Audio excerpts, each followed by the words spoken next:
Hey guys, welcome to Fanfic Fanatics. So in today's video we are gonna see, what if blind Deku had superhuman senses and became Shadow?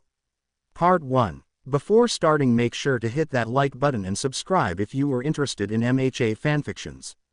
This story is Before My Heart Gives Out by Kira 18091. Infamous vigilante, Shadow strikes again. Today at relatively 6 p.m., the well-known vigilante, Shadow, took down one of the largest drug cartels in Japan, Musudafu. The vigilante, who has been escaping police and hero custody for 2 years now, evaded once again capturing. However, we need to ask ourselves, with everything that he's done for Japan, can we really consider Shadow a villain? Tell us your opinion. Aizawa turned his television off with a huff. It's been 2 years since the first appearance of Shadow. A mysterious vigilante that always manages to escape both the police and the hero's grasp. It's been almost 2 years since Aizawa, better known as the underground hero, Eraserhead, joined the pursuit of the vigilante.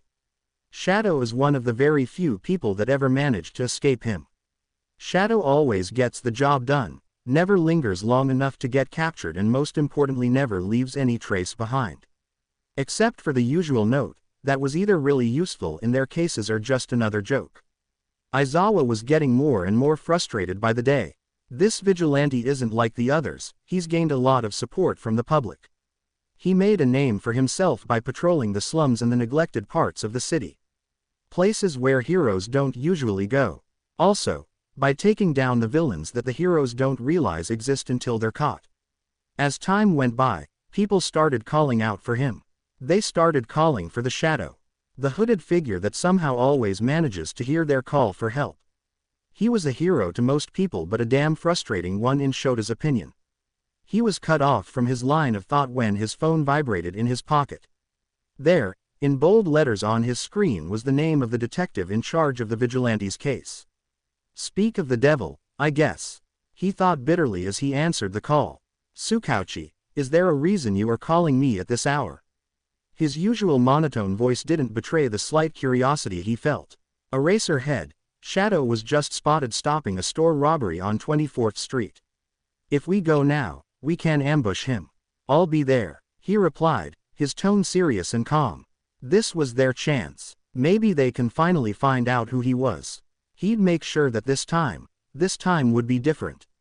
This time, he was going to catch the slippery bastard. Aizawa picked up his capture gear, and with that, he was on his way. He had a vigilante to catch after all. Izuku believes that today was a good day. An exhausting day, but a good day nonetheless. Today he had finally put an end to one of the drug cartels that used to rule the streets of Musudafu. It's been 3 months since he initially started their pursuit, and he finally managed to put an end to their crimes. However, his day didn't end there, because not half an hour ago, he was caught up in an armed robbery down the 24th Street. Some idiots thought it would be easy to just steal from the old lady working there. Man, were they wrong. Izuku can still hear their high-pitched screams as they tried to run away from the granny with the knife quirk. Yet, he couldn't help the bad feeling he was getting. Years of experience made his instincts as sharp as ever. He learned to trust them, and they have never failed him, once. He just hoped that whatever was about to happen, he would get through it unscathed. As he ran, jumping from roof to roof, he tried to listen in for any kind of distressing noise. Over the years, he had honed his senses and trained his powers. He was able to hear everything around him. From the news playing in the living room of some civilians a couple of blocks from here, to the heartbeats of the people currently walking in the streets below him. Izuku likes his night patrols. He likes the quiet. He made sure to always be on high alert though. If someone needed help, he'd be there. It's been 2 years since he started hitting the streets as Shadow, a hooded vigilante. His training and hard work had paid off, enabling him to finally make a difference and help people. Even though it was illegal. He didn't really have any other choice though, did he? He jumped down an empty alley, deciding that he was done for the day. However, whatever plans he had were shot out the window as soon as he felt a slight change of wind behind him. He could hear the all-too-familiar heartbeat of the underground hero himself. Eraserhead, ducking to the ground and rolling, he easily avoided the capture weapon that was being thrown his way. He could hear a huff coming from the man that was now standing in front of him. It's over, Shadow, give yourself up. The police are surrounding the place. The hero said, his voice neutral, tone calm. However, Izuku could hear the slight alteration in his heartbeat, betraying his calm demeanor. Yet, it indicated no sign of lying. Izuku stayed silent. This was the first time the hero managed to get this close to him. Now, you may be wondering how a 14-year-old teenager ended up being an infamous vigilante. They say that it takes losing everything you love to realize what they truly mean to you. This is the story of how Izuku Midoriya lost everything he ever loved. The blazing sun beats down on the concrete floor of the neighborhood sidewalk. Izuku Midoriya limps home, his posture stiff, shoulder hunched and head down as his mind goes through the events of the past few hours. Today was a particularly bad day for the green-haired boy. Bakugo, or as he liked to call him, Kachan, was a little more aggressive than usual. The 10-year-old in question was playing in the school playground with his other classmates while Izuku gingerly wrote in his notebook with colored crayons. The greenette hummed under his breath the familiar tune of All Might's theme song as he analyzed one of the latest up-and-coming pro heroes that had just recently debuted. However, his concentration was interrupted as shouting was heard coming from the swings. Izuku, having grown accustomed to the blonde boy's behavior, immediately got up to deal with whatever the explosive boy was up to. Despite their young age, kids could be cruel. 126. Bakugo was towering over a small kid, explosions going off in his palms as he laughed maniacally. Kachan's quirk was a powerful one. He had the ability to create explosions by detonating his own sweat. The explosions, albeit small at the moment, would cause great damage in the future if trained properly. It was the perfect quirk for heroes, and the blonde sure as hell knew that. In this day, and in our society, quirks defined a person and thus determined their fate. People with powerful quirks were bound to take positions of power. Their place forever amongst the most respected and feared individuals, they would take up jobs in the government or become heroes, living and relishing in the spotlight. However, people with weak quirks were destined to be at the service of those with powers. In this society, Izuku found himself at the bottom of the food chain. Destined to be shunned and looked down upon by society's worst individuals. He did not have a strong quirk. In fact, he did not have one at all. Izuku looked at the scene before him. The kid was trembling under Bakugo's glare, his eyes were cast down, tears rolled freely down his bruised cheeks as he apologized for whatever he had done to piss the 10-year-old off. The blonde wasn't having any of it though. Bakugo's palms started to crackle, small explosions slowly making their way towards the vulnerable boy. The latter seemed to be frozen from fear as he prepared himself for the impending pain. Before he thought better of it, Izuku was already running towards them. His small body instantly blocking the path of the explosive boy, his arms were held up in front of him in a makeshift defensive stance as he acted as a living shield for the kid behind him. Now, staggering home from that exceptionally bad beating, he thought that maybe it wasn't the best idea to provoke the boy with the explosion quirk. He had no regrets though, at least the other kid got to run away mostly unscathed. He wanted to be a hero after all, and heroes saved people even if it meant getting hurt themselves. Izuku stepped inside their small apartment. He pulled on the hem of his shirt, making sure that all of his bruises were carefully hidden from his mother's gaze. He plastered on his most convincing smile and stepped into the kitchen, calling a brief greeting to alert her of his presence. He didn't want his mother to worry about him. She had enough on her plate. Her job was exhausting, her shifts long and tiring. However, she couldn't raise her son on her own otherwise. Being a single mother was hard. Being the single mother of a quirkless kid was even harder. Apparently, his smile wasn't as convincing as he would have liked it to be, because as soon as she turned towards him, she froze. Her smile immediately faltered as her brows shut up in surprise. Many emotions swirled in her olive green eyes. Shock, confusion, worry, and finally painful understanding. The emotions were quickly overlapped by the blatant worry she was feeling. Izuku felt a pang of guilt for being the reason behind his mother's frown.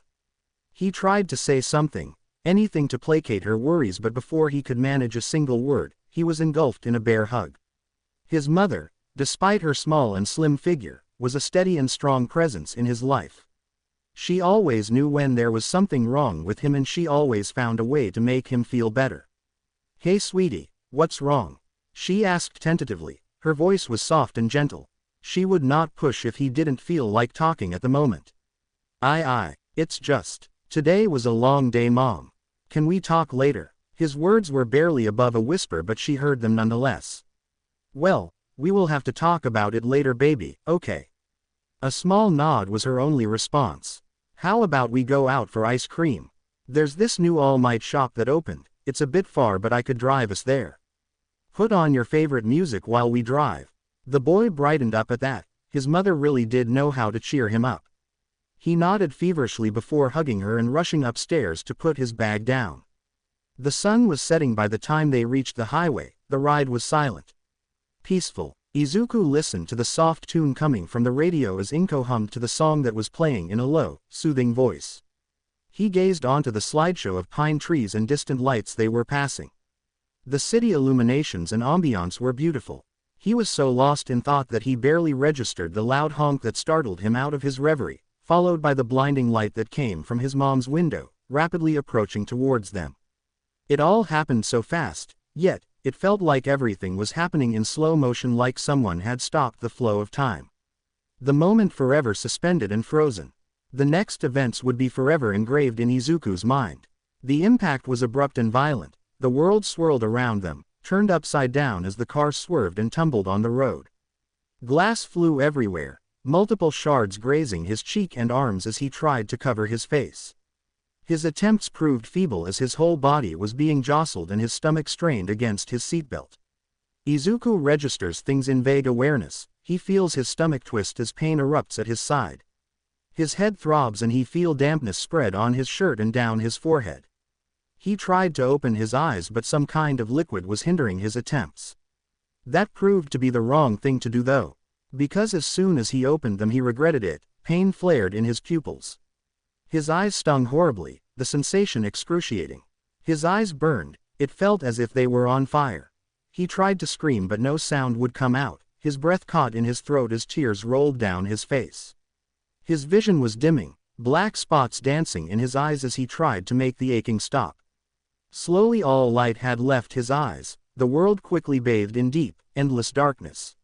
He couldn't see. Why couldn't he see? Why were his eyes burning? Where was his mom? Whatever reasoning the boy tried to convey was overlapped by the overwhelming sense of pain. He tried calling out for his mother, but his cries were answered by painful silence.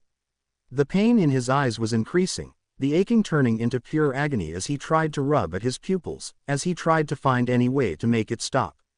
His breathing was getting more and more constricted by the second as he dissolved into a state of utter fear and panic. The pain was unbearable, more than a mere child could handle. Then it all stopped. Consciousness escaped the boy as he finally succumbed to his miserable state. Inko jolted into awareness with a start. Omnipresent scent of chemicals accosted her senses. Her first thoughts were hazy and confused. What had happened? Where was she? Realization dawned on her as she finally took in her surroundings. She had been driving when a truck swerved and crashed to the side of her car. Her eyes widened as she gasped in worry. She tried to turn around to check on Izuku, but her seatbelt was digging into her side. She tried taking it off, but her attempts were useless. The pain too much to handle every time she moved. However, this was her son and she needed to make sure he was okay. She tried calling out to him but got no response. Concern and fear gnawed at her insides as she thought of the possible states her son could be in. He was fine, right? He was alive, right? Oh no. What if no? Her movements were getting frantic. She needed to save her son, she needed to help him. She heard footsteps coming towards them and felt the car jostle slightly as a figure suddenly emerged from the window next to her. She felt relief flood her system. Someone was here. Someone could save Izuku. The man had long black hair and deep bags under his eyes. She couldn't see any emotions in the man's features, but somehow his calm and collected attitude reassured her that they would be okay. Yet, she couldn't stop worrying. Her baby wasn't responding, and what if he was badly hurt? He needed help. The man spoke. He was asking her to stay still so he could get her out and then get to her son. Did he want to get her out before Izuku? Anything else the man said didn't seem important. Her son comes first. And no, Izuku, you need to help him first. You need to make sure he's okay. He comes first. Please. The man seemed to think about it for a second before he merely nodded and got to work. She watched as the man carried a bloodied and battered Izuku out of the car, gently laying him on the ground a couple of meters away from the car. She could feel the heat coming from the back seat. Now, Inko seemed to realize what the man meant when he said that the car was at risk of catching fire. The chemicals that were spilled from the truck had seeped into the car. She couldn't bring herself to care though. Her baby was safe. He was going to be okay, and that's all that mattered after all, right? She smiled to herself, thinking of her sweet and loving son. She hoped he'd be okay without her. He was strong. He would be okay. That was her last thought as she felt the heat increase, and, in an instant, the car exploded. The chemicals, highly flammable, had reached the fire that erupted in the engines. Izuku was just 10 when he lost everything. Izuku wakes up with a jolt. His breath gets caught in his throat as he gets assaulted instantly by the strong smell of antiseptics and disinfectants. It's dark, he can't see. Why can't he see? There's something on his face. His arms lift up to cup his head and he can feel bandages wrapped around his eyes. Everything around him feels amplified. The sheets between his fingers scrape against his skin uncomfortably and he's painfully aware of every little thing that's happening around him. There's a loud dripping sound near him. He flinches as every drop is just too loud. Everything feels too loud. He holds his hands up to cover his ears. He just can't take it anymore. His head throbs with the onslaught of information he's retaining all at once. Complete darkness, beyond black, surrounds him. He can feel the vibration of everything around him. The way the heart monitors beeps and buzzes, the sound rhythmic and grounding. He feels the electric current going through the walls and the lights, even though he doesn't see them. He slowly glances around and he's startled to actually see something.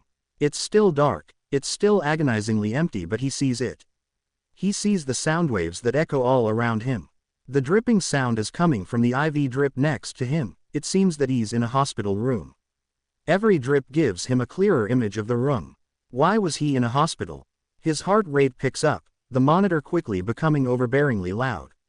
He remembers the car ride. He remembers his mother's voice, soothing and soft as she hummed to his favorite song. He remembers White and the world spinning all around them. Mom, where was she? Was she okay? He tries to get up, but a searing pain from his side sends him tumbling to the floor with a thud. He wheezes and clutches his abdomen as he tries to ride out the pain. He can't see. Why can't he see? He feels dampness on his face as tears start rolling from his eyes. He just wanted his mom.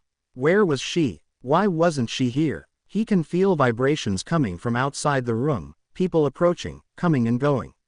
He hears a loud beating sound. He's too focused on the rhythmic beating that he doesn't notice when a figure enters his room.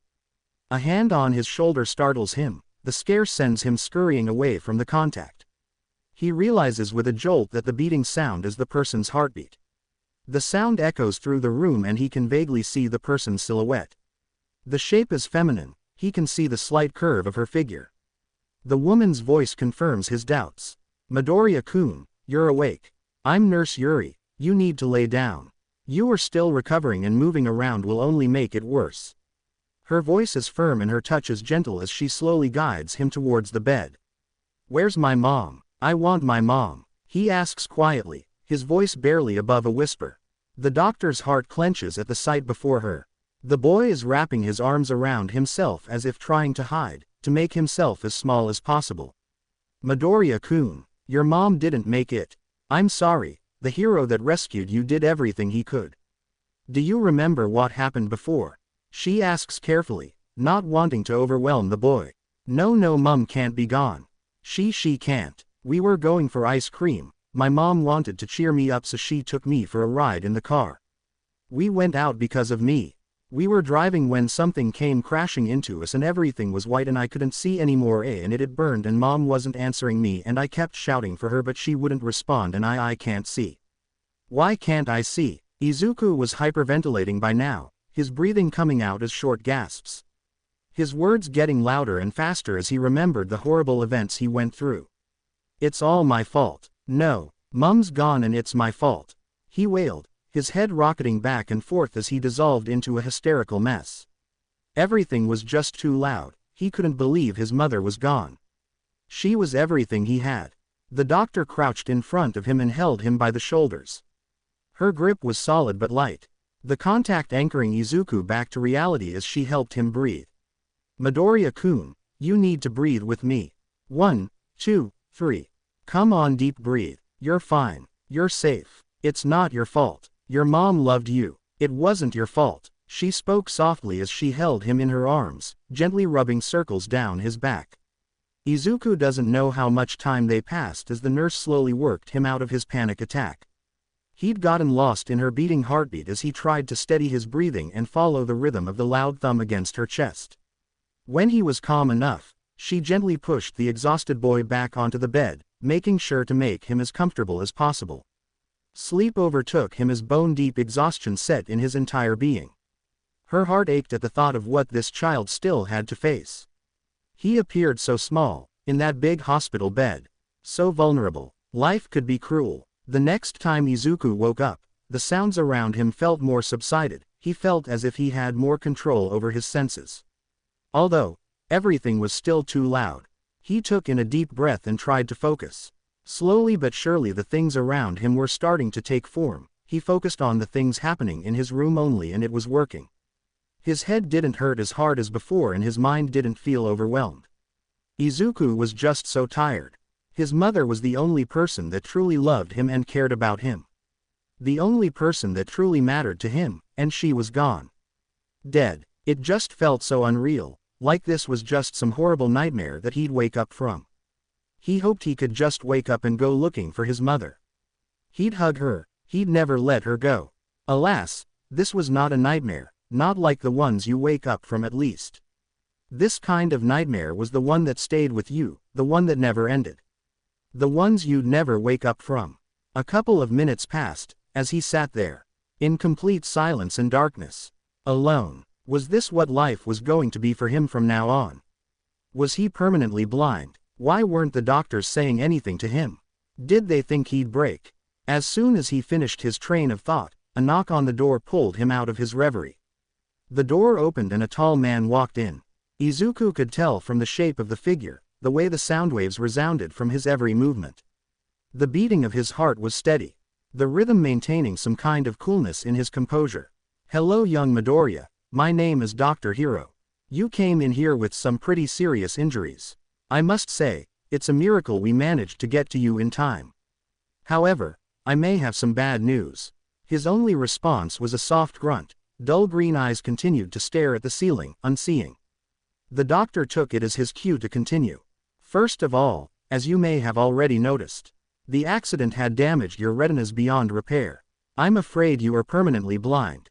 His blunt statement didn't get any reaction either since Izuku had already known that much. The truck that hit your mother's vehicle was carrying toxic chemical substances. At the moment of impact, the driver had unconsciously used his quark atom reconstruction and changed the chemical structure of the liquid. We don't know what he did specifically, but it seems the toxins were rendered to a higher level of toxicity. Some of the liquid had seeped into your vehicle, effectively getting into both your eyes and your system. Izuku shifted slightly at the new information. Was this the reason behind his newfound senses? Did the combination of both the driver's quirk and the chemicals alter his DNA? My system, he asked quietly. Izuku had an idea of what it meant, but he had to be sure. Yes, I'm afraid that you were exposed to the chemicals long enough for it to get into your system.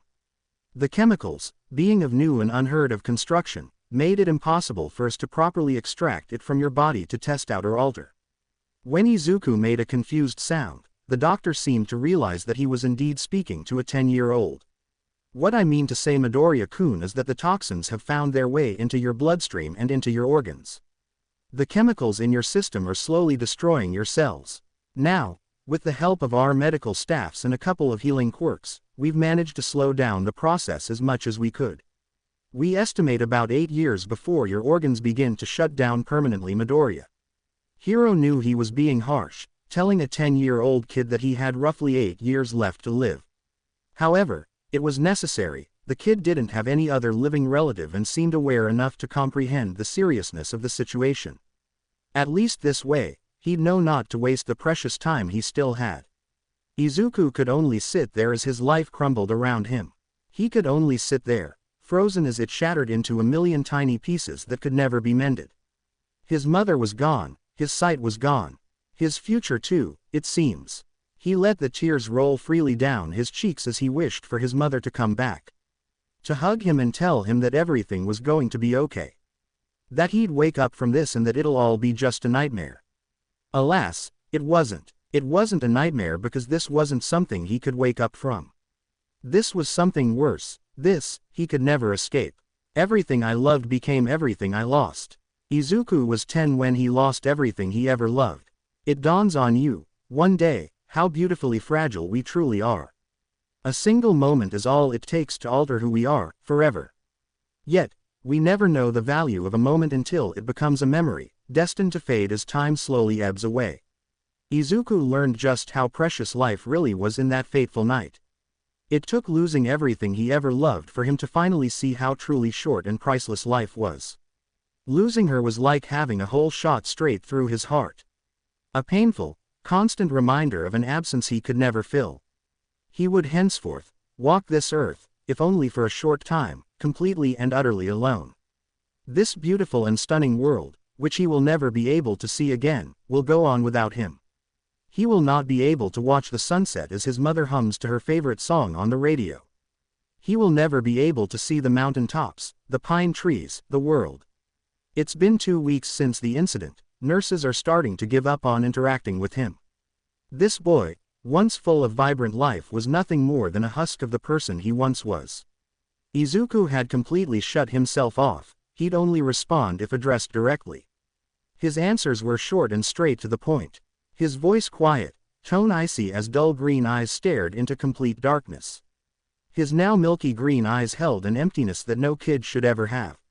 His gaze spoke of sadness and loneliness, but also of pure and blatant anger. Anger at the world who took everything away from him. The world that took his mother, his sight and his dreams away. His lifelong dream of becoming a hero before the accident felt attainable, hard but not impossible. No one believed a quirkless kid could ever be a hero, but he was going to show them how wrong they were. However, now, sitting here, in his hospital bed, blind and alone with only about 8 years to live. That dream seemed so far out of his reach. The social worker came in yesterday, informing him that given the fact that he had no other known family members and they couldn't get a hold of his father, he'd be sent to the local orphanage as soon as he was fully recovered. She assured him that they'd give him whatever he needed to cope with his blindness. The hospital had already provided for him a proper walking stick. However, they didn't know that he didn't actually need it. Over the past few days, he'd gotten the hang of controlling his senses, at least, to an extent where he wasn't constantly overwhelmed by the onslaught of information his brain was receiving all at once. They didn't know about the abilities he gained from the chemicals in his system. The chemicals that were slowly killing him had altered his DNA apparently. The doctors didn't know how it was possible and what would be the consequences, but it happened nonetheless. He was somehow able to visualize the sound waves coming from any movement around him, whether it was the slow gust of wind coming from the window, to the heartbeats of every living thing in his vicinity. He could smell the perfume of the head nurse even if she was at the other end of the hospital. He could sense the swift flow of energy and electricity humming in the walls, count the people present in the building by visualizing the heat coming from their bodies.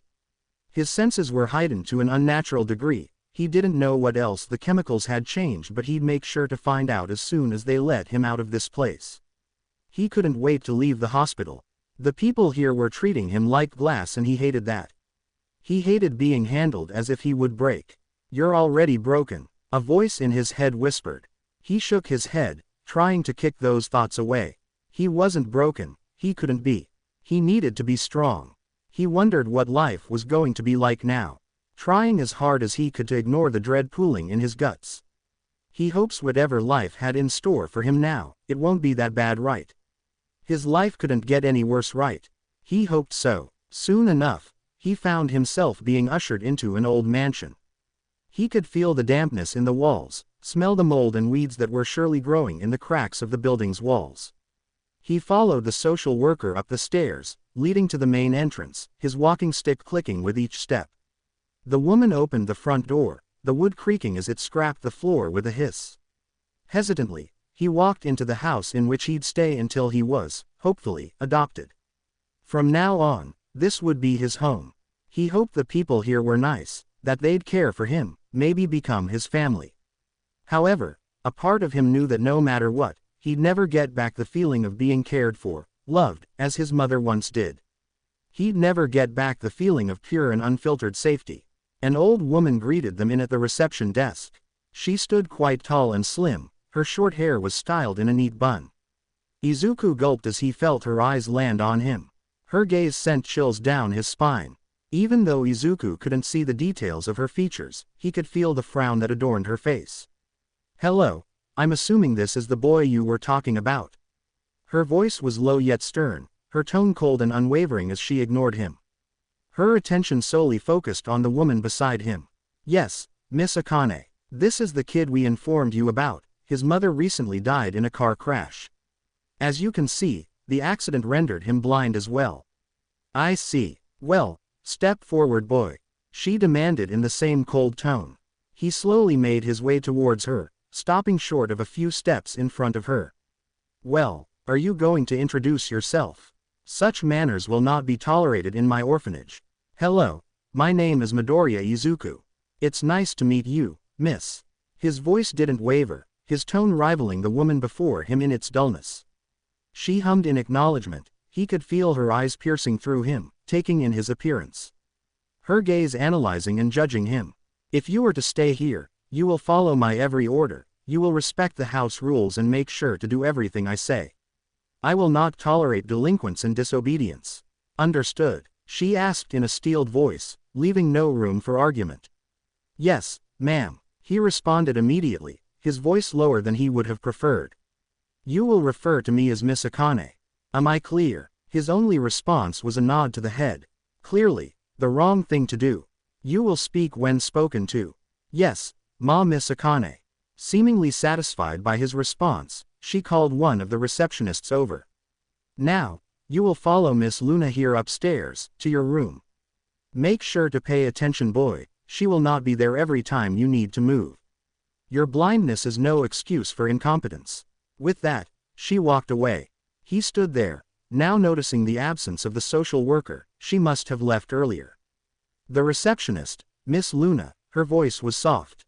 "Hello there, Midoriya. Don't mind Miss Akane, she's just a little strict. Now, follow me, your room is upstairs, but I'm guessing you'd want to explore a little." Taking a hold of her hand, they slowly made their way upstairs. He could tell the woman was uncomfortable, her breathing was slightly different.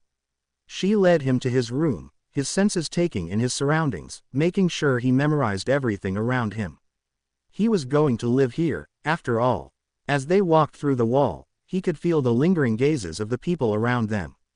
Kids, smaller and older than him, would stop and watch them with curious glances as they passed. They probably thought he couldn't see them. Once they entered, she herded him towards a small bed in the corner. The room was small, but he didn't really care. With one last huff, she retreated back to the hallway, leaving him to settle on his own. Days turned to weeks, as he slowly but surely got used to his new home. By now, he could navigate the building with little to no hindrance. His senses and awareness increasing by the day. The kids there were mostly avoiding him though. At first, they had tried talking to him, but no one had the courage to get close to the creepy new kid. The blind green-haired boy that never seemed to smile or laugh. They were intimidated by dull green eyes and the scar that adorned the left side of his face, crossing vertically, splitting his eyebrow and going all the way down his cheek. He could sense their nervousness whenever he walked in the room. He could feel their lingering gazes following his every move as if he was a wild animal on display. Their looks made him uncomfortable, but he couldn't get himself to care. Soon enough, they had gotten used to his presence and opted to just ignore him. However, not all the kids acted like that. There was one group of boys that weren't satisfied with just staying away. Rumors had spread in the orphanage about the blind kid that didn't interact with anyone. Somehow, they had found out about his quirklessness, and some of the older boys took it as some kind of challenge. The leader of the group, Denji, one of the oldest kids of the orphanage, was particularly adamant on making Izuku's life a living hell.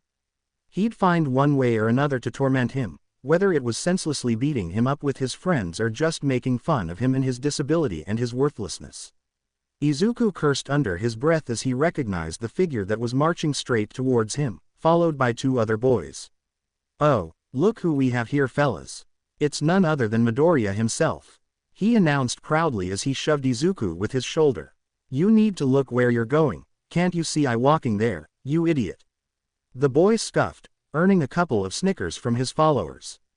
Wanting to avoid any problems, Izuku elected to walk away, keeping his head low as he hoped that this would be the end of the encounter. Life wasn't that easy though. "Where are you going, rat? Are you seriously ignoring me, you worthless idiot?" Frustration and anger were apparent in the older boy's tone, but Izuku kept walking. He didn't have the patience for this. However, this was the wrong move because just as he was taking a step forward, Denji used his quirk to attract his metal stick towards him, tripping Izuku in the process. Denji had a moderately powerful electromagnetic quirk. He could attract any metal object towards him. This particular power allowed him to intimidate and basically lead the kids here. Lifting himself off the floor, Izuku ignored the burning from the newly acquired scrapes on his knees. However, before he could steady himself, Denji had closed the space between them, using Izuku's own stick to hit his back. Pain flared down his spine, as the metal connected with his back at full force. He wheezed as the breath was knocked out of him. Yet, before he could regain his bearings, another blow to the stomach sent him tumbling to the ground again, his glasses falling to the ground in the process. "Stay down, rat," the boy huffed, throwing the walking stick at him before he walked away. His two friends, each one taking a turn in kicking him and crushing his glasses before following the boy's lead and leaving. Izuku doesn't know how much time passed as he stayed there, sprawled on the floor. His sense of time was non-existent with his current state. Slowly, he got up, wincing as pain erupted from his newly formed bruises. Picking up his skewed glasses and his walking stick, he made his way back to his room. He could hear the commotion downstairs, signaling the beginning of dinner. Oh well, no one would care if he didn't show up either way. Weeks turned to months and it was getting harder and harder for Izuku. Every day, he would lose a little bit more of himself. Like the memories of his old life, the kind memories of his mother were slowly fading away. His thoughts plagued by the things he lost, good and fun moments replaced with more and more suffering.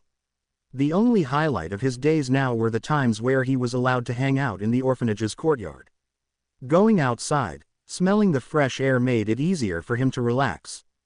To ignore the constant flow of information that accosted his brain, he could focus on the beautiful scent of the flowers and plants that surrounded him. He would sit there for hours, listening to the soft flow of the water coming from what he assumed to be a fountain in the middle of the courtyard, drinking in the radiating heat coming from the sun and enjoying the peaceful silence. Izuku had found the perfect spot, concealed by the bushes around him. He would sit alone away from the playing and laughing children, away from the world that surrounded him. He wished he could see the flowers again. He wished he could see the grass and the trees. He wished he could see the world again. He was beginning to doze off when suddenly he felt movement next to him. Stiffening on instinct, he waited with bated breath for the figure to say something. The man was tall, his silhouette outlined in a way that hinted and gave away a well-toned body. Izuku opened his mouth to speak but the man beat him to it. "Hey kid, mind if I sit here?" The disembodied voice was gruff. It gave off an impression of an older man. Sure. Izuku didn't know what to feel about this. The man sat next to him, close but keeping a proper distance between them. He knows everyone here. Their silhouettes had long since been etched into his mind. However, he had never seen this man before. "The name's Ryu, what's yours?" "Midoriya Izuku." Silence hung between them as the man hummed under his breath, the tune oddly familiar. "You know Midoriya," Ryu began slowly. "It's a really nice day today." His tone was light and uncaring. Izuku didn't know how to respond to that. "Would you like me to describe it to you?" he asked earnestly. With a little bit of hesitance, Izuku nodded. He would be lying if he said that he didn't yearn to be able to see the sky again, gaze at the onslaught of bright and vibrant colors that painted the world around him. To see, well, the sun is brighter than usual, the flowers surrounding the yard are made of every color you could imagine. There are roses and sunflowers. Beautiful, red and yellow are the most prominent colors here. There's a small fountain in front of us, the sun hits the statue just right, making it shine and shimmer in the heat. The sky is a perfectly clear blue, no clouds in the vicinity. Izuku can't help the pit that forms in his stomach at the thought that he'd never be able to see the beauty this man was describing. At least it's how I imagine it to be, kid. This, however, makes him pause. Imagine. What do you mean? I can't actually see it, kid. Yet, there's nothing stopping me from imagining it, is there? He replies with a huff. The slight change in his breathing makes Izuku think that the man is smirking. Are you blind? The last word comes out as barely a whisper, the confusion and shock obvious in the boy's tone as his expression twists in disbelief. Been blind for years. Ryu's heartbeat is steady through the whole interaction. This man wasn't lying. How can he imagine something so vividly and beautifully if he's never seen it? You know, kid, I've heard a lot about you. I've been here for a few days and the people here sure as hell talk a lot. He chuckles lowly. You've been through and lost so much in such a short time. But believe me when I say that I understand what you are going through. I lost my sight in a fire on one of my missions. It was hard, at first. But my friends and family were there for me when I needed them, and believe me when I say that it does get better. You may feel alone right now, like the world is against you, but a little hope, some kind of determination to be better, to do better will go a long way. The words hit Izuku hard, knocking the breath out of him as his mind went a mile a minute. He wanted to scream at the man for thinking he understood what he was feeling, but he couldn't, could he? Ryu, this blind man sitting next to him, understood. He had survived an accident just like Izuku, even ended up blind. If anyone comprehended him, it was this man, right? Can he hope to get better? Is he not too far gone? Too broken to be able to get back up? What could Izuku say to something like that? A lump formed in his throat as the dam finally broke. Weeks of pent-up emotions breaking and rushing to the surface. Izuku cried that day. He cried for his mother, the most loving and caring woman he ever knew, the woman that gave up everything for him. He cried for a world he would never be able to see again, if only in his dreams. And finally, he cried in relief settling in his chest as a tiny ray of hope shimmered to life. Maybe he wasn't broken beyond repair. He doesn't know how much time passed as he held on to this man. His hands shook with every sob that racked his body, knuckles white as he clenched the fabric of the man's shirt like a lifeline. This man, this stranger, had managed to break through the walls he'd put up around himself with just a few words. Ryu kept whispering comforting words to him, rubbing circles on his back as he slowly calmed down. Time went by as Izuku recovered. He'd talk more and react more. The light in his eyes was ever so slowly returning. The blankness in his expression was fading away with every stroll he'd take in the courtyard with Ryu. Their outing had become a daily occurrence. The bond between them was growing with every passing second. This man managed to get through the boy's thick walls and was slowly saving Izuku from drowning in his own bitterness and sadness. These past few weeks, they had learned a lot about each other. Izuku learned that Ryu used to be an underground hero before he retired. He lost his sight a long time ago, while he was on one of his patrols. A fire had erupted in one of the apartment complexes on his route. However, the incident didn't stop him from being a hero. He worked hard and trained and learned to adapt, and he managed to save so many people because of his determination and hard work. He later retired when his age was no longer suited for hero work. However, Ryu couldn't stay forever and tried to see Izuku whenever he could. Yet, in the short time they spent together, the man had lit a fire in Izuku. His dream didn't seem too far from his reach anymore. The man promised Izuku that he would train him, he would help him hone his sense, and he would teach him how to fight and defend himself. The man would help Izuku learn that his blindness wasn't something that would hinder him. He would learn how to use it in his favor. It will require a lot of work, but Izuku was prepared to do anything to accomplish his dreams. Life was short, Izuku knew that all too well. He was going to make a difference and save as many people as he could. Even if it took all of his time and energy, he would become a hero. Time went by as Izuku recovered. He talks and reacts more. The light in his eyes is ever so slowly returning. The blankness in his expression was fading away with every stroll he'd take in the courtyard with Ryu. Their outings have become a daily occurrence. The bond between them was growing with every passing second. This man managed to get through the boy's thick walls and was slowly saving Izuku from drowning in his own bitterness and sadness. These past few weeks, they learned a lot about each other. Izuku learned that Ryu used to be an underground hero before his retirement. He lost his sight a long time ago, while he was on one of his patrols. A fire had erupted in one of the apartment complexes on his route. However, the incident didn't stop him from staying a hero. He worked hard, trained, learned to adapt, and he managed to save so many people because of his determination and hard work. He later retired when his age was no longer suited for hero work. However, Ryu couldn't stay forever and tried to see Izuku whenever he could. Yet, in the short time they spent together, the man lit a fire in Izuku. His dream didn't seem too far from his reach anymore. The man promised Izuku to train him. He will help him hone his senses and teach him how to fight and defend himself. Ryu will help Izuku see that his blindness isn't something that may hinder him. He will learn how to use it in his favor. It will require a lot of hard work, but Izuku is prepared to do anything to accomplish his dreams. Life was short, Izuku knew that all too well. He was going to make a difference and save as many people as he could. Even if it took all of his time and energy. He will become a hero. The training was going relatively well. Miss Luna granted him permission to go out every day before noon. He would wake up early and go for a run. One day, he stumbles onto Dagoba Municipal Beach. He remembers going there as a child with his mother. It was beautiful there, a great contrast from the garbage-filled beach it is now. Mountains upon mountains of trash were scattered everywhere. That day, he decided that part of his training would consist of cleaning it. He couldn't see the beach's beauty anymore, but maybe, just maybe, he could grant the others this opportunity. His mother would have loved it. Soon enough, it became something of a routine for him. On the weekdays he will go through his usual exercises and training while cleaning the beach, and on weekends Ryu would give him martial art lessons along with other weapons and self-defense training.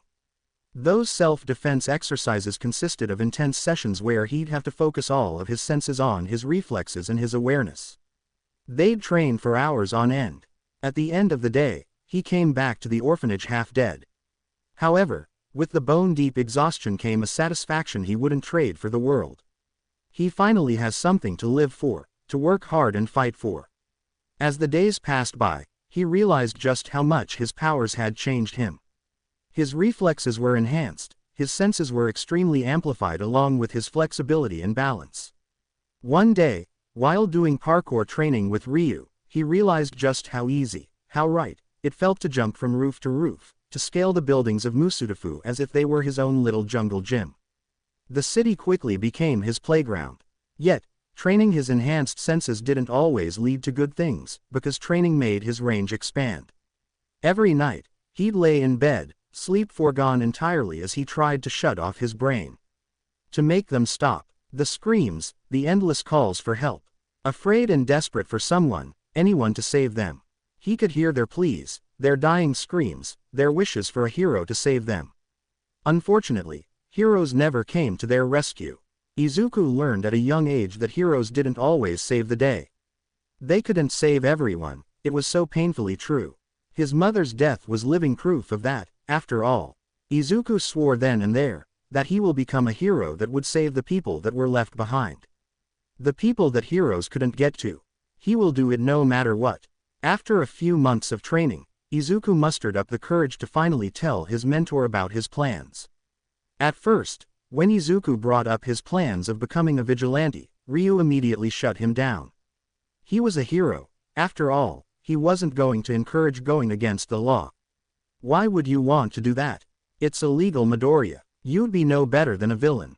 You don't understand. I want to be a hero, I need to be a hero, but I can't. What do you mean you can't? Of course, you can. You're the smartest and kindest person I know. And with the training we're doing, you'll be ready for whatever the hero course has in store for you.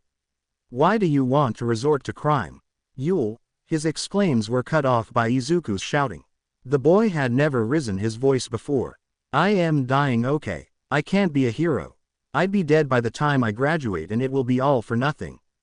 I can't. Can't you see? I need this. What is the point of me surviving? of my mother dying for MEIF I can't amount to anything. If I die anyway. The raw emotion in his student's voice makes his heart clench. He's never seen the boy this broken before. What do you mean you're dying? He asks carefully, dread pooling in his guts at the mere thought of this child's life ending. I'm sorry I didn't tell you before. The doctors said that the chemicals that got into my system the night of the accident are slowly killing me. Destroying my cells one by one. They say I have until my 18th birthday before my organs shut down for good. Izuku's voice is strangely devoid of emotion as he informs Ryu about his sickness. It's unsettling, to say the least, to see this boy, this child, that he's come to consider as his own. Talk about his own death in such a manner. Without another word, the man hugged the kid, sorrow and sadness filling his insides as he tried to remain strong for his student. Okay, he finally said, voice firm and steady, despite his inner turmoil. Oh okay. The boy asked hesitantly. Okay, I'll train you, I'll help you become a vigilante. Ryu clarified, internally promising to stick by the boy no matter what. His training went on for 2 years. By then, he could take on relatively anyone in a fight, thanks to his analyses and his fighting abilities. Ryu trained him with many weapons, but one of his favorites was Eskrima rods. He learned long ago how to use his blindness to his advantage. He focused all his senses on his opponent, focusing on every detail he could get, quickly analyzing their quirk, along with their weaknesses, even as to predict their movement by the slightest change of posture or demeanor. On his 12th birthday, Ryu gifted him a new walking stick. What was so special about that, you may ask? That particular walking stick consisted of detachable and reachable Eskrima rods, armed with a mechanism that can turn it into a sword if needed and charged with an electrical stun setting. By now, the beach was long since empty of its trash. Izuku's hand suffered from it, but the end result was truly mesmerizing. He could finally smell the ocean on his morning runs, hear the laughter of the children as they played on the sand, and feel the easy atmosphere that settled on the beach. It was all worth it. Izuku hit the ground with a heavy thud, wheezing as the breath got knocked out of him. His head spun as he tried to regain his composure. 2 years have passed since Izuku first met Ryu that fateful day. The now familiar voice of his mentor brought his attention back to their sparring match. Quickly rising to his feet, Izuku tried to form some kind of plan to win against his mentor. The man has decades of experience and a pretty powerful stealth quirk that also gave him a form of ultra-vision. In order to defeat him, Izuku needed to be both stronger, faster and extremely focused. Given that without being able to hear or sense his opponent, Izuku would be fighting blind. Using everything he has learned until now, the boy charges at the older man. He can feel the way his opponent's heart rate speeds up as he prepares to move, feeling the slightest shift of air and sensing the other's movements. He knows how the man will choose to counter next. He easily ducks under the incoming kick and swipes the man's legs from under him. Ryu falters but swiftly regains his bearing and goes in for another hit. However, Izuku knew how to counter his hits now. He rushes in swiftly, taking his Eskrima rod out. He hits the man in both the stomach and the knee. Using his momentum, the greenette jumps up. His enhanced flexibility and the years of training allowed him to perform a perfect somersault roundhouse kick. All in approximately 2 seconds, and the match was ended. His teacher was overwhelmed by the flurry of hits, gets sent back, tumbling to the ground, his hands rising to clutch at his abused cheek and stomach. However, despite the obvious pain, the man is in. Izuku can feel the way his breathing is slightly different. He's not talking about the wheezing breath, nor the irregular heartbeat from the adrenaline rush either. He's referring to the grin the man has plastered on his face. The proud smile he's currently sporting. Because, in those 2 years, this is the first time Izuku has managed to win in one of their sparring matches. This is the first time Ryu has ever been defeated in over 3 years. The man clambers to his feet and approaches his student. Izuku shifts nervously from foot to foot, too anxious to actually say anything. However, he doesn't have to, because the man does it for him. I think you are ready now, kid. Izuku's breath hitches because of these words, albeit short and simple, mean everything to him. Because, he's been training for years, putting his all in preparing himself and readying himself to do what he always wanted to do. Becoming what he always wanted to be. He can't help the slight shake of his shoulders, nor the tears that trail down his unseeing eyes as he finally gets to do what he's been yearning to do since that accident. He will finally be able to do something, anything to help. To put an end to the desperate screams at night. Those cries for help. He'll finally be able to make a difference. His life, despite inevitably having to be cut short, will mean something. He'll be able to leave his mark in this world. He feels the familiar grip of his mentor on his shoulder, firm and steady. A gesture meant to reassure him that everything will be okay, that he's worked hard for this and that he deserves it. For once in his life, Izuku believes it. So, where are we going? Izuku asks as he tries to follow the man to the best of his capabilities as they speed walk to whatever place they're going to. It must be pretty weird for the other people, seeing two blind individuals basically running through the streets. You'll find out when we get there, Ryu replied in his usual deadpan voice. However, Izuku notices the way his heart rate is slightly faster. The man certainly doesn't seem like it but is apparently excited. Izuku just hopes that whatever the man has in store for him, it will go well. So, lost in thought, Izuku doesn't notice when the man abruptly stops walking. This leads to his full-on collision with Ryu's back. His extensive training and enhanced agility are the only things keeping him from falling. Oi kid, pay attention. We're here. His mentor sighs in exasperation. Midoriya takes a moment to scan the area. They're standing in front of an abandoned warehouse. At first glance, it looks relatively normal and deserted. However, when he focuses, Izuku can feel the flow of electricity humming through the walls. Maybe a storage space of some kind. Why did Ryu bring him here? He doesn't get to ponder on it though because Ryu is already stepping inside. So, you know Izuku, I'm not going to be around forever. I'm going to have to go back to America soon. The man says offhandedly. Yes, Izuku does know that. Ryu told him a couple of months earlier that at the end of their training he is going back to America.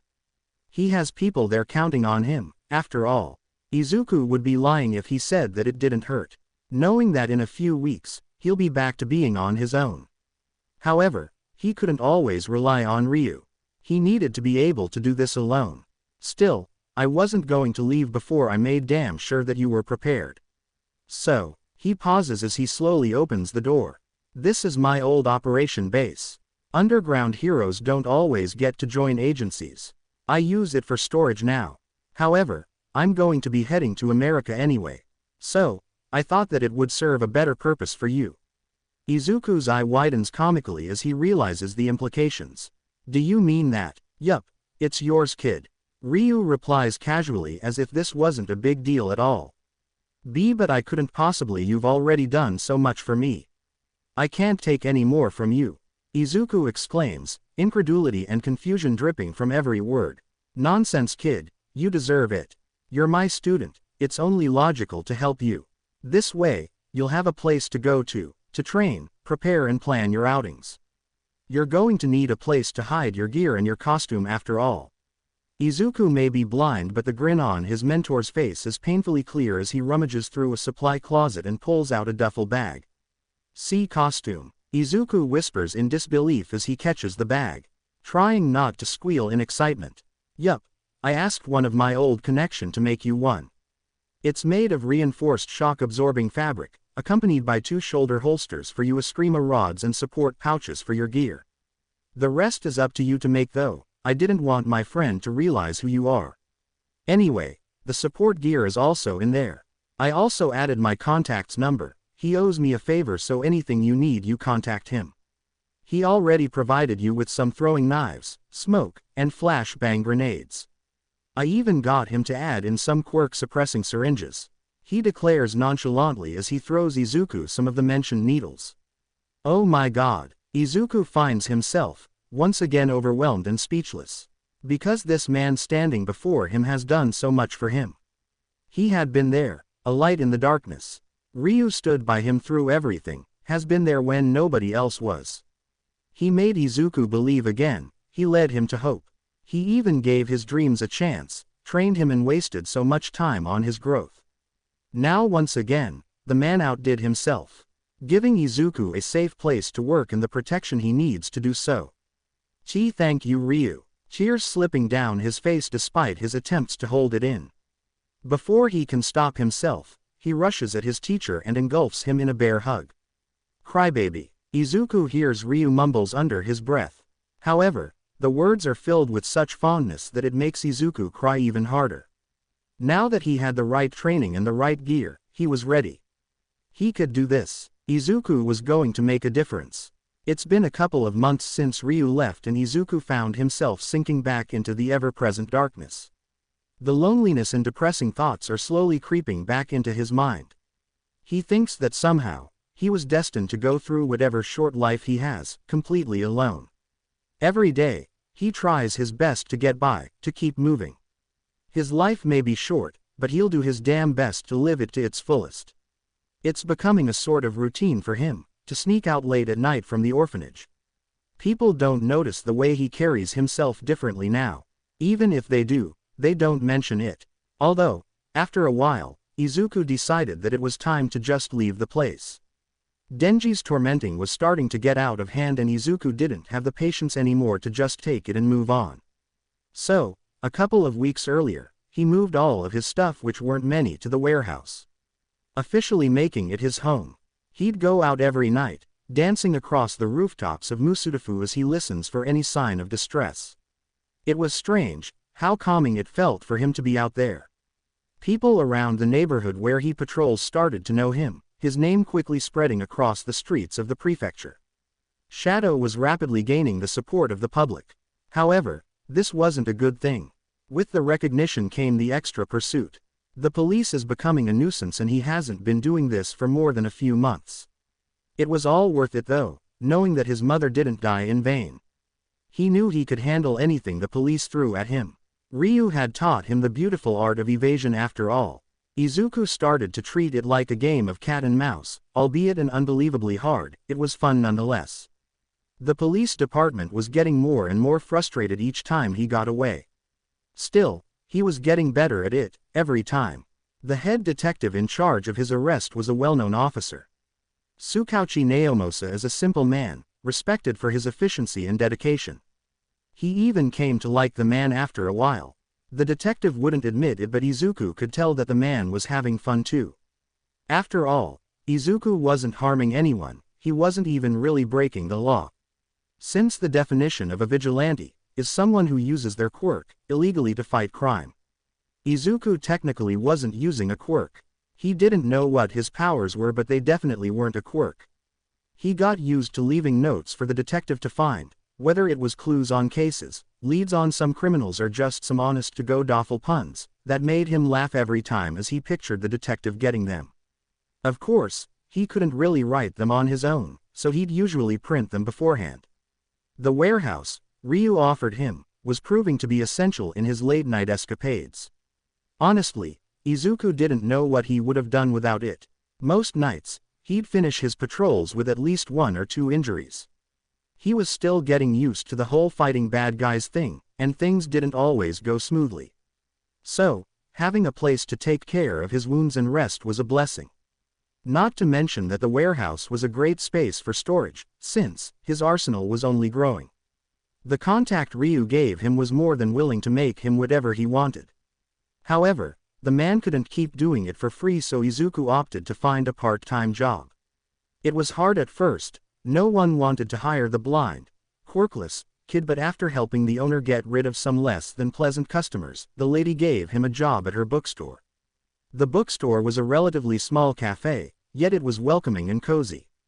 It had an ever-present calm atmosphere that was perfect for relaxing and enjoying a good book. Miss Eleanor, the owner, has even decided on turning it into a cat cafe. It was a place where people got to enjoy their coffees as they read or just played with the cats. It was perfect. The woman had also gone out of her way and brought some books in Braille for him to pass the time with. His shift was finally over and his other job was waiting. After waving to Miss Eleanor goodbye, he quickly ducked into one of the nearby alleys. The night sky basing the world in darkness and hiding him from the world as he promptly changed into his costume. Going through the now familiar motions, he was done in a few minutes. He scaled the alley's building and swiftly took off running. The fresh air and the rush from the adrenaline made his heart leap. Soon enough, He found the perfect spot to check out the area. Settling himself in a seated position on the roof's edge, he strained his ears for any kind of unusual sound. At first, he picked up normal sounds. The barking of a nearby dog, the laughter of some children, honking of a few cars, screaming of a girl. Wait, what? He focused on the sound and quickly zeroed in on it. His senses all working in overdrive as he pinpointed the incident's location. Without a second thought, he took off, following the screaming, like a beacon as he hoped he wouldn't be too late. From what he was hearing, it sounded like a young woman being robbed. As he finally arrived on the roof above the alley in question, he realized that the woman was actually not older than himself. Her figure was small and thin. He wondered what a girl her age is doing out alone at this time of night. He didn't have time to think about it though, since he is deemed to act before anything serious happened to the girl. His attention focused on the man assaulting her instead. He was bulky and his posture stiff. His right arm was raised and the form was distorted as if he had changed the physical form of his hand. Maybe a transformation quirk. Now big guy. Why don't you pick on someone your own size for a change? He cooed darkly, his voice steady and menacing. He'd learned a long time ago to conceal his emotions in a fight. The man froze mid-swing, his head snapping up to look at the vigilante in shock. None of your business, midget. Go find someone else to bother. The man scuffed as he readied himself to proceed with what he was doing. His first mistake was thinking he could get away with hurting an innocent girl, turning his back on Shadow. Now, that was his second mistake. Izuku swiftly jumped from his place on the roof, landing in a rather brutal hit on the man's back, knocking the air out of him as he was pushed to the ground. Quickly, positioning himself between the man and the victim, he stood in a fighting position. Run, he ordered, his voice leaving no place for discussion. Hide behind the trash cans, I'll get you when it's over. He whispered to the girl. His only response was a small whimper and the sound of running footsteps. The man grumbled as he tried to get back on his feet, barely making it halfway before Izuku kicked him down again. Give up yet? Shadow asked innocently, his head tilting to the side, reminiscing of a curious cat. Damn brat, the man spat, rushing at the vigilante, a war cry resounding through the alleyway. I'll take that as a no, Izuku quipped as he swiftly sidestepped the man, dodging the angry bull with little to no effort. I'll kill you for this, the criminal yelled once more, making another move to run at the vigilante. Izuku at least has to give it to him. The man was stubborn as hell, getting bored with the whole interaction. Izuku took out one of his Eskrima sticks, charging it with electricity. He waited for just the right moment before hitting the man in the thigh. The man wheezed in pain for a moment before he crumpled to the floor in a motionless heap. Doing quick work of tying the man up and leaving his usual note to the detective, explaining what the man has done. He made his way to the shaking figure peeking from behind the trash cans. Hey, it's okay now. You can come out, Izuku said tentatively, the steel and venom in his voice gone as his protective instincts took over. The girl got up from her crouched position on shaky legs, swaying a little before steadying herself. Okay, so, first of all, what's your name? Her body racked with tremors as she tried to speak. You Uraraka, she answered weakly. Okay, I'm Shadow. Now, I need you to breathe with me, Uraraka. He emphasized his request by inhaling and exhaling out loud, waiting for the girl to follow his motions. Does anything hurt? Did he injure you in any way? Was I too late? He asked, worry laced in every word he said. And no, I'm okay, he didn't hurt me. The girl mumbled quietly, thank you for saving me. Her voice wavered at the beginning but eventually settled in a steely tone. Although he couldn't see her eyes, he could practically feel the determination burning in them. Oh, don't worry about it. Izuku waved his hands nonchalantly, dismissing the girl's thanks. He wasn't doing it for that. He heard someone calling for help and he came. Do you have a phone on you by any chance? Oh, yes, she stuttered, not expecting the change in subject. Quickly taking out her phone from her front pocket. I need you to call the police and tell them what happened. I'll stay with you until they come. But I can't be here when they get here, okay. Izuku knew that waiting for the cops to come would be risky but he couldn't leave the girl alone. That reminds him. He looked at the girl as she finished talking with the officer. Why were you out here anyway? Don't you know it's dangerous to be out here at night? He asked slowly, trying to sound as calm as possible. I got lost on my way home from the store. She whimpers as she explains, and Izuku feels a pang of guilt for reprimanding her. It's okay, it wasn't your fault. Your parents shouldn't have left you to come home alone anyway. He replied quickly, trying to appease the situation. After all these years, he can take down people stronger and bigger than him in a fight, but he can't deal with people his age. He was really pathetic. He was almost 13, damn it. Why couldn't he control himself? His train of thought was cut off as sirens resounded from a distance. Quickly waving at the girl and making his exit, he scaled the building and ran back home. This was an interesting day. Now, standing in front of the pro-hero Eraserhead, Izuku thinks he did well. It's been 2 years since Ryu left, and Izuku managed to make a name for himself as the mysterious vigilante Shadow. However, this didn't mean he was going to give up that easily. Raising his hand in a gesture of mock surrender, he slowly edges backward. Each step he takes, the hero takes too. There's no way out this time, Shadow. Give yourself up, it's over. Eraserhead's eyes are glowing red. Previous encounters and his research on the man tells him that the man is trying to use his quirk on him. Yeah, that won't work on me, so you can blink or whatever. He finally speaks up, a tinge of amusement in his tone. Shock envelops Eraserhead's features, but the hero manages to steel himself again. His face going back to its blank expression. Izuku curses himself internally for forgetting his voice modifier. What do? Before the hero can even finish his sentence, flash grenades are tossed in his direction. The light blinding the hero and making him blink. Eraserhead tries to erase Shadow's quirk as the vigilante swiftly scales the building's wall, but to his surprise and confusion, nothing happens. Shadow didn't even falter at having his quirk erased. Sorry to cut our little meeting short, Eraserhead. See you around, hero. He calls out as he retreats into the darkness. Unknown to him, the underground hero had finally managed to learn something about him. Naomosa knew this was a long shot.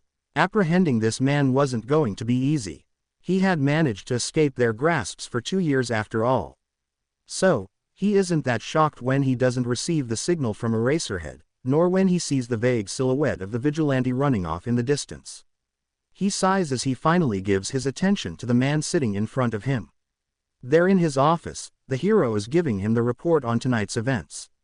So, did he speak to you? Did he tell you anything important? Naomosa asks curiously, because in 2 years, they never heard the man's voice except when it was through a voice modifier of some sort.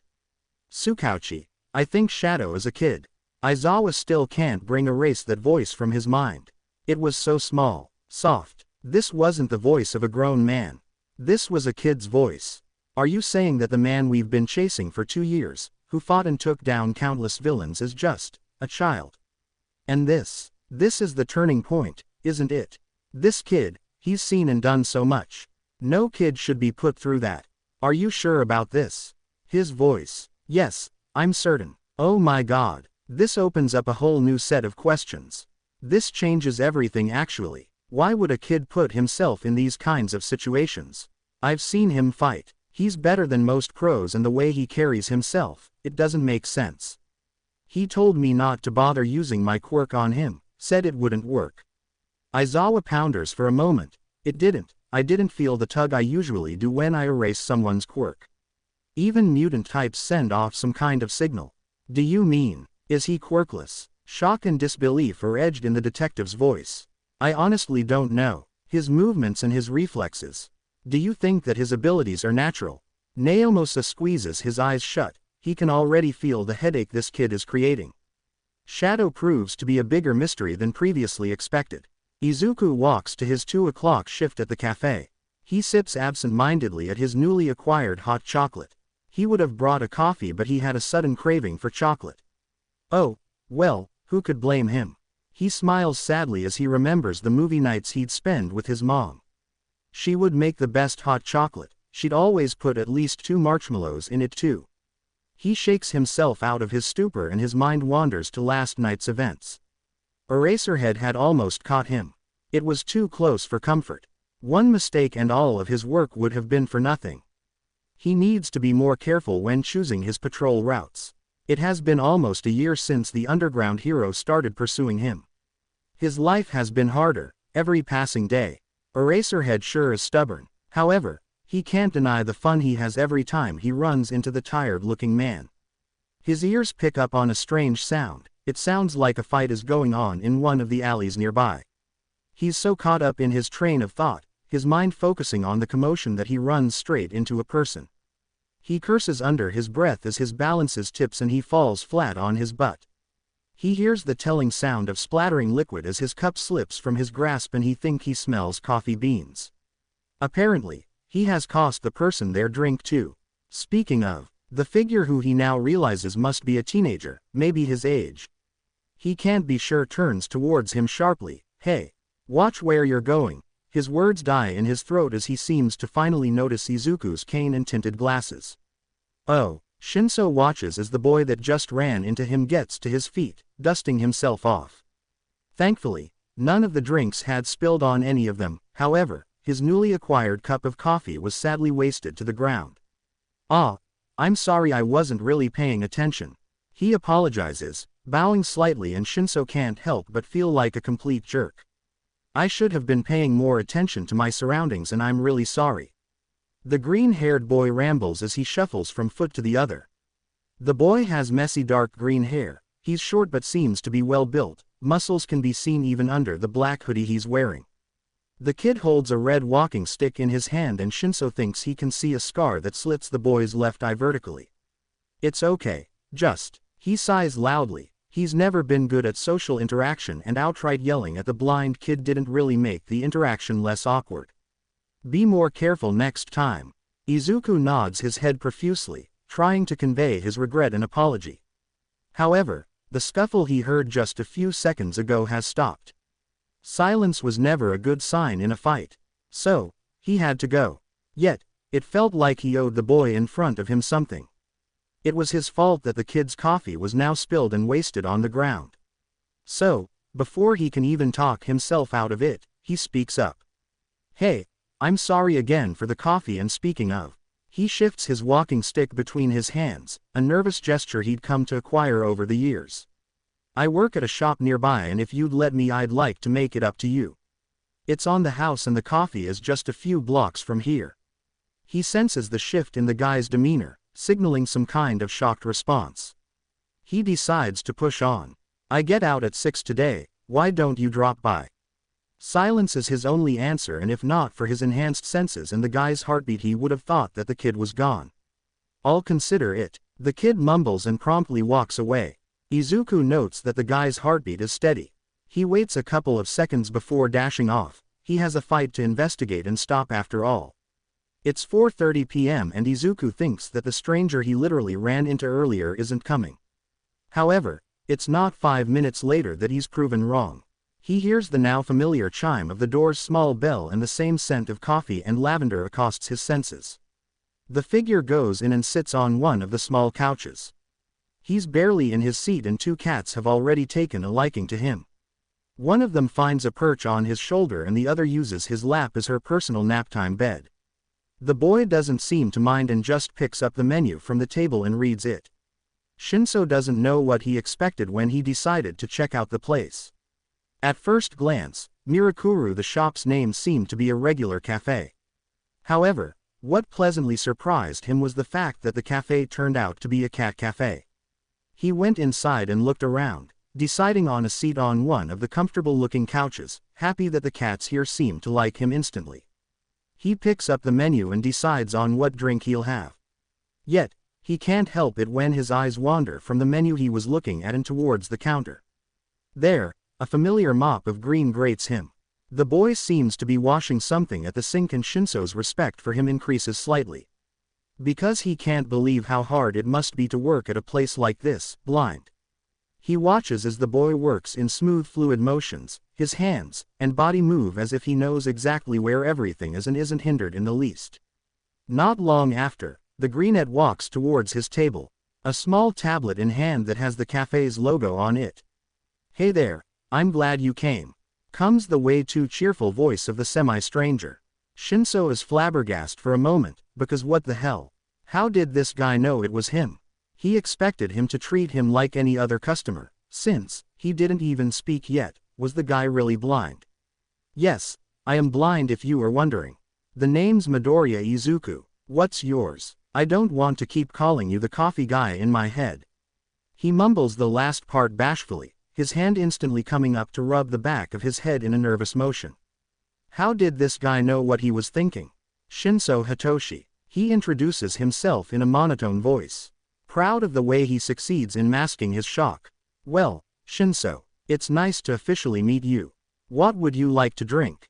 It's on the house. I can pay. You don't have to, and I'll take a medium frappuccino. Nonsense. I told you to come so I could make it up for running into you and wasting your drink.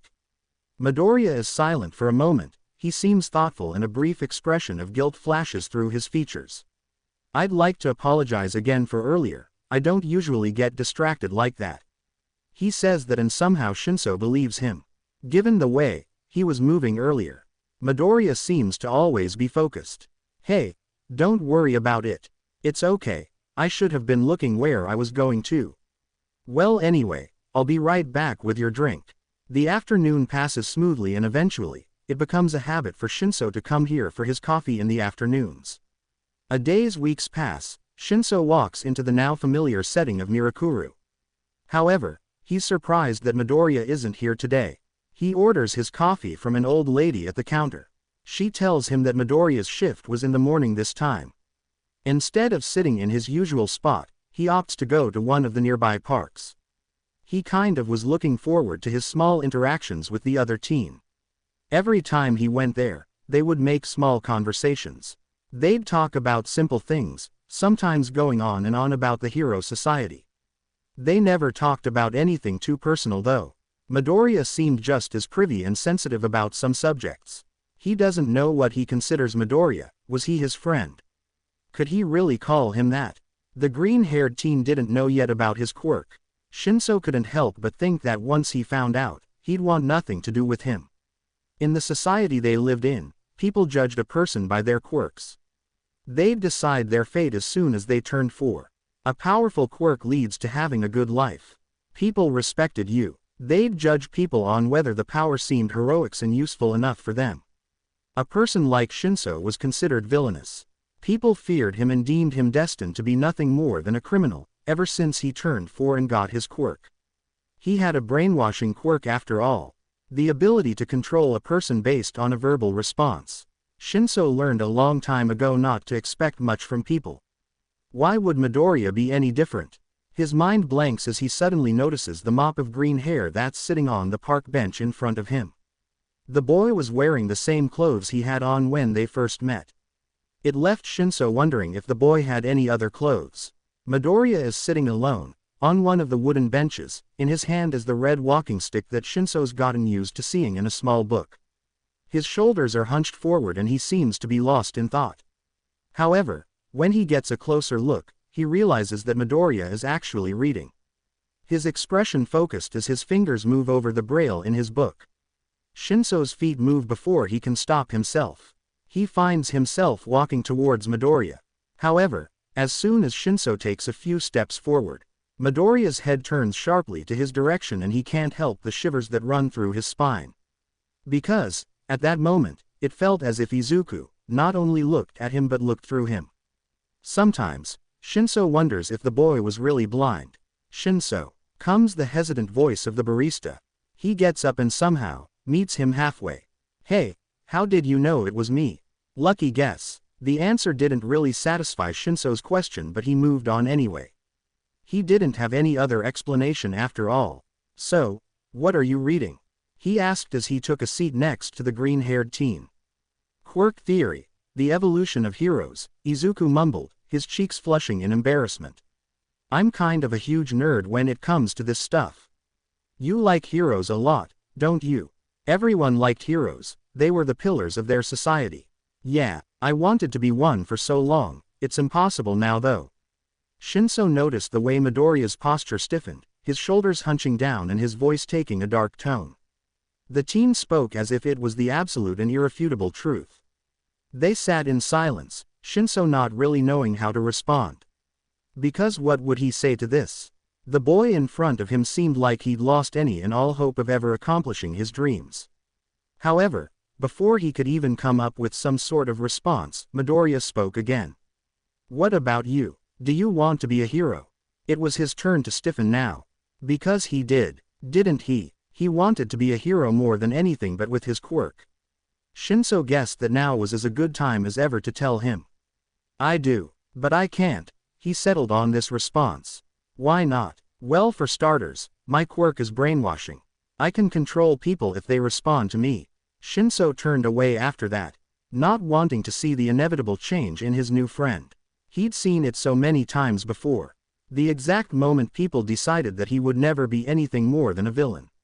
The exact moment fear overtook their expressions and their friendship was ruined forever. He didn't want to see that look on Midoriya. So cool, the other exclaimed excitedly, startling Shinso, his head whipping towards him in disbelief. Your quirk would be so useful in hero work. Just imagine the hostage situation you could stop with only a couple of words, the villains you'd stop without even resorting to violence. Why would you even doubt yourself? With your quirk and your kindness, you'd be a great hero, Shinso-kun. The earnest and honest response coupled with the sheer sincerity of Midoriya's words made his breath catch in his throat. This was the first time anyone ever believed in him. Believed that he could be a hero. Midoriya didn't even hesitate to talk to him. Even after he learned about the nature of his quirk. It left Shinso speechless. He realized after a moment that Izuku was still rambling about the possibilities regarding his quirk. He couldn't help but ask the thing he's been yearning to ask ever since he got his quirk. Do you really think that my quirk isn't villainous? Do you think that I can be a hero? His voice was barely above a whisper, his nerves getting the better of him as for once in his life he had hope for the answer he always wanted to hear. Shinso, no quirk is villainous, it's the user's choices and intentions that make that decision. I don't think you can become a hero. He paused, removing his glasses, and for the first time, Shinso saw the boy's emerald eyes. They were a dull shade of green, but they seemed to carry the light of the world in them as the boy finished his sentence. No trace of hesitation or doubt in his tone. I know so. Shinso for the life of him couldn't keep it in anymore. He tried to keep his expression neutral, his face blank, he really did. But, at that moment, he didn't care to keep up his facade anymore. He cried, tears flowing freely from his eyes as he felt all of the emotions he tried to suppress rise to the surface. It felt like a dam had broken and it wasn't going to be fixed anytime soon. Izuku threw out his breakdown, just held on to him, a silent yet steady comfort. A promise of support and friendship through it all. Shinso was glad for whatever higher force made them run into each other that day. Izuku walked back from his afternoon shift at Mirakuru. He was honestly beat. The cafe was packed today and the amount of focus he had to put in just to do simple tasks was frankly exhausting. Luckily, Miss Eleanor seemed to pick up on his discomfort and gave him the rest of the day off. Sometimes he felt like the woman could see right through him. He was passing under one of the road's bridges when all of his senses seemed to flare up. His instincts screaming at him to dodge, to move, to run. He leapt out of the way just as a huge body of slime emerged from the manhole cover that leads to the sewers below. The monster screamed as he lunged in his direction. A size M invisibility cloak. Just my luck. The slime villain cooed darkly as he approached the teen. In one swift motion, Izuku disconnected his walking stick into his two Eskrima sticks. Swinging one of them in his hand menacingly, he looked straight at the sludge villain, daring him to come any closer. The monster seemed taken aback slightly by the teen's behavior but didn't seem to think much of it as he proceeded to lunge forward. Izuku took in every detail he could get. The vibrations around them informed him about the villain's physical mutation. The man in front of him was made solely of sludge. Except there was one point of weakness. Taking in the information and acting on it, Shadow leapt at the monster, twisting in midair and landing right on top of him. His Eskrima rod pierced something more solid than the sludge, yet, not quite. His mind providing that he had just pierced the man's eye. The villain screeched in agony, his howls and pleads going on deaf ears.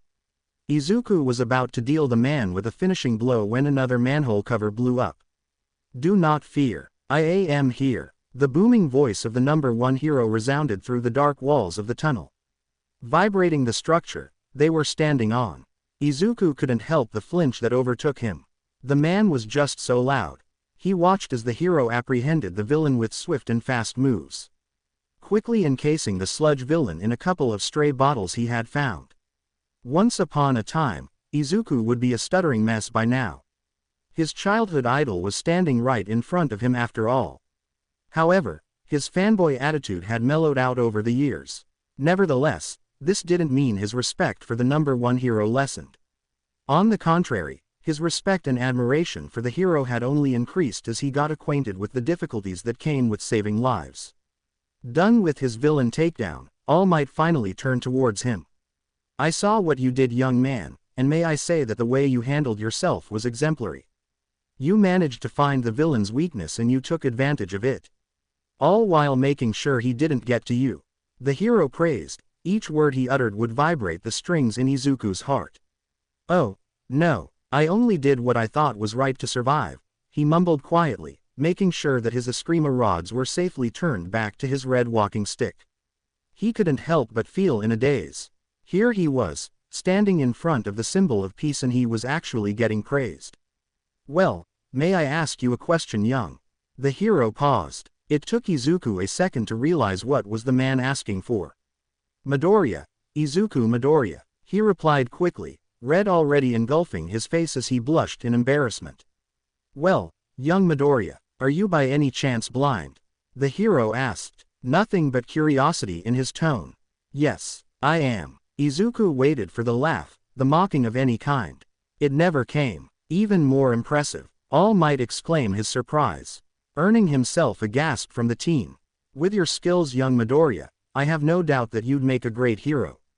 That was everything Izuku wanted to hear, wasn't it?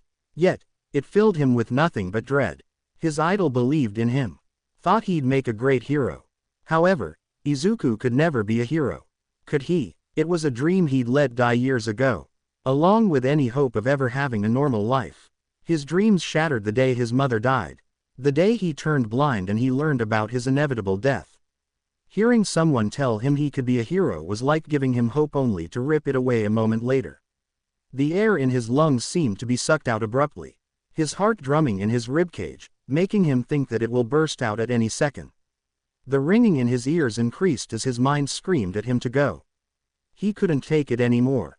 "I am sorry. I have to go. I'm sorry, but I can't. I can never, not a hero, no," he stammered in his haste to gather his items before he took off running.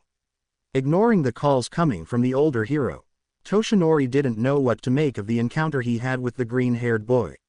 He had arrived at the scene expecting to fight a villain and defend a scared civilian. Yet, what he witnessed made him pause. In front of him, he watched as a blind teenager took on a villain single-handedly, fighting him with calculated and efficient movements. It was impressive, to say the least. However, the crestfallen expression the kid wore after he mentioned his potential in a heroic career made him pause. He knew the moment he saw the kid's change in demeanor that he had said something wrong. But, what was it? In all his previous run-ins with fans or even heroes, people would beam at any encouragement he gave. So, why did young Midoriya react that way? From just a few seconds, he knew the kid had potential. The kid was blind for Pete's sake. He can't even imagine the amount of work the teen must have put in to acquire such efficient combat skills. All Might just hopes that whatever the kid's reasons were, that he will reconsider. Their society needed people with drives such as his after all. 2 days later, the rain bore down mercilessly upon the heart of Musudafu, pounding on the rooftops and turning the streets into a den of slick stone and muddy waters. It was at times like these that Aizawa regretted getting out of bed in the morning. He groggily left the warmth of his living room's couch and the coziness of his yellow sleeping bag in order to go through his night patrol. Now, jumping from roof to roof, slightly limping and utterly exhausted from his previous encounter with a villain, he promised himself a nice and long hot bath once he got back home. However, his plans were ruined when a figure slammed into him, sending him toppling into one of the dark alleys below. He cursed himself for his moment of distraction. Years of experience had taught him to always be on guard. Yet, the villain still managed to surprise him. For the past 2 days, Izuku had immersed himself in his vigilante work. not even getting any rest as he tried to get his mind off of his encounter with the #1 hero. It was days like these though, that he enjoyed going out. It was pouring and the cold made the hair on his back stand on end, but he didn't care. It was there, under the rain, that his world seemed to be the clearest. The vibrations coming off from each and every raindrop made his image that much sharper, giving him the semblance of sight. The cold he would surely get afterward was worth it. Hearing some kind of scuffle coming from one of the nearby alleys he was passing, he expected to find some kind of robbery or mugging. What he didn't expect, however, was to find a man towering over an oddly familiar form. The figure's heartbeat belonged to none other than the man that has been chasing after him for about a year now. Blaring alarms shot in his mind as he registered the slow and dimmed heartbeat, followed by the shallow breathing of the hero. The villain raised his hand. Izuku could make out some kind of mutation. The arm was the form of a stinger, sharp and piercing, and it was aiming straight for the fallen hero's heart. Before he could think twice about it, he charged forward, going straight for the towering figure. He could vaguely smell the remnants of some kind of substance on the man's body, previous experience informing him that the smell belonged to a scorpion's venom. This was Sting, the infamous villain that has been shaking the underground world for a while now. The man was known for his mutated quirk, Scorpion. It gave him the properties of a highly lethal scorpion. The mutated quirk was probably the reason why Eraserhead couldn't erase his quirk, Izuku noted. The man's heartbeat was erratic, and if the blatant smell of blood coming from the man's body was any indication, Eraserhead seemed to have put up a good fight despite the clear disadvantage. This was all the information Izuku needed. He instantly aimed for the place where the man seemed to be bleeding the most, ramming his leg into the man's side with a force to rival that of an angry Ryu. He quickly went in for another hit to the man's stomach, the force of the blow making the man yell in both agony and surprise at being caught off guard. Izuku dodged as a kick was aimed towards him. They kept it up for who knows how long. The villain was stubborn. Izuku would give him that. They were both getting tired. The man swiped at Izuku's arm. He hissed in pain as he felt the stinger pierce his skin. Sting seemed to have run out of venom, his senses catching no trace of the substance, which was a huge relief for the vigilante. This, however, did not lessen the pain that flared in his abused appendage. At first, when he was still learning to control his powers, a cut like that would be enough to make him drop to his knees. His senses were so heightened that even his pain receptors were working on overload. Even the slightest brush of fabric against his skin would hurt like he was being pricked by 1,000 needles. Luckily, Ryu had trained him to control his senses and prevent himself from getting too overwhelmed. He could still feel the pain though. He retaliated with a punch to the man's throat. It was a dirty move and he knew that. But years of experience has taught him that in a fight, he needed to use everything to his advantage. The man stumbled backward, the air knocked out of him. Izuku took the opening he provided to deal a finishing blow to the back of the villain's head, effectively knocking him out. After doing quick work of calling the detective and tying the villain to one of the nearby poles, he made sure to leave a small note addressed to the detective. With that done, he quickly made his way to the fallen figure of the underground hero, sighing in relief as he heard the man's pulse. It was faint but it was still there. He assessed the man's wounds, using his powers to find the source of both the smell and cause of each injury. It seemed that Eraserhead had taken a harsh blow to the head and was stabbed in the side. There was what looked like a big puncture wound in the place where he sensed the blood. He hoped that Sting didn't poison his stingers. Still, hope wouldn't get him anywhere. With practiced ease, he wrapped the man's head with bandages he carried in his utility belt. To his horror, the hero chose that moment to wake up. The man groaned, his head lolling to the side as he tried to move, to stand up, to fight. Izuku realized, "It's okay, Eraser, it's okay, you're safe. You need to stop moving. You're hurt." Izuku reassured softly. Even heroes needed saving sometimes. "What shadow?" the hero asked in disbelief. His features were scrunched up in pain as he was fighting a losing battle with consciousness. "Look, I need you to stay with me, okay? The medics will be here soon." Making sure to put pressure on the man's side, he easily lifted him up. Taking care of being as gentle as he could, he carried the man bridal style. Eraserhead groaned in protest, trying and failing to move out of Izuku's grip. You need to trust me. I think that you were stabbed by stinger that was poisoned. The medics won't get here soon enough, we need to meet them halfway. He could hear the distant sound of sirens coming their way. He needed to take him to them fast. If what he gathered about Sting was true, the hero had about half an hour before the venom took its full effect. Making sure to not aggravate his wounds, he ran to the front road. Distant sounds of sirens could be heard. His mind was running 100 miles per second. The heartbeat of the hero in his arms was slowly fading. The venom was rapidly taking effect. They were running out of time. A hand on his shoulder startled him. He turned around sharply, fight-or-flight instincts taking over as the adrenaline slowly faded. He was met with the piercing gaze of Detective Tsukauchi. The man seemed to be torn. Looking quickly from Izuku to the man in his arms, Izuku assumed that he was deciding whether it was worth it to arrest him here. Look, Detective, Eraserhead is dying. We can continue our very fun game of cat and mouse some other day. But, right now, we need to act fast. There's poison in his system from Sting's attack and I don't know how much time he has left. Izuku didn't even care that his voice modifier was turned off at the moment, nor did he care for the way his voice was so obviously in a panic. The detective's eyes softened as he wordlessly gestured for the medical cart that was stationed just a few feet away from them. Izuku quickly handed the limp body of the hero to the EMTs. Relief flooding his system as he saw the hero finally getting the medical attention he needed. He turned to leave but his path was cut off by the detective.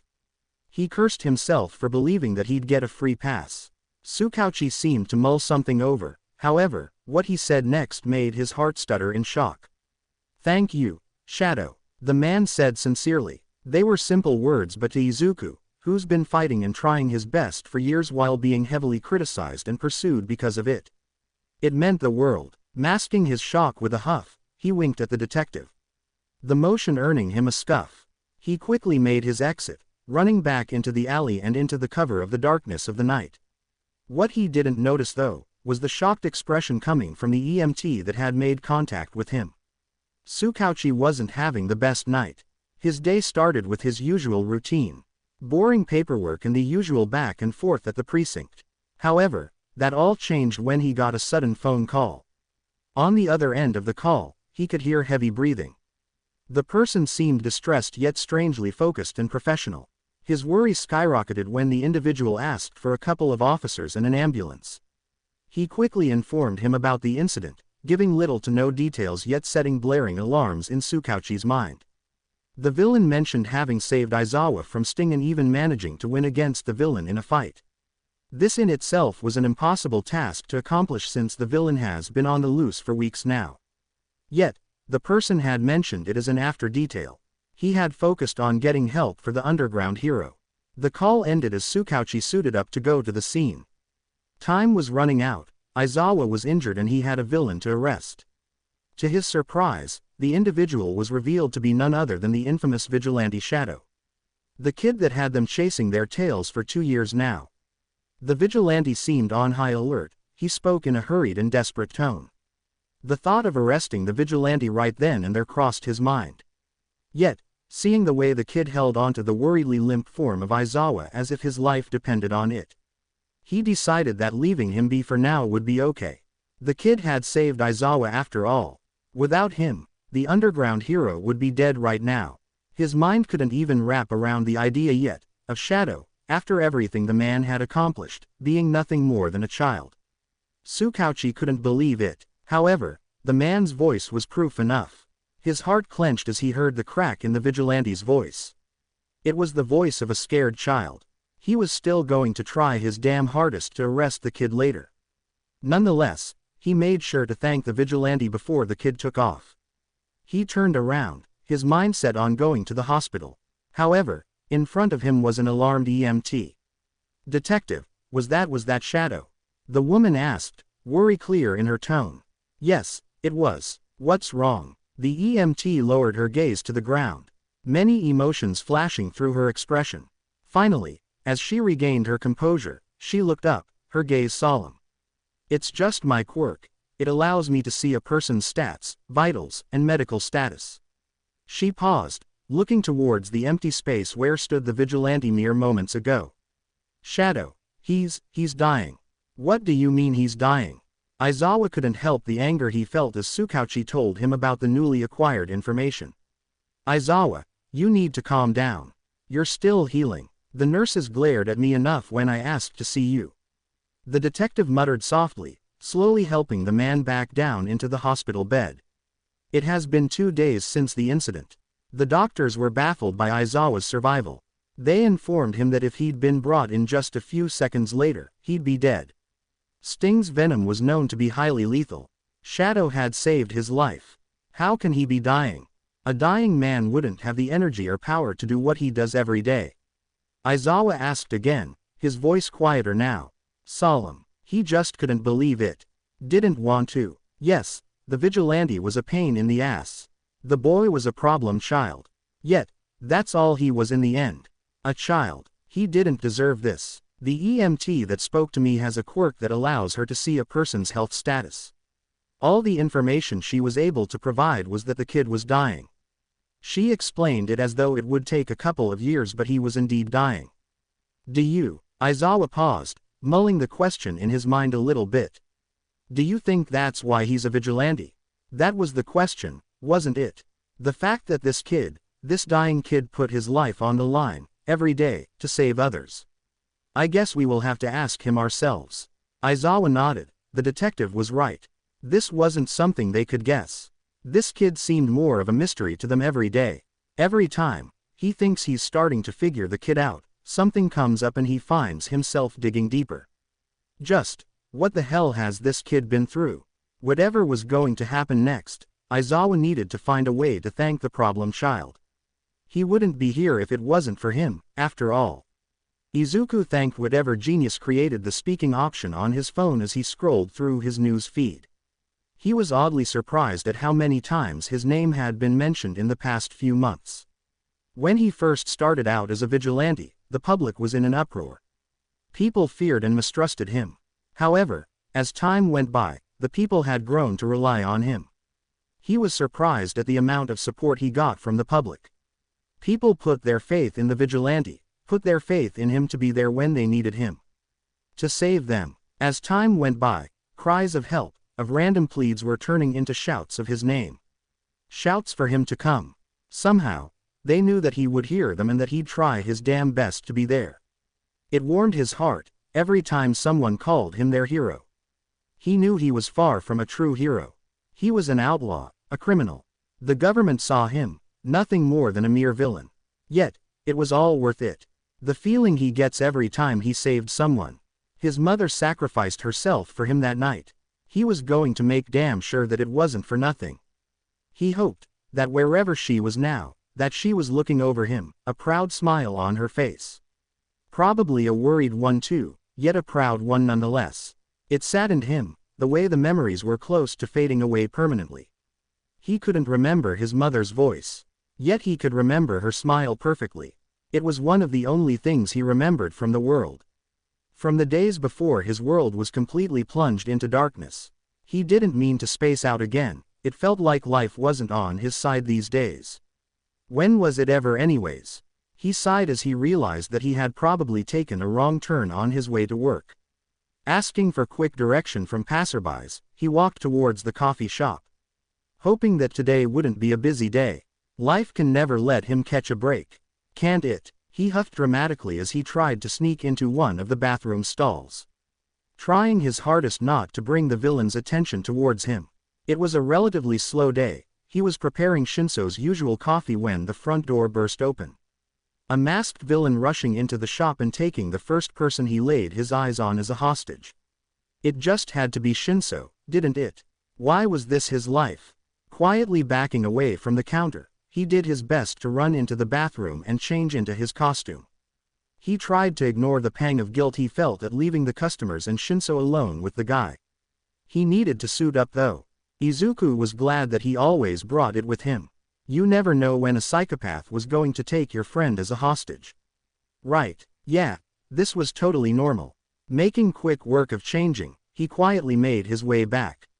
Taking a peek around the corner, he assessed the situation before him. The robber had one of his hands over Shinso's mouth as his other hand held a gun to Shinso's head. There goes Shinso's chance of using his quirk. Izuku thought bitterly. Sirens could be heard outside. The police were surely chasing the guy when the bastard decided that adding armed hostage-taking to his sentence was rational. Izuku took his time to scan the guy's figure. The man's posture was stiff, clearly on high alert and desperate. Fighting him now was going to be tricky. A cornered man was a dangerous one. Izuku could probably take the guy out fast, but Shinso's life was on the line and he wasn't going to rush in without thinking it through. Izuku swallowed down his anxiety at the thought of his friend's situation.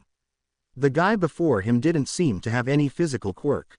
If his choice of weapon and lack of mutation was any indication, the guy probably had some kind of mental or passive ability. His questions were answered when the door of the store seemed to rattle slightly, only to swing open a couple of seconds later. So, some kind of telekinesis. It seemed like the guy was getting ready to take off. Having acquired a hostage, all he needed to do was walking out. All Izuku needed to do was wait for the right moment and ambush him. However, Shinso appeared to have a death wish as he suddenly kicked the guy's knee. The villain howled in pain as he cursed loudly, panic and anger overriding his features as he aimed the gun at Shinso. Izuku could practically feel the moment Shinso realized his mistake. Before he could think better of it, his feet were moving. Quickly dashing towards the pair, he tackled the villain to the ground, not even noticing the sound of the gun as it went off. Too busy pinning the villain down and restraining him to see the look of horror that was etched on Shinso's face. Not that he could see it anyway. Getting back up to his feet and admiring his work, the villain was strangely easy to take down. He didn't even realize that he was moving until he was on him. Yet, he couldn't help but feel like he was forgetting something. "Are you okay?" came a hesitant yet familiar voice from behind him. Izuku turned around to face him, his action eliciting a gasp from the teen in front of him. He chose to ignore it. "Am I okay? Shouldn't I be asking you that?" he countered cheekily, vaguely aware of the stinging pain he was feeling in his shoulder. "You're bleeding." The panic and worry in Shinso's voice was evident. "Bleeding." He patted himself off, only stopping when his hand came in contact with his shoulder. He hissed in pain as a new wave of pain hit him. Now that the adrenaline from the fight was wearing off, he could feel it. The pain. So, that's where the gun went off. He got himself shot. "Do not worry, troubled citizen," he exclaimed loudly as he tried to ignore the now searing pain emitting from his wound. "I will be off now." He quickly ducked out of the shop, winking at the detective as he bolted to an alley and scaled the building, hoping that today wouldn't be the day he would bleed to death. Thankfully, the bullet had gone through and out. Nothing some gauze and wrapping wouldn't fix. He'll feel it for the next few weeks though. Shinso didn't know what to think about his savior. Shadow was a mystery to everyone. The man was famous for his accomplishments and saves. Some even call him a hero. They talk about exploits and skills. The way he always shows up. Shinso has been following the man's activities for a while now. He'd come to admire the vigilante's actions. The man always helped when he could and never asked for anything in return. No fame, no fortune. He was chased by the whole police department and countless heroes constantly. Viewed by the government as a menace and a criminal. Yet, the man-boy, from the vaguely familiar voice he heard today, kept going out there and kept trying to save people. Today, he saw it firsthand. The way Shadow practically threw himself in the line of fire, literally, in this case, just to save a random guy from getting shot. Just to save him. He even got shot. However, this didn't mean that Shinso supported vigilantism. Logically, if every person who wanted to help decided to randomly go out there and put themselves in danger, the world would resolve to chaos. The law against public quirk usage was there for a reason, and a good reason at that. He hopes that Shadow wasn't hurt too badly. It was concerning to see the man bleed from a gunshot wound and not even notice it. Shadow spoke to him today, albeit it was a short conversation. The boy's voice sounded so familiar to him. It made him wonder if he had met the man before. He didn't think much of it though. Because what would be the odds of actually knowing the man behind the mask? It wasn't until the next morning that he found out just how probable those chance really was. He couldn't help but gape at the blood stain that was currently spreading on Midoriya's shoulder as he poured Shinso's usual cup of coffee. He kept a close eye on his friend that day. Watched the way the boy would wince every time he lifted his hand too much or held something particularly heavy. His mind was quick to form conspiracy theories, each one having a perfectly logical explanation for Midoriya being injured on the exact place Shadow was shot.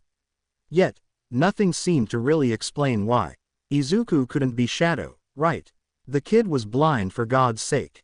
How could he possibly be the roof-jumping, crime-fighting ass-kicking badass that went out every night? He decided to let it go for now. He was running on 1 cup of coffee after a particularly bad all-nighter. His insomnia just made him paranoid.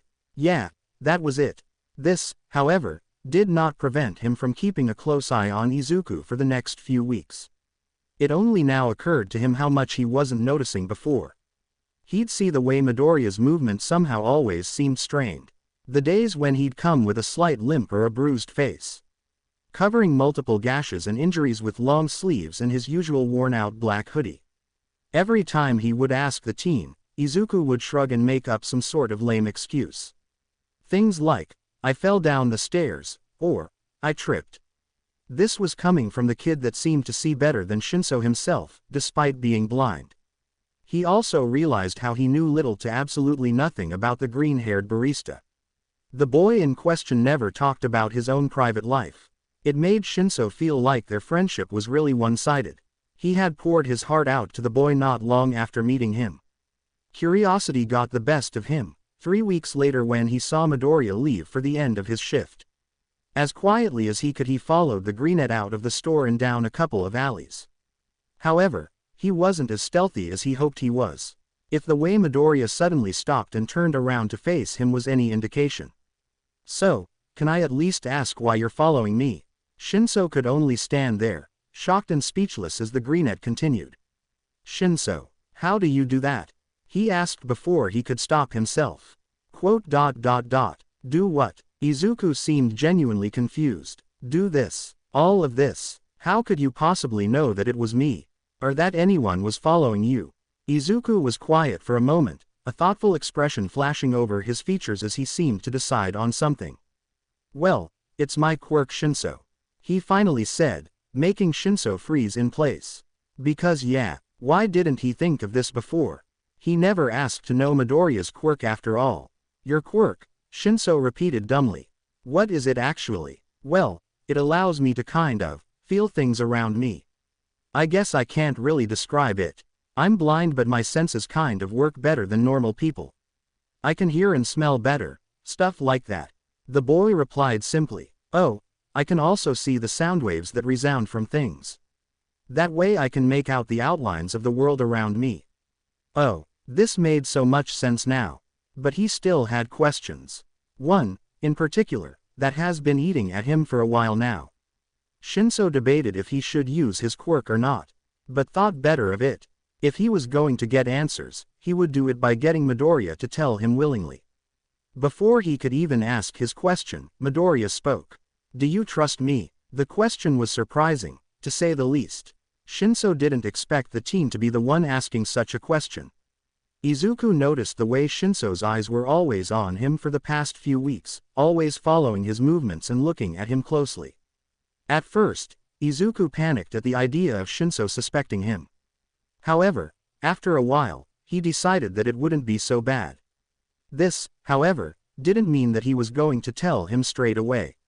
If he could save his friend the trouble and burden of knowing, he would. I do. Well, if you really do. Trust me when I tell you, not ask many questions. My past and future aren't something that'll be fun getting to know. What do you? I know you've figured it out. You're smarter than that, but this isn't something you should get yourself into. My life is complicated. Shinso, for the life of him, didn't understand Midoriya. That's the thing, isn't it? I trust you, Midoriya, but you don't trust me. He paused, frustration and anger welling up inside of him. I've poured my heart out to you, I've trusted you with my past and my troubles. Yet, you don't trust me. I know absolutely nothing about you and we've been friends for months. Shinso, you don't understand. Then tell me, make me understand, Midoriya, he yelled, his emotions getting the better of him. Shinso, you're Shadow, aren't you? You saved me at the shop that day. You've been saving so many people. So, why? Why are you doing this? I can't know. It's not right. It's not right for you or for me. You should stay away from me, Shinso. Trust me. Just stay away. What are you talking about? You were my first friend. The first person to ever look at me and see more than just a villain. How do you expect me to just walk away? Because it's too hard. Okay. The smaller boy broke into sobs as he failed to compose himself. What's hard? Explain to me, Midoriya. Midoriya removed his glasses, his milky emerald eyes looking straight at Shinso, seemingly staring right through him. He could see the way the boy seemed to compose himself. His demeanor doing a 180, his emotions disappearing from his features and leaving a blank expression in its stead. Use your quirk on me, Hitoshi. The uses of his first name only served to make the request that much more serious. My quirk. Why? Just do it. Ask me whatever you want. His voice was devoid of any emotion. It felt like he was talking to a puppet. Are you sure? He couldn't help but ask. Yes. Just like that, he watched as Izuku's eyes glazed over, giving his already blank stare an even emptier look. Hesitantly, he asked his first question. Are you Shadow? The nod he got in response only confirmed what he had already asked, so he tried another question. Why did you become a vigilante? Heroes don't always save the day and I didn't have a choice. The answer was short and simple. Yet, it opened up too many other questions. What do you mean? Why don't you have a choice? He feared the answer he was going to get. I'm dying. These two words left the vigilante's lips and Shinso felt like he was being hit by a truck. The shock big enough to make him lose his hold on the other teen. The latter seemed just as distressed at having revealed his reasons for being a vigilante. What do you mean you're dying? He felt dampness spread on his cheek and chose to ignore it.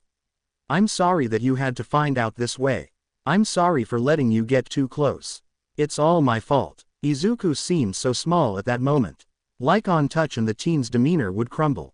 The doctor says I have 4 years left. Give or take a few. He laughed quietly. The sound was so wrong. So broken. Now you know why you should stay away. Shinso looked at Midoriya and felt like the biggest asshole in history. He watched as Izuku quietly walked away, passing him by without another word. His body moved before his mind could even register the action, making him grab Izuku's arm before the boy could walk away. You're an idiot if you think that I'm letting you walk away. Shinso, I'm a ticking time bomb, and if you get too close. The boy put on his tinted glasses again. I'd like to keep the casualties as minimum as possible. His voice was unwavering, his demeanor changing back to the emptiness from earlier. Shinso didn't relent when the greenette tried to remove himself from his hold. If you think distancing yourself from me is going to lessen the pain I'll feel, then you can't be any more wrong. Shinso, don't. Listen to me, Izuku. It was his turn now to use the first name card. If the way the boy stilled was of any indication, it worked. You were part of my life. You've been for a while now. It's only fair that I'd be a part of your life too. I don't want to hurt you. Izuku's voice was so small. It spoke of years of doubt and fear. Then don't push me away.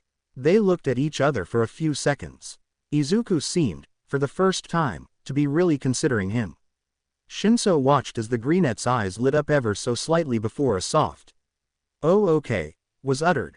Again, this time make sure to put your weight behind it. It won't be as effective otherwise. Izuku lectured as he helped his friend get back on his feet. For the past few months, Izuku trained Shinso.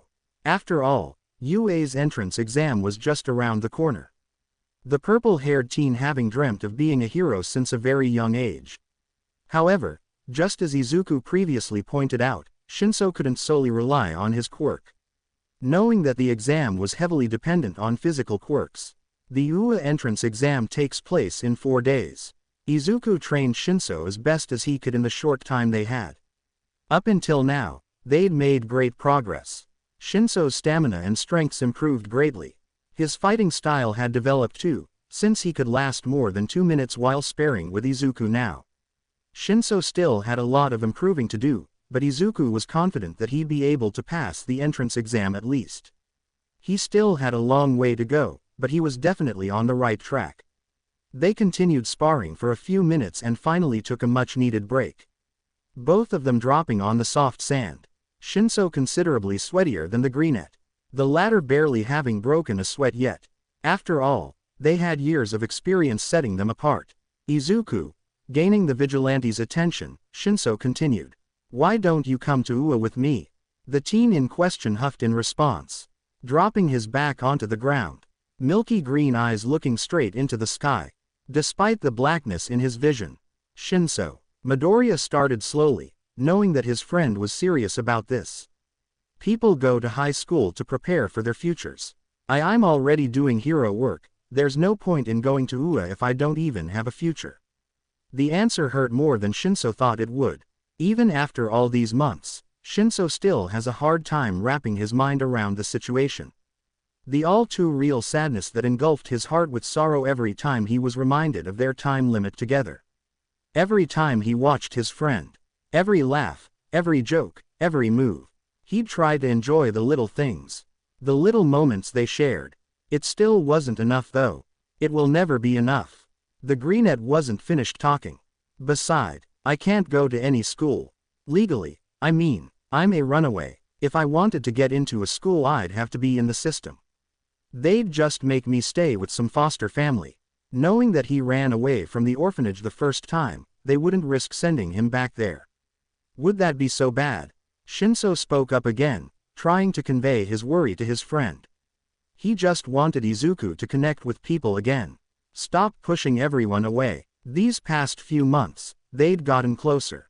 However, it still felt like there was this wall separating them. Izuku was still shutting him out. Subconsciously or not, Izuku needed people to rely on. He can't keep doing all of this alone. Silence met his question. He'd thought his friend had fallen asleep if not for the slow blinking of his unseeing eyes. It's unfair, isn't it?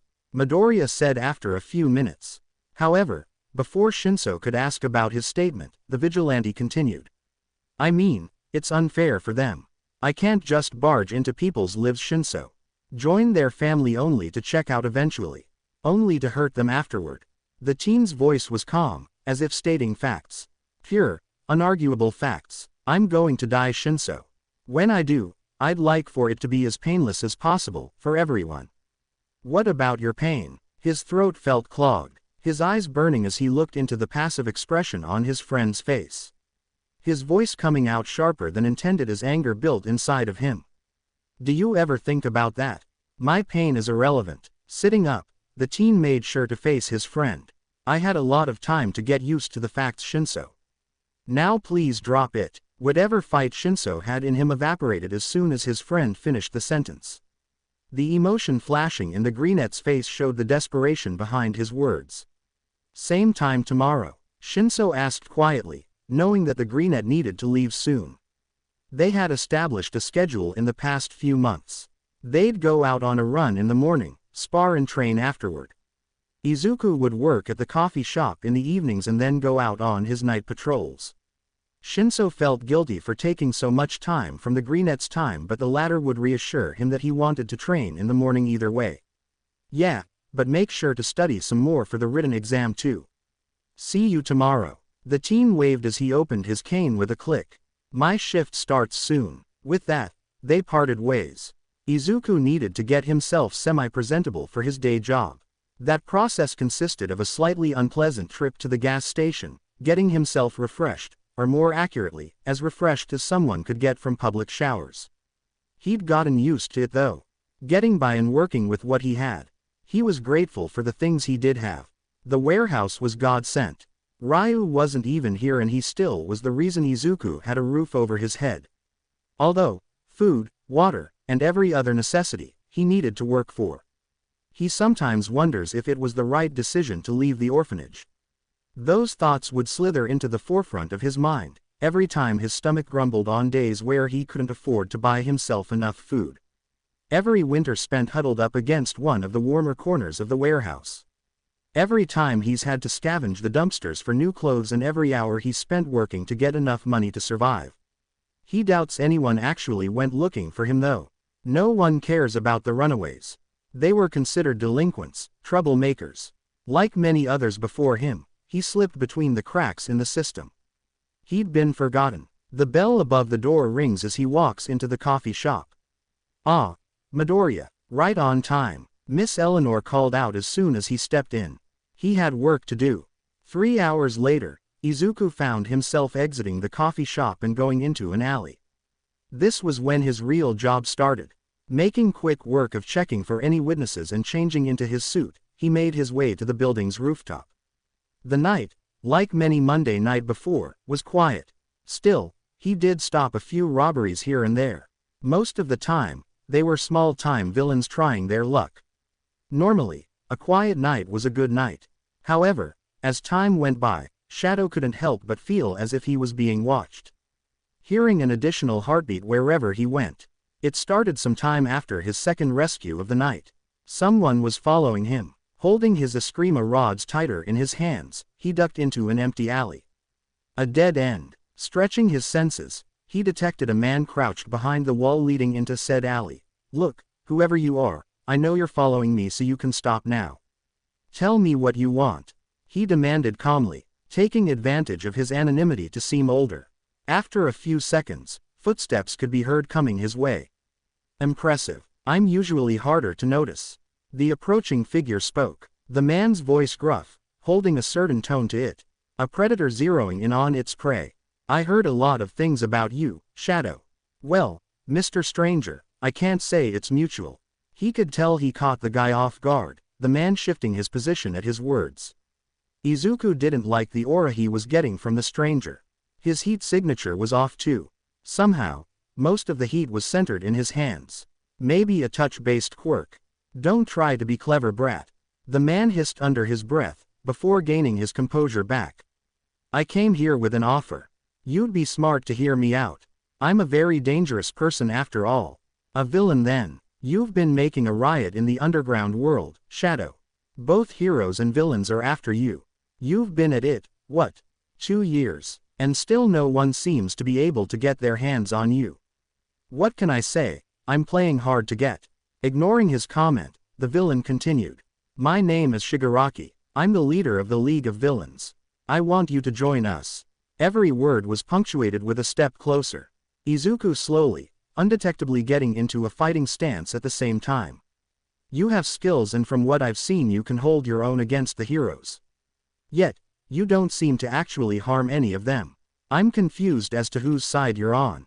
Join me. We can tear this society down once and for all. Join the winning side. Look dude, no hard feelings and all that, I'm flattered really. But I'm going to have to decline." He laughed it off, hoping that this would be the end of that. "If we're done here, I'm going to go on my way now." Oblivious to the mounting rage on Shigaraki's features, Izuku sidestepped the man. Speed walking to the alley's exit, already taking out his burner phone, wanting to inform Tsukauchi. "You're a fool," Shigaraki hissed threateningly, his hand latching into Izuku's arm before he had a chance to dodge. 4 fingers squeezing hard into his flesh, only the pinky was lifted. "You think you can just walk away from me, you brat?" Pain erupted in his arm, his nerves flaring as his flesh got disintegrated. It only lasted a few seconds though. The villain quickly retracting his hand before any real damage could be dealt. "This is a warning, Shadow. You might want to rethink your loyalties.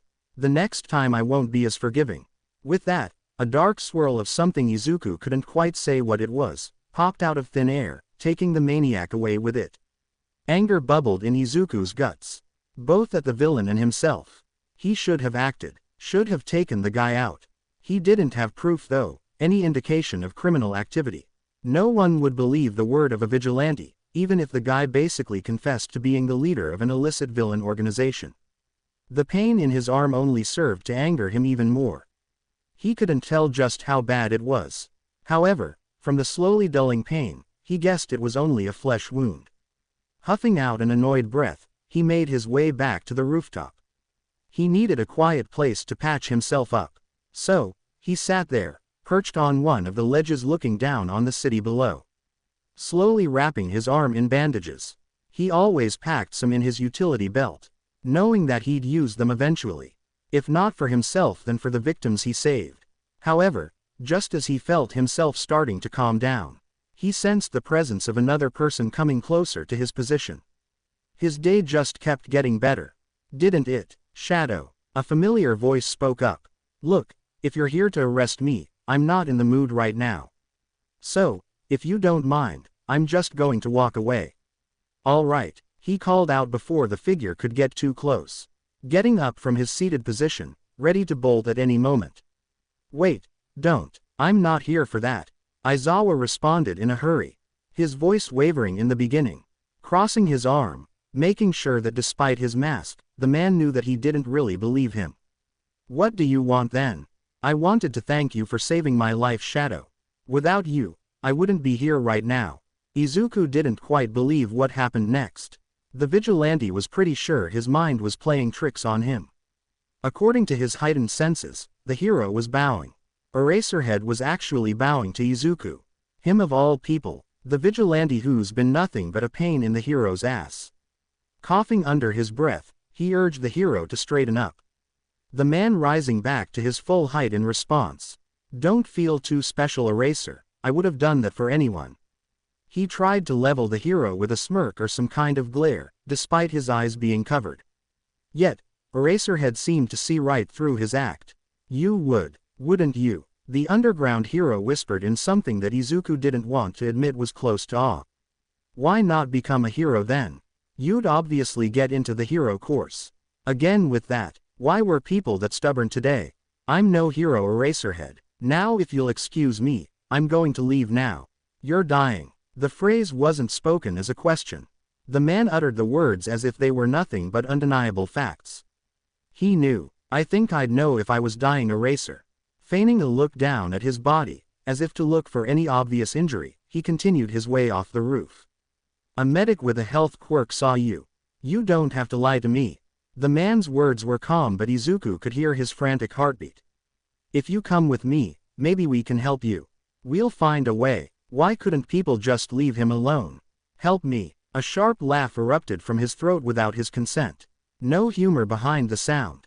No one can help me, Eraserhead. His tone was serious, leaving no space for arguing. With that, he took off, jumping from the roof onto the fire escape. Making a quick exit out of the hero's sight. He didn't have time to waste. After all, his time was precious. These words never had a darker meaning to them before. The bell at the storefront rings as a new customer enters the coffee shop. A wisp of cold air enters the room, disturbing the cozy atmosphere held inside. Izuku instantly knows who was the person rapidly approaching the counter he was currently cleaning. I'm in, the boy shouted excitedly, his voice holding a giddiness Izuku loved to hear in his friend's voice. Yes, Shinso, I kind of figured that out. You know, with my senses and everything. He gestured vaguely to his face, emphasizing on the word, senses. Besides, the bell blew your cover. The greenette snickered lowly. What? Shinso's step seemed to falter for a minute, before he straightened out, excited once more.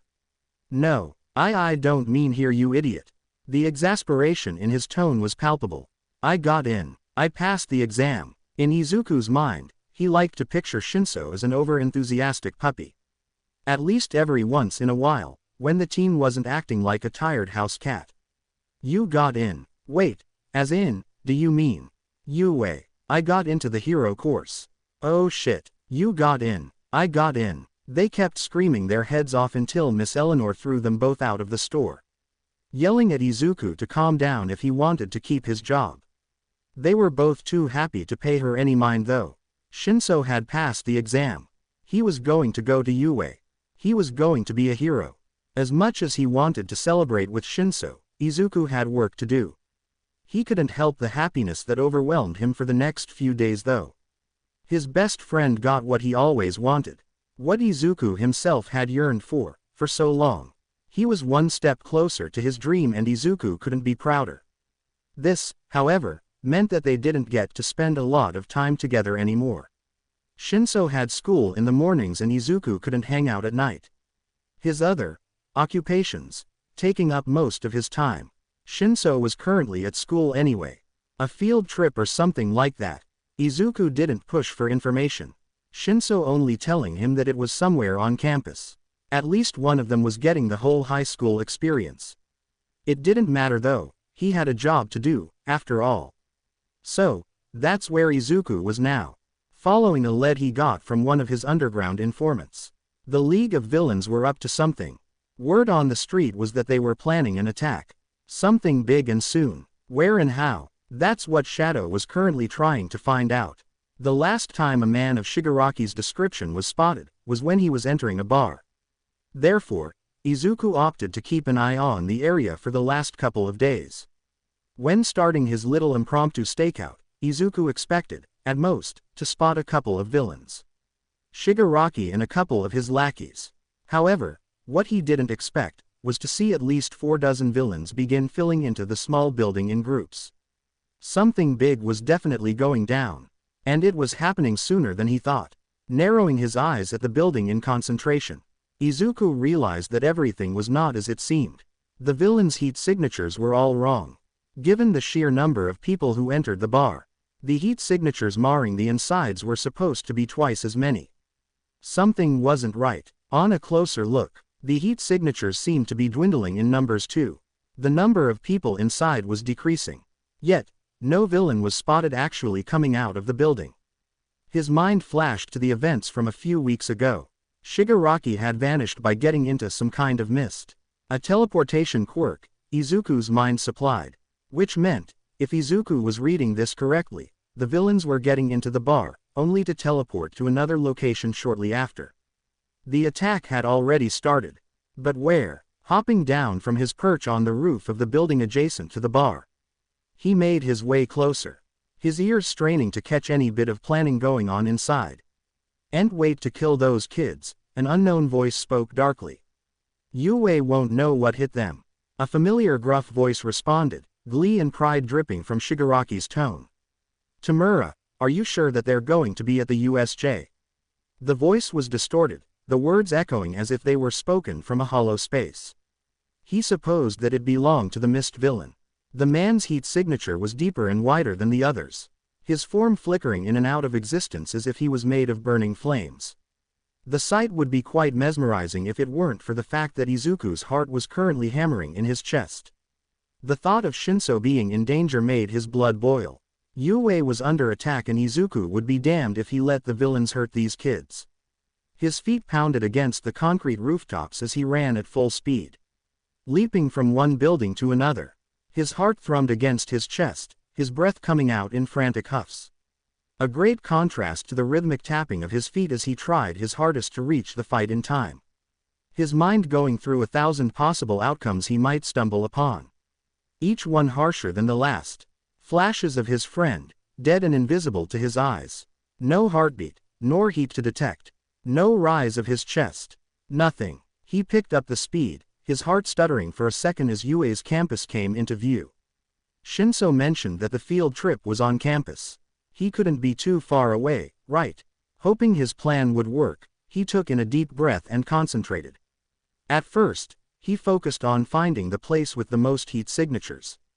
Ignoring the main building full of students and teachers, his senses zeroed in on a building in the shape of a dome.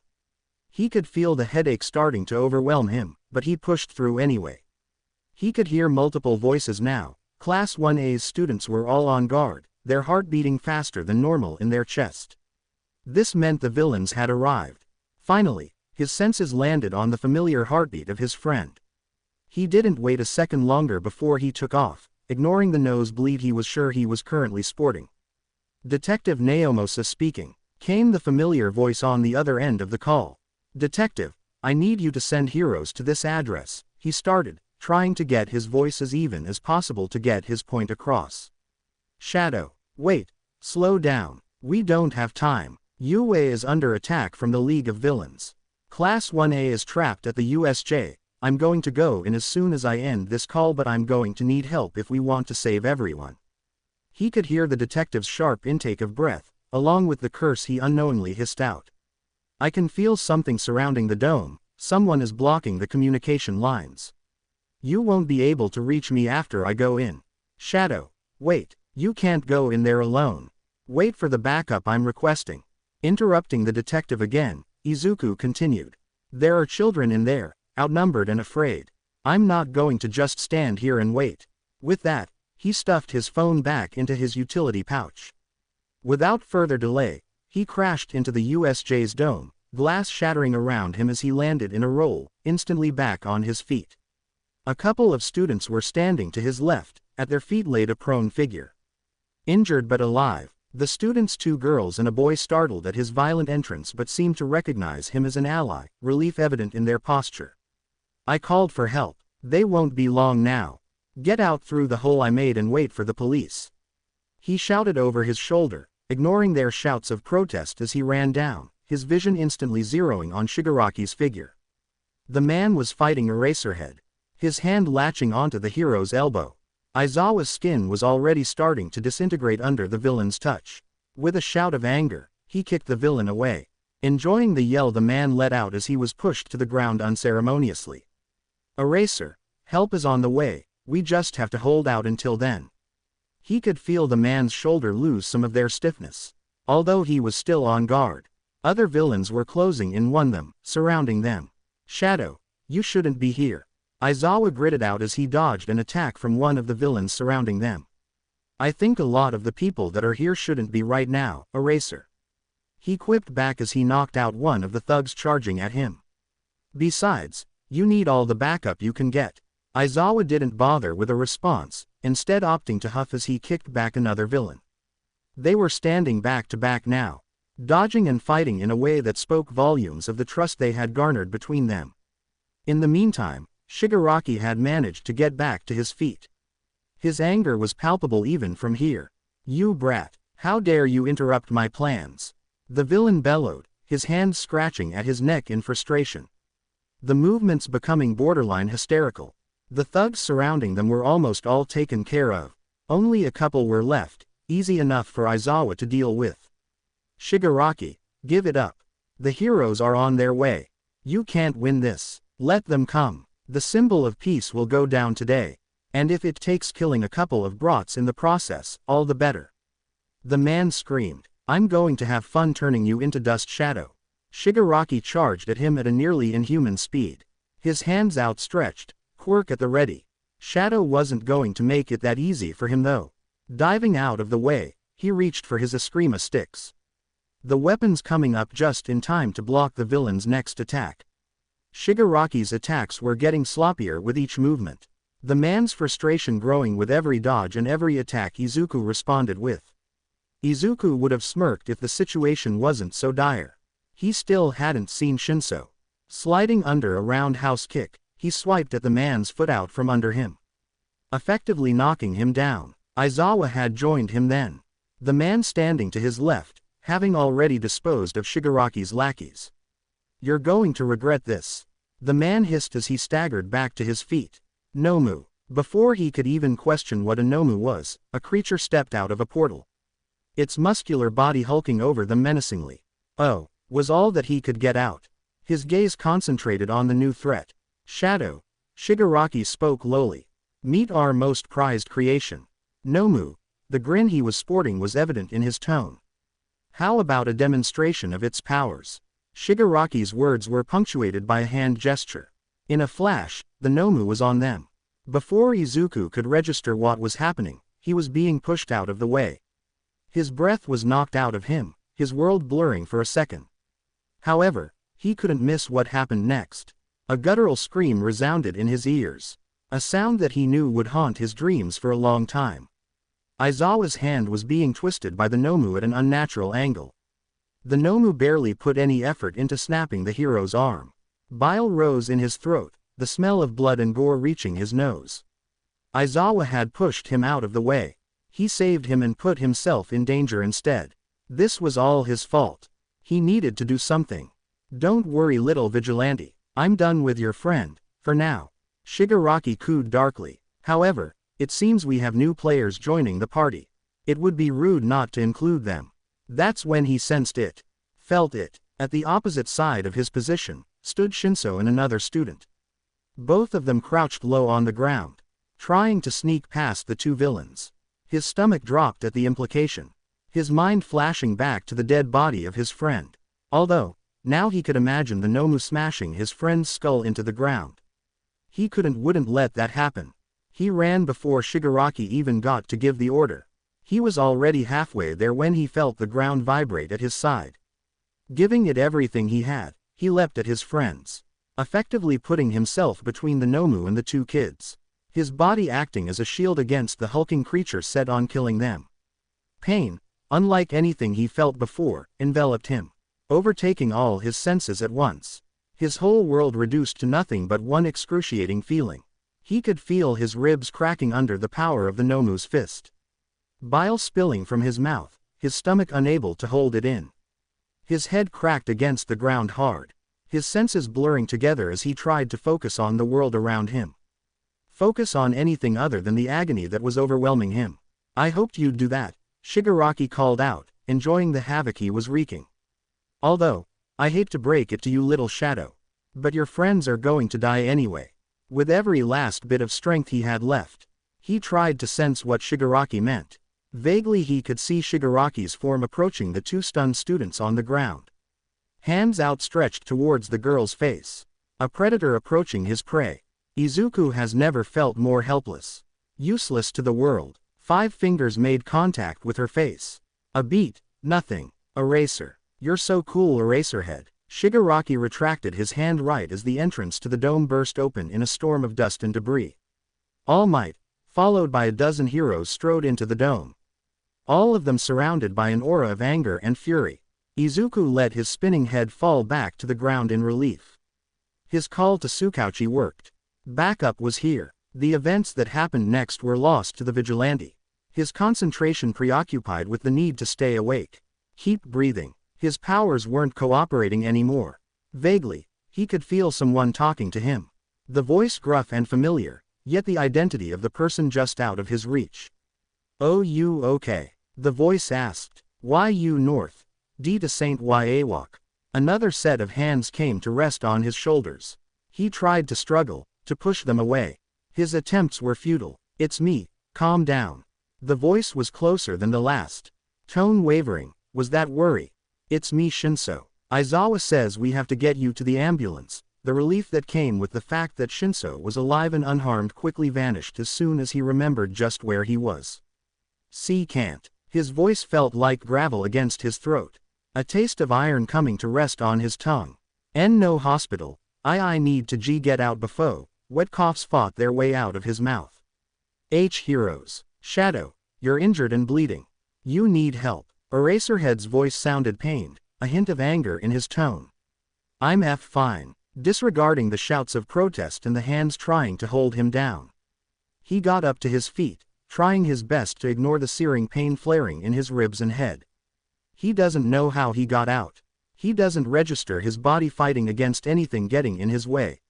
He just knows that the next time he gains a little bit of awareness, he's staggering into an empty alley, his back hitting the side of a dumpster. He knows he can't stay here. He knows that he needs to get back to the warehouse and tend to his wounds. Yet, his limbs are unresponsive. His body feels like lead. Too heavy to move, and his mind screams at him to rest. To just let go. The only thing he can do, before both his mind and body give up on him, is get his phone out of his pocket.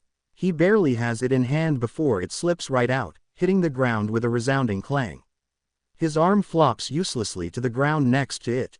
He's then plunged into a darkness deeper than any he's ever known. "Please be okay." Like a mantra, Tsukauchi repeats that sentence in his mind as he speeds towards the USJ. He's probably broken a dozen speed limits and laws.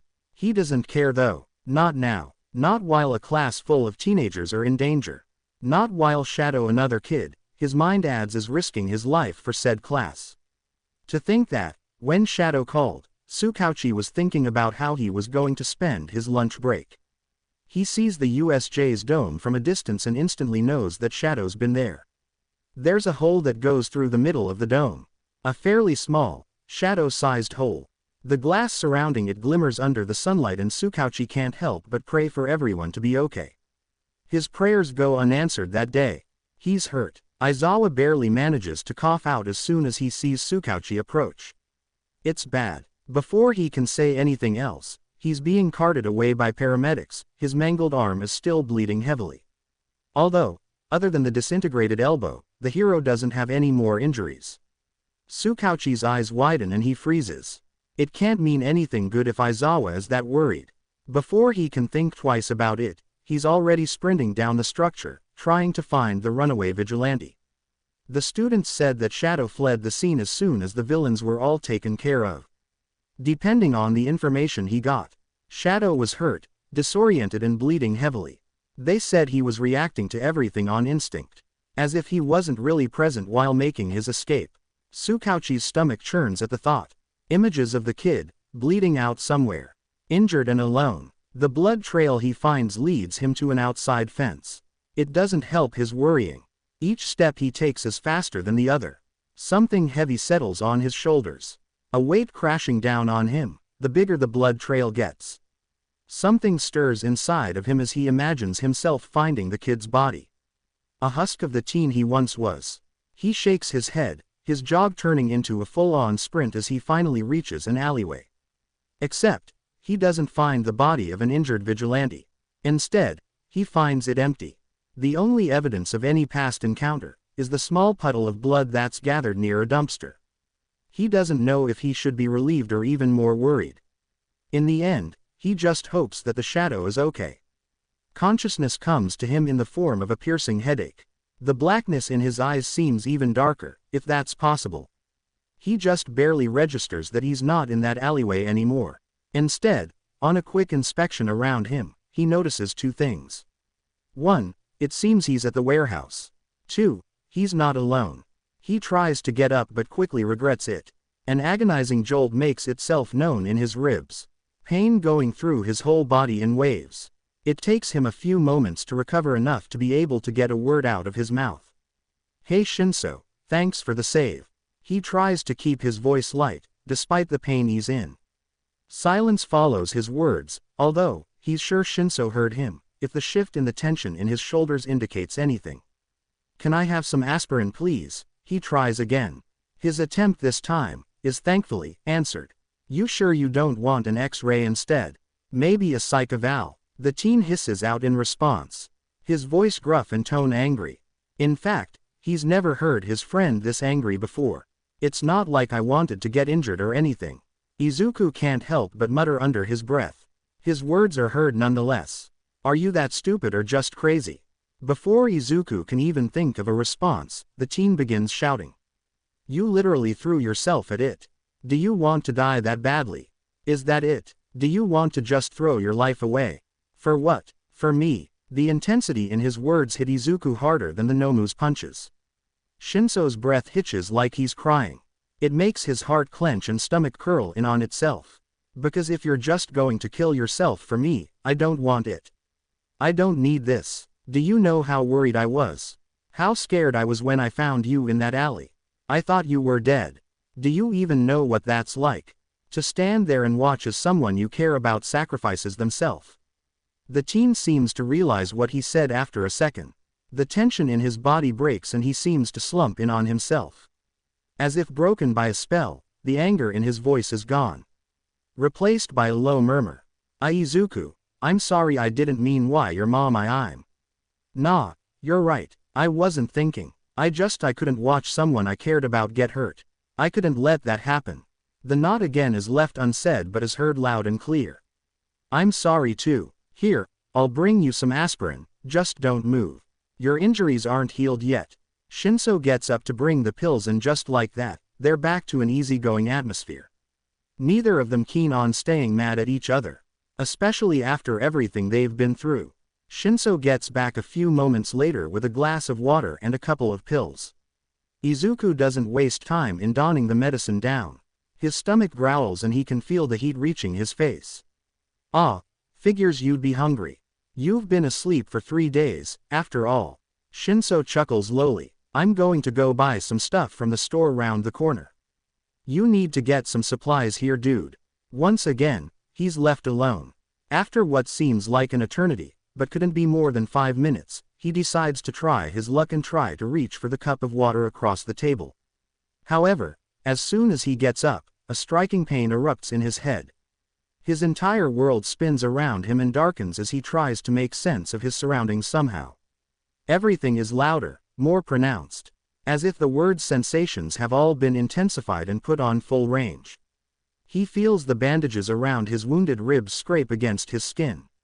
The feeling amplified and agonizingly painful. Every shift of the fabric feels like he's being dragged across a rough concrete floor. His ears ring with a booming sound. It thumps against his head rhythmically. He vaguely registers that he's hearing his own heartbeat as if on stereo. His hands shake and he unceremoniously drops the cup onto the floor. He braces himself for the inevitable cacophony of shattering glass. The tormenting shriek that follows. Yet, it never comes. Instead, he finds himself in complete silence. As if he's been plunged into the water headfirst and his mind feels like it's filled with cotton. He tries to speak but he can't hear a word. His throat aches after a while from the screaming. His world is dark and oh so scary. For once in his life, he's brought back to that fateful day at the hospital. The very first time he found his world plunged into absolute darkness. Before he used his powers. Before he was able to see again. Now, completely blind and deaf to the world, he feels his life shatter all over again. He realizes with a jolt that he's never felt so alone, so scared before in his life. Not even when he was lying there, near the dumpster in that alleyway. Bleeding and dying, he curls in on himself, trying to find some comfort in the isolation, the total nothingness he's been subjected to. His relief comes in the form of blissful unconsciousness. Shinso expects to find a lot of things when he gets back.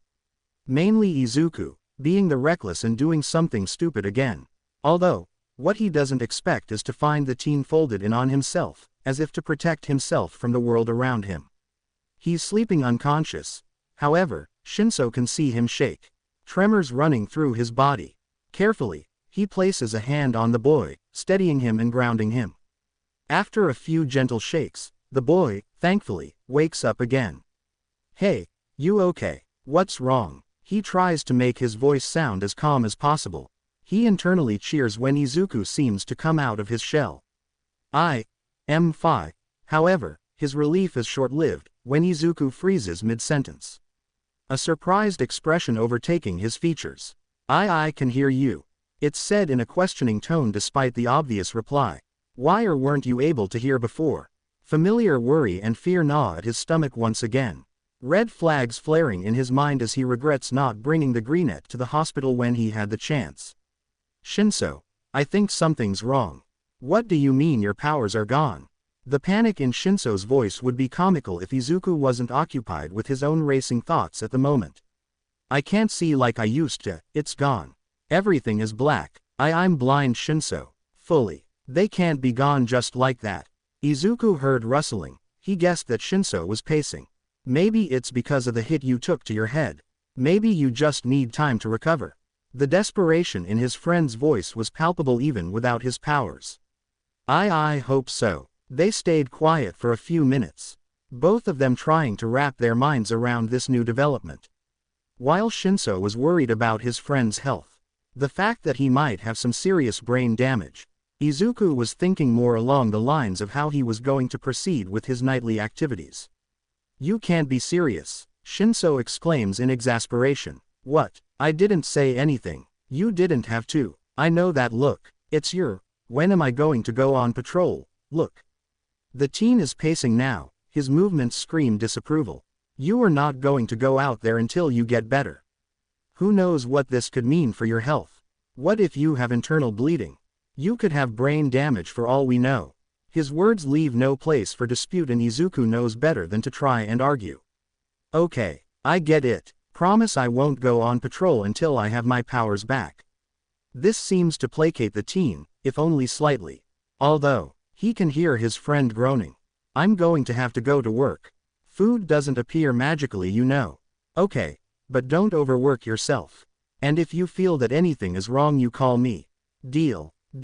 It's 3 days later that he's able to get up without doubling over in pain. His ribs ache but the medicine Shinso brought him makes the pain bearable. The walk to the coffee shop is hell. He barely manages to get there without bumping into too many people and walking into too many lamp posts. However, he does make it there in the end.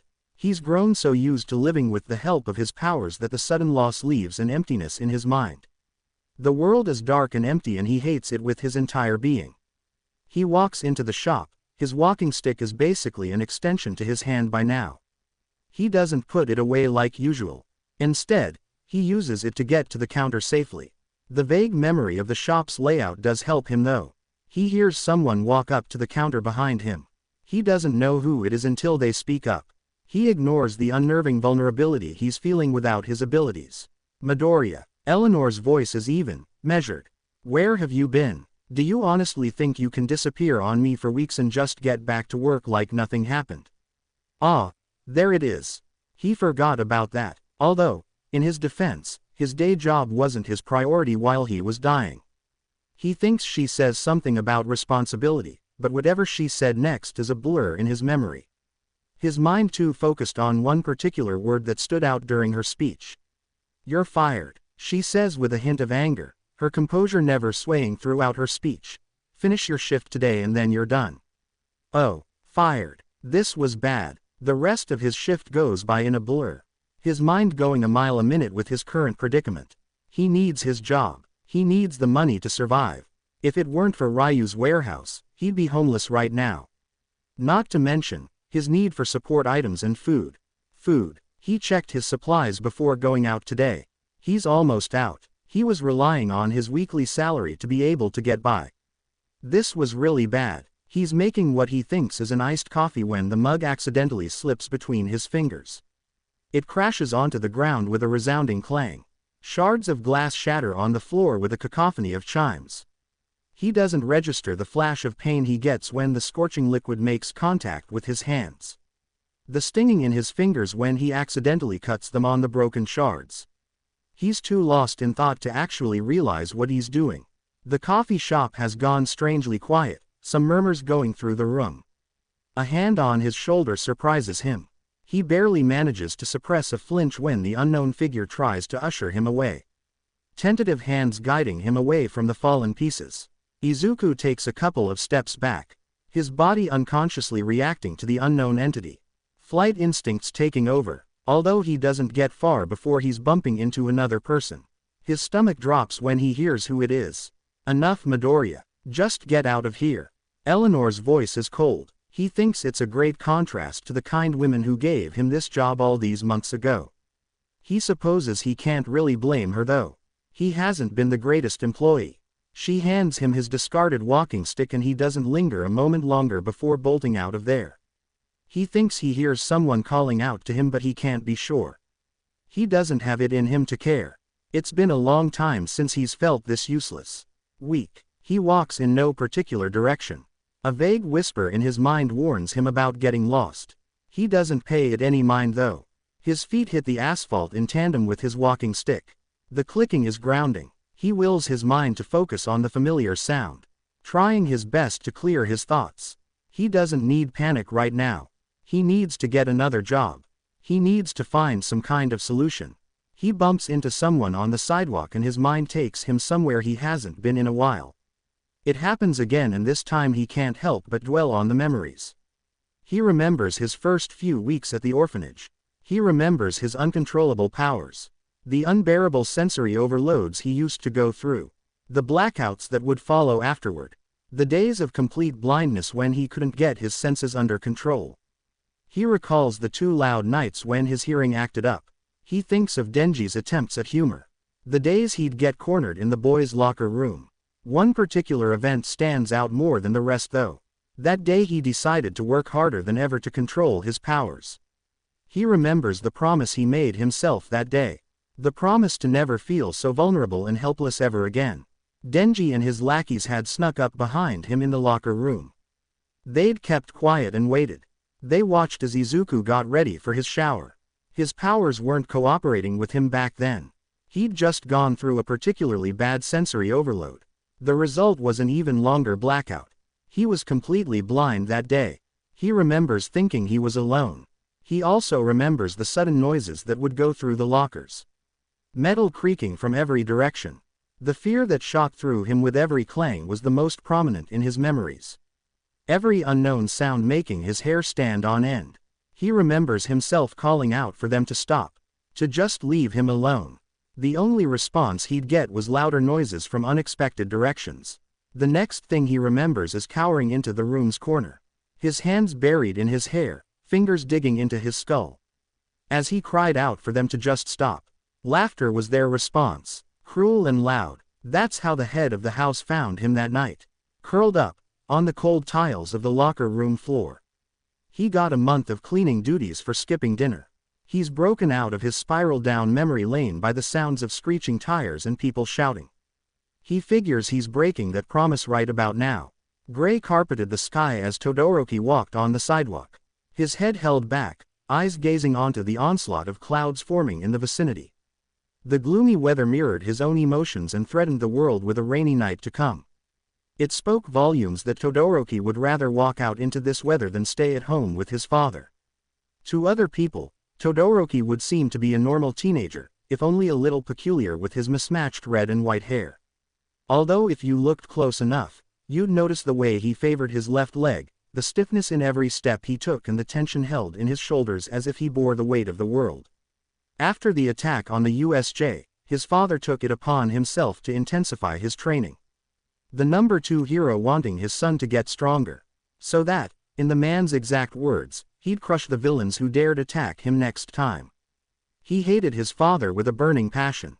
Hated everything about the so-called hero. So, when Endeavor got a phone call, he took it as an opportunity to bolt right out of there. He needed to clear his mind, and for the first time, Todoroki found himself walking into a cat cafe. Mirakuru seemed like a normal coffee shop, if only for the cats that lounged around the place lazily. The owner seemed to be busy talking to a boy when he walked in, so he took it upon himself to find a seat. However, he couldn't help but watch the interaction between the two. Although, from a closer look, it seemed it was more of a one-sided speech. The old lady hadn't even noticed that her words were going on deaf ears. He watched, attention rapt, as the boy walked to the counter as if on autopilot. His movements stiff and uncertain. His walking stick clicking against the tiled floor with every step. Feeling a little creepy, he decided to stop staring at the kid. His blindness wasn't an invitation to stare after all. The calmness and coziness of the shop eased some of the anger he was feeling. The tension in his body subsiding with every cat that huddled near his left side. His quirk was a perfect haven for the small creatures. However, the calm atmosphere was abruptly broken by the sound of shattering glass. The noise effectively startling him out of his reverie. Looking towards the source of the noise, he couldn't help the unease he felt. The green-haired boy from earlier was crouched on the floor, hands patting the space around him as if searching for the falling shards of glass. His fingers were red, bleeding from various cuts. Not that he seemed to notice. Not wanting the boy to hurt himself further, he got up and tried to usher him away. Although that seemed to be the wrong move, if the way the boy flinched and backed away was of any indication. The boy then promptly ran into the lady from earlier. The woman didn't even pay his distress any mind. Ignoring the injured employee's needs, she opted to kick him out on the spot. The boy Midoriya, she called him, took off right after that. Not even stopping when Todoroki tried to make sure he was okay. Every bone in his body told him to follow the teen. Run after him. Do anything to help. However, he had a bill to pay, and by the time he made it out of the store, the teen was already long gone. Todoroki chose to walk for a while, if only to clear his mind from the events he just witnessed.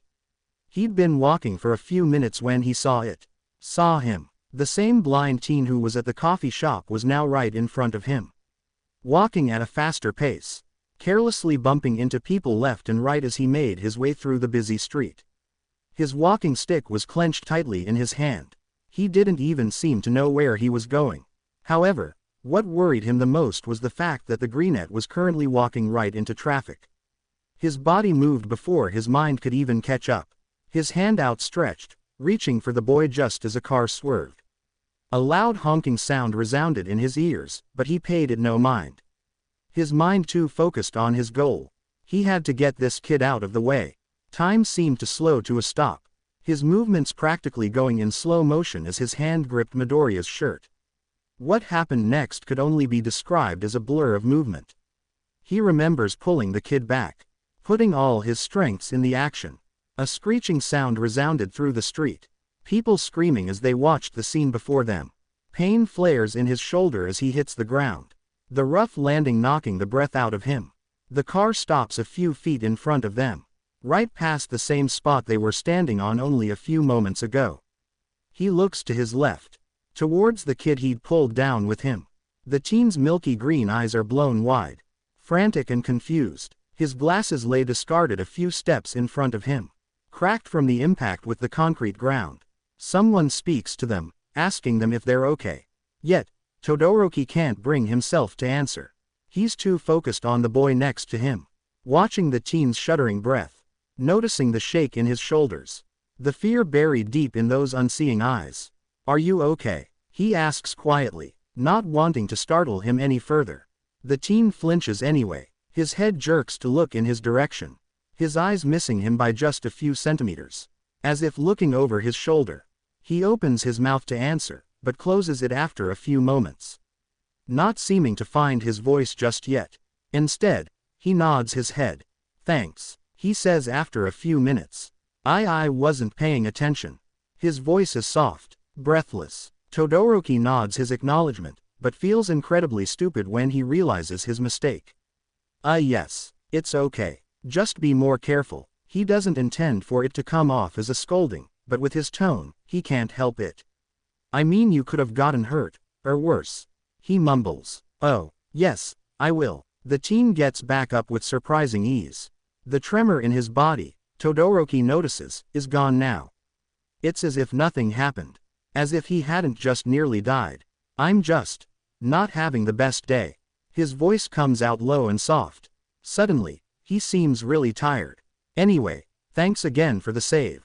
His tone seems cheerful, but the tightness in his eyes is telling a different story. "What's your name, hero?" "Yeah, I know. I saw you back at the coffee shop." Midoriya looks sheepish at that. "And I'm not a hero." "Not yet. He's barely a first year at UA, after all." "I'm a UA student." Todoroki Shoto. "Ah, so you saw that, huh?" He chuckles. The sound comes out wrong. Empty of any distinct emotion. "Well, it seems you chose the right course, hero." He smiles a little at that. Todoroki goes to correct him again, but the teen is already walking away. "Although I gotta be honest with you, not a big fan of your father." Shoto's shocked expression goes unnoticed. "Well, anyway," the greenette continues before the fire and ice user can comment. "I got to go now. See you around, Todoroki." Izuku doesn't really get what happened. Doesn't understand it. He thought he was going to get hit by a car, but instead he finds himself being shoved to the ground. Voices and sounds muddle together. His senses flaring all at once. It's only for a few seconds, but they were back. His powers were there. That is, until they weren't again. He hits the ground hard. Pain flares in multiple parts of his body.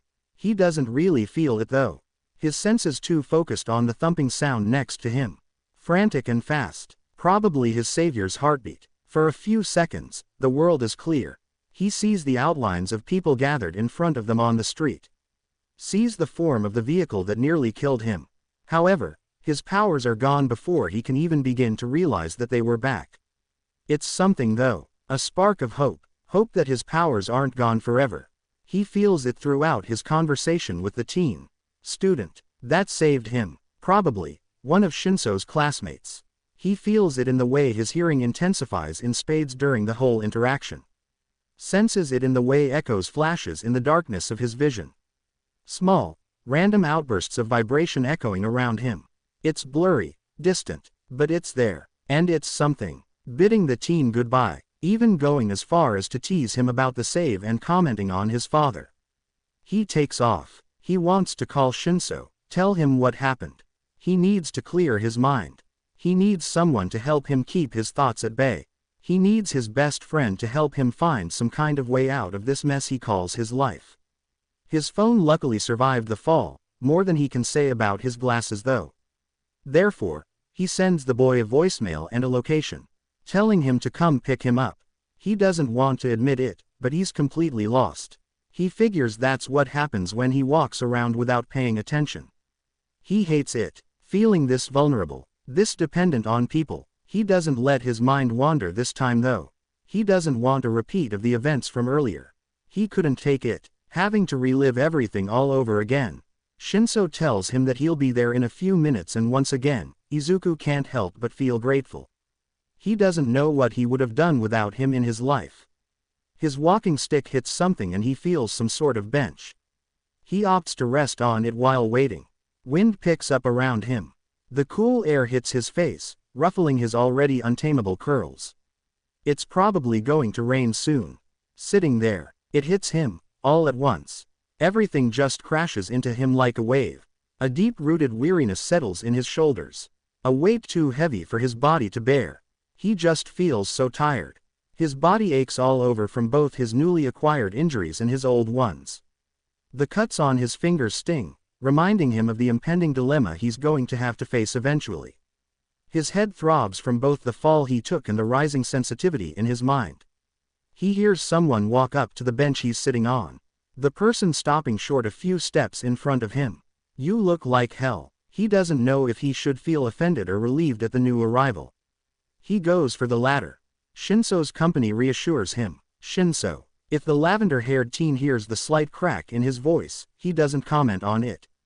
Instead, he simply and wordlessly takes a seat next to him on the bench. He feels the weight next to him slump further down, and he knows what the teen is waiting for. Slowly but surely, Izuku leans backward and settles his head on the boy's shoulder. They sit there, in comfortable silence as Izuku takes his time to form his thoughts.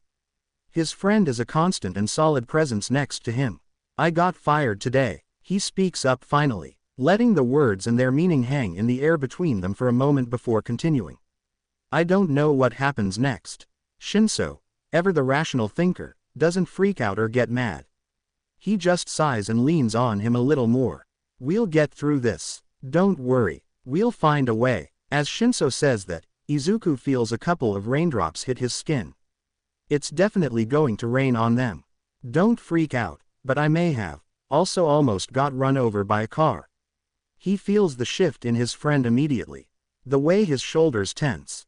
His breath catching as if he's about to yell out something.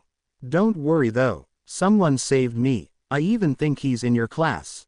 Todoroki Shoto. He said he was in the hero course." If only slightly, Shinso relaxes again. Although he can feel the piercing gaze next to him, scanning his body for any severe injury. "I'll have to thank him later then," Shinso mutters finally. "Did you get hurt again?" The disinterest in his voice barely hides his concern. "No. In fact, I think it even helped me a little. Only you would think getting almost run over by a car would help." Shinso chuckles. The exasperation in his tone is palpable. "It's not like that. It's just for a moment there, I felt my powers come back. Even now, I can feel them. As if my senses are slowly heightening again. At least one good thing came out of this. The drops of water are now multiplying. Slowly but surely it begins to pour around them. The rain washes over them, soaking their clothes in an instant. Droplets of water kiss their skin and traces patterns across their bodies. It becomes a living fabric. Something Izuku can reach his hand through and feel. The water shifts under his touch and it's as if a switch has been clicked. His eyes widen as he feels something snap back into place. As if a missing piece of the puzzle has finally been found. Suddenly everything feels right again. The world around him burst back into life. It hits him so hard that he has to close his eyes. "Hey Izuku, you okay there?" Even with his eyes closed, he sees his best friend form. Feels the concern radiating from his posture. Hears his increased heartbeat. He feels each droplet of water hitting his skin. Hears the distant footsteps of strangers rushing through the rain to find shelter. Feels the buzz of the city wash over him and overwhelm his senses. It shouldn't be normal. It isn't. But it's his normal. And it's as if the world is back on its course. It takes him a few minutes to readjust to the sudden influx of information being thrust at him. When his breathing settles back to normal, when everything isn't as loud and as intense as before, he slowly opens his eyes back up again. What he sees takes his breath away. It's not the usual scenery he was used to. It's not the vague form he sees, amid the void and darkness. Instead, for the first time in his life, he sees something more than a vague shape. He can't help the tears that form in his eyes as he sees for the first time, his best friend's face. He's still blind. He still can't see, But it's different. It's something more. He realizes with a start that he's never used his powers under this much rain before. Usually the world around him is somewhat clearer. However, it has never been like this before. Each droplet of water creates a ripple of vibrations that echo and spreads. Each raindrop makes a sound as it hits the surface, and for the first time in forever, Izuku can see. Oh my God, he whispers breathlessly, happiness and wonder overwhelming him as he gazes into his best friend's eyes. He sees the exact moment Shinso seems to understand what's happening. See the apprehension and awe in his expression. He can't help but think that it's the most beautiful thing he's ever seen. The way the rain falls and glimmers in a million pieces as it touches his skin. It's as if the world is shining. Small sparks of light filling his darkness for the first time. His hand unconsciously goes up to touch Shinso's face. Outstretched and shaking, his hesitation is cut short as the teen in question meets him halfway. Taking hold of his hand and guiding it all the way to his face. Shinso's hand is warm against his as he helps him trace his features. Allowing Izuku to map out every inch of his face. Committing to memory every detail as if it's the last time he'll ever see it. It's probably the case after all. His powers are back now. They're in full force now. The rain helps too. However, it won't be like the case for long. Izuku's probably never going to get this chance again. They stay there for a long time. Frozen in time as the rain falls around them. Every drop of water adds a whirlwind to their world. By then, Shinso is crying too. Their tears are mixed with the water that pours over them. Both of them too overwhelmed to pay the cold any mind. For the first time in the past few weeks, Izuku's world doesn't feel as dark anymore. As they sit there, he finally believes that maybe, just maybe, he's going to be okay. Wind rushes at his face, the cold air hits his skin, sending thrills down his spine. The breeze whistling in his ears as he rushes down the streets of Musudafu's slums. The crime rate has gone up as of late. He's only been off the radar for a few weeks and the villains have already taken it as a green light for their less than savory activities. Today was his first day back on the job. Recovered in both mind and body, Shadow was out and hitting the streets again. He needed to show the people that rumors of his death were greatly exaggerated. Unfortunately, his patrol happened to coincide with Yue's sports festival. He remembers the resigned acceptance in Shinso's voice when he told him he couldn't go. More specifically, he remembers the underlying disappointment in his friend's tone. However, it's not as if he could actually watch the tournament after all. With all the people and noise, it would be like trying to decipher static on a lost radio station. Even hearing the show on television wouldn't make up for his lack of sight. Therefore, Izuku found himself using the sports festival as a distraction. Most of the heroes would be attending, so he'll have free reign over most of the streets. Still, this was also the case for the villains. It was going to be a long night. The first incidents he encounters were mostly petty crimes. An armed robbery that was quickly handled, followed by a petty car thief he'd caught red-handed. The man was trying to open the door to a parked sedan in the middle of the day with a crowbar. Criminals weren't always masterminds, it seemed. Nonetheless, Shadow made sure to stop them and turn them in, leaving a small note for his favorite detective to find. The man probably thought he was dead, given his absence as of late. Although, maybe he hadn't even noticed. Who knew? Running across the rooftops once more, he decided to change his usual patrol route. Less heroes meant the slums weren't the only place villains took over.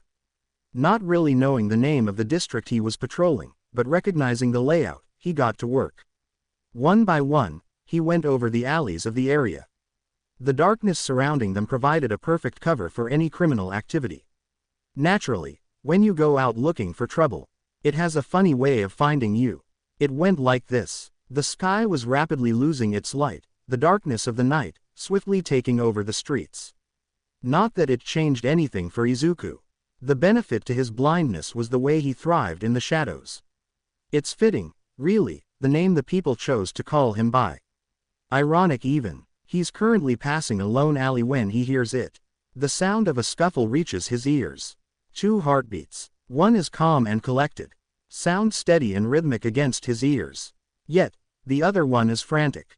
Beating fast and wild. Izuku has come to learn one thing in his time in the field.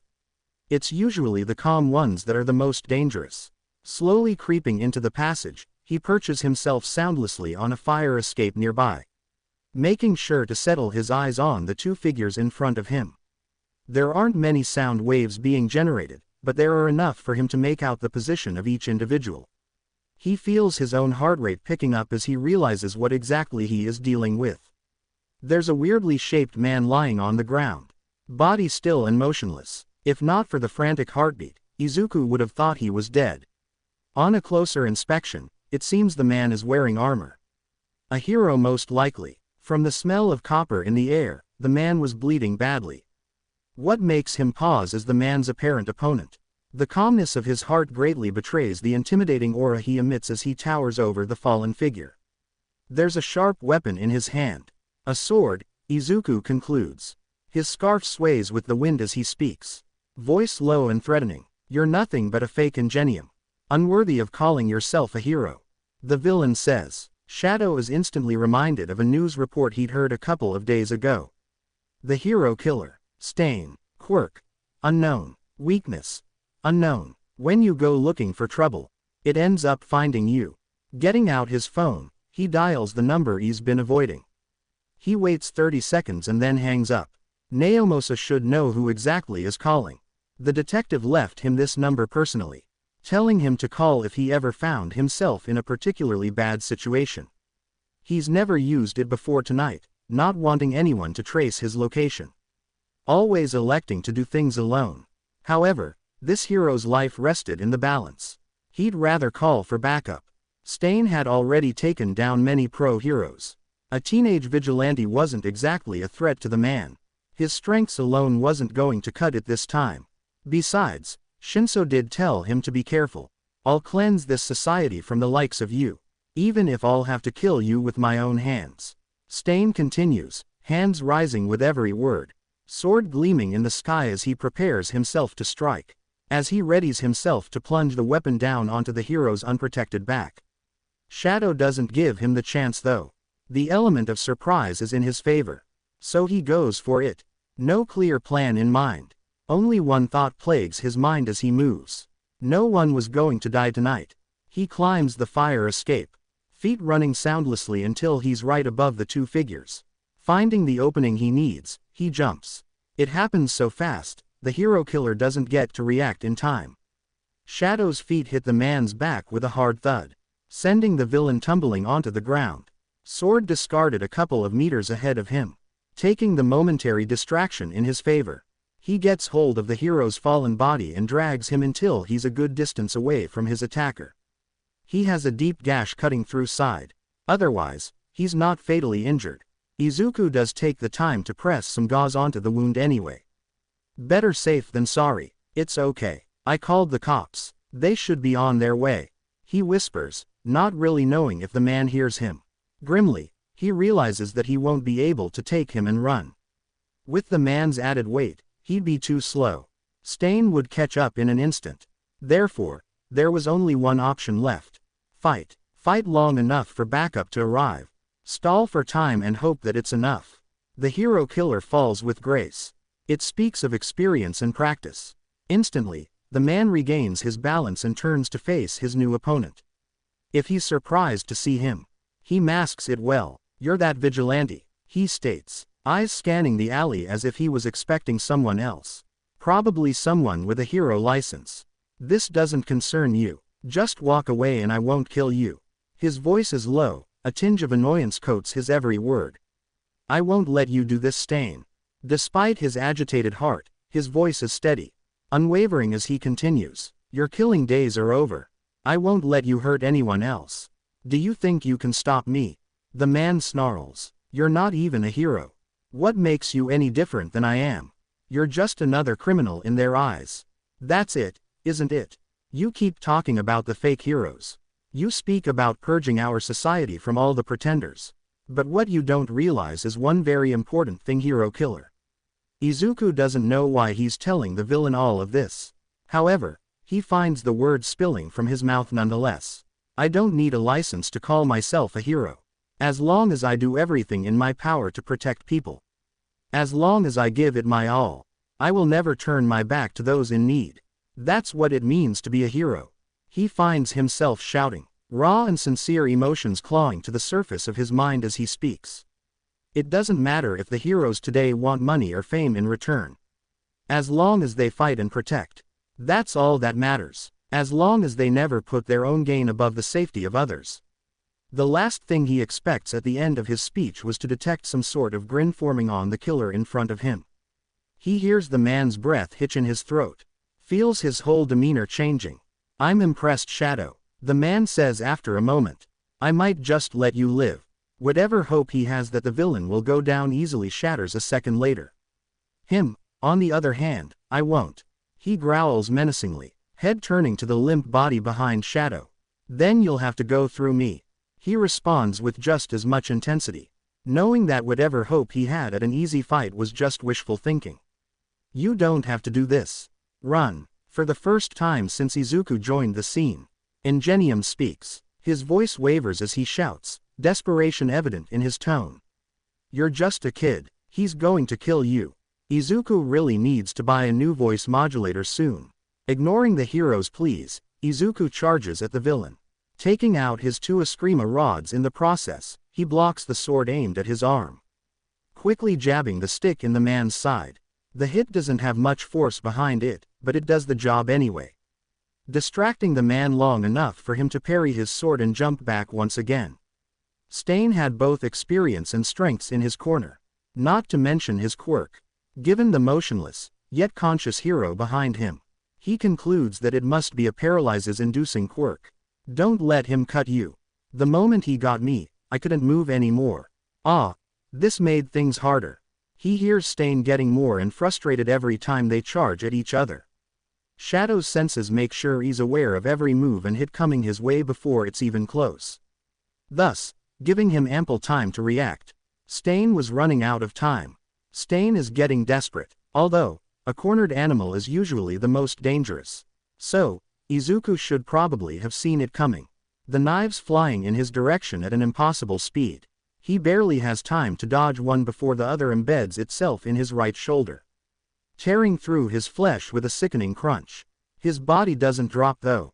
He waits for it to happen. Even expects it to. Yet, he's still standing. Not contact. Maybe another requirement then. He doesn't get to ponder that new development. Stain charges at him the moment the knife hits. The man swings his sword, reaching for the left side. It's a hoax. The man wants his right side. Izuku didn't want to wait and find out why.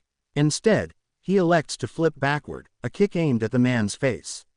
It doesn't make contact directly, but it does create some distance between them. Please, you're bleeding. Just run before he gets you too. Ingenium once again implores, the hero in him, not wanting to witness the death of a kid. Even if it was a law-evading vigilante. It was proof enough that Stain was wrong about him. Yet, the anti-hero was still adamant on taking him down.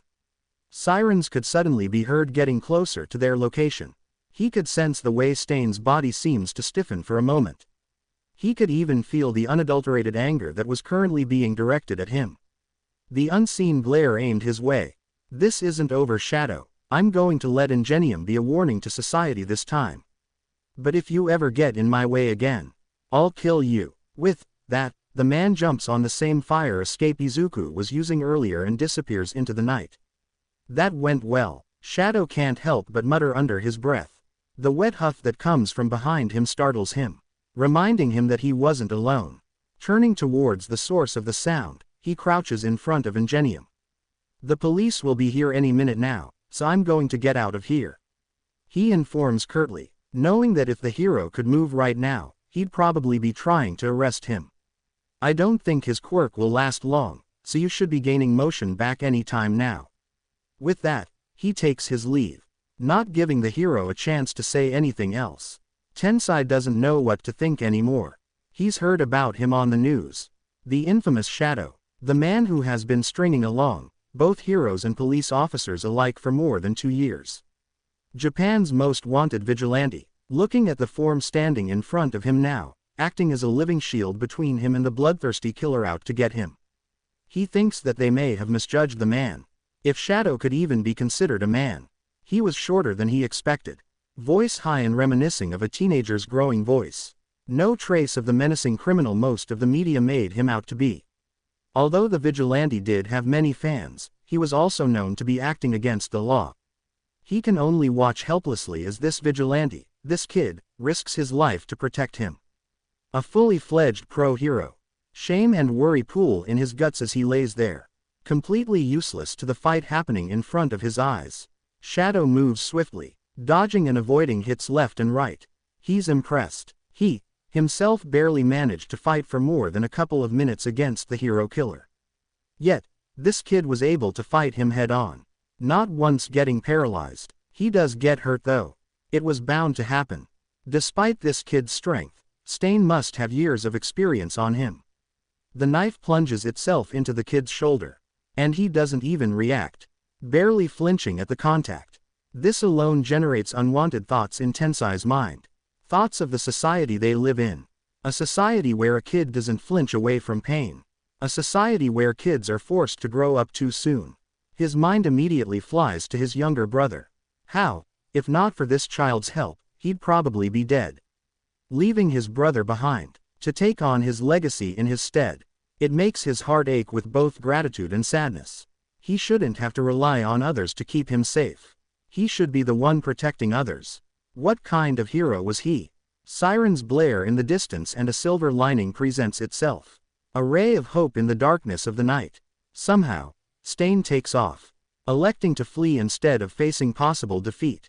Relief immediately overwhelms him. It's only now that he feels the gnawing pain that erupts from his left side.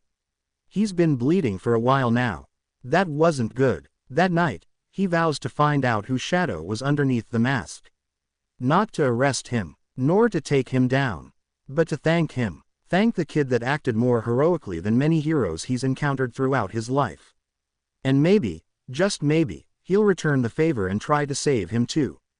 After all, he owes the kid his life.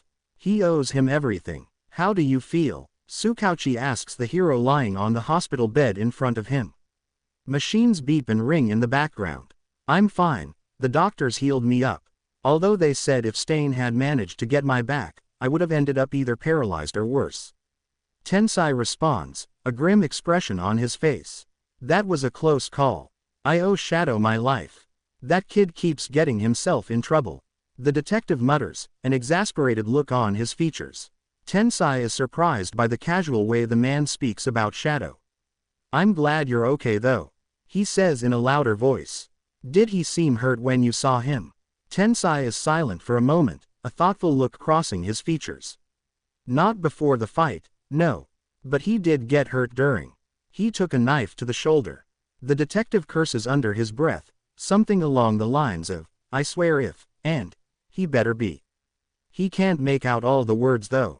You seem to care about him. It's more of a statement than an actual question.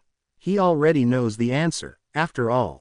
The silence stretches between them and Tensai thinks that maybe, the detective was just going to ignore him. He's proven wrong a moment later. I think he just needs someone to help guide him. The man starts slowly. He's not your run-of-the-mill criminal.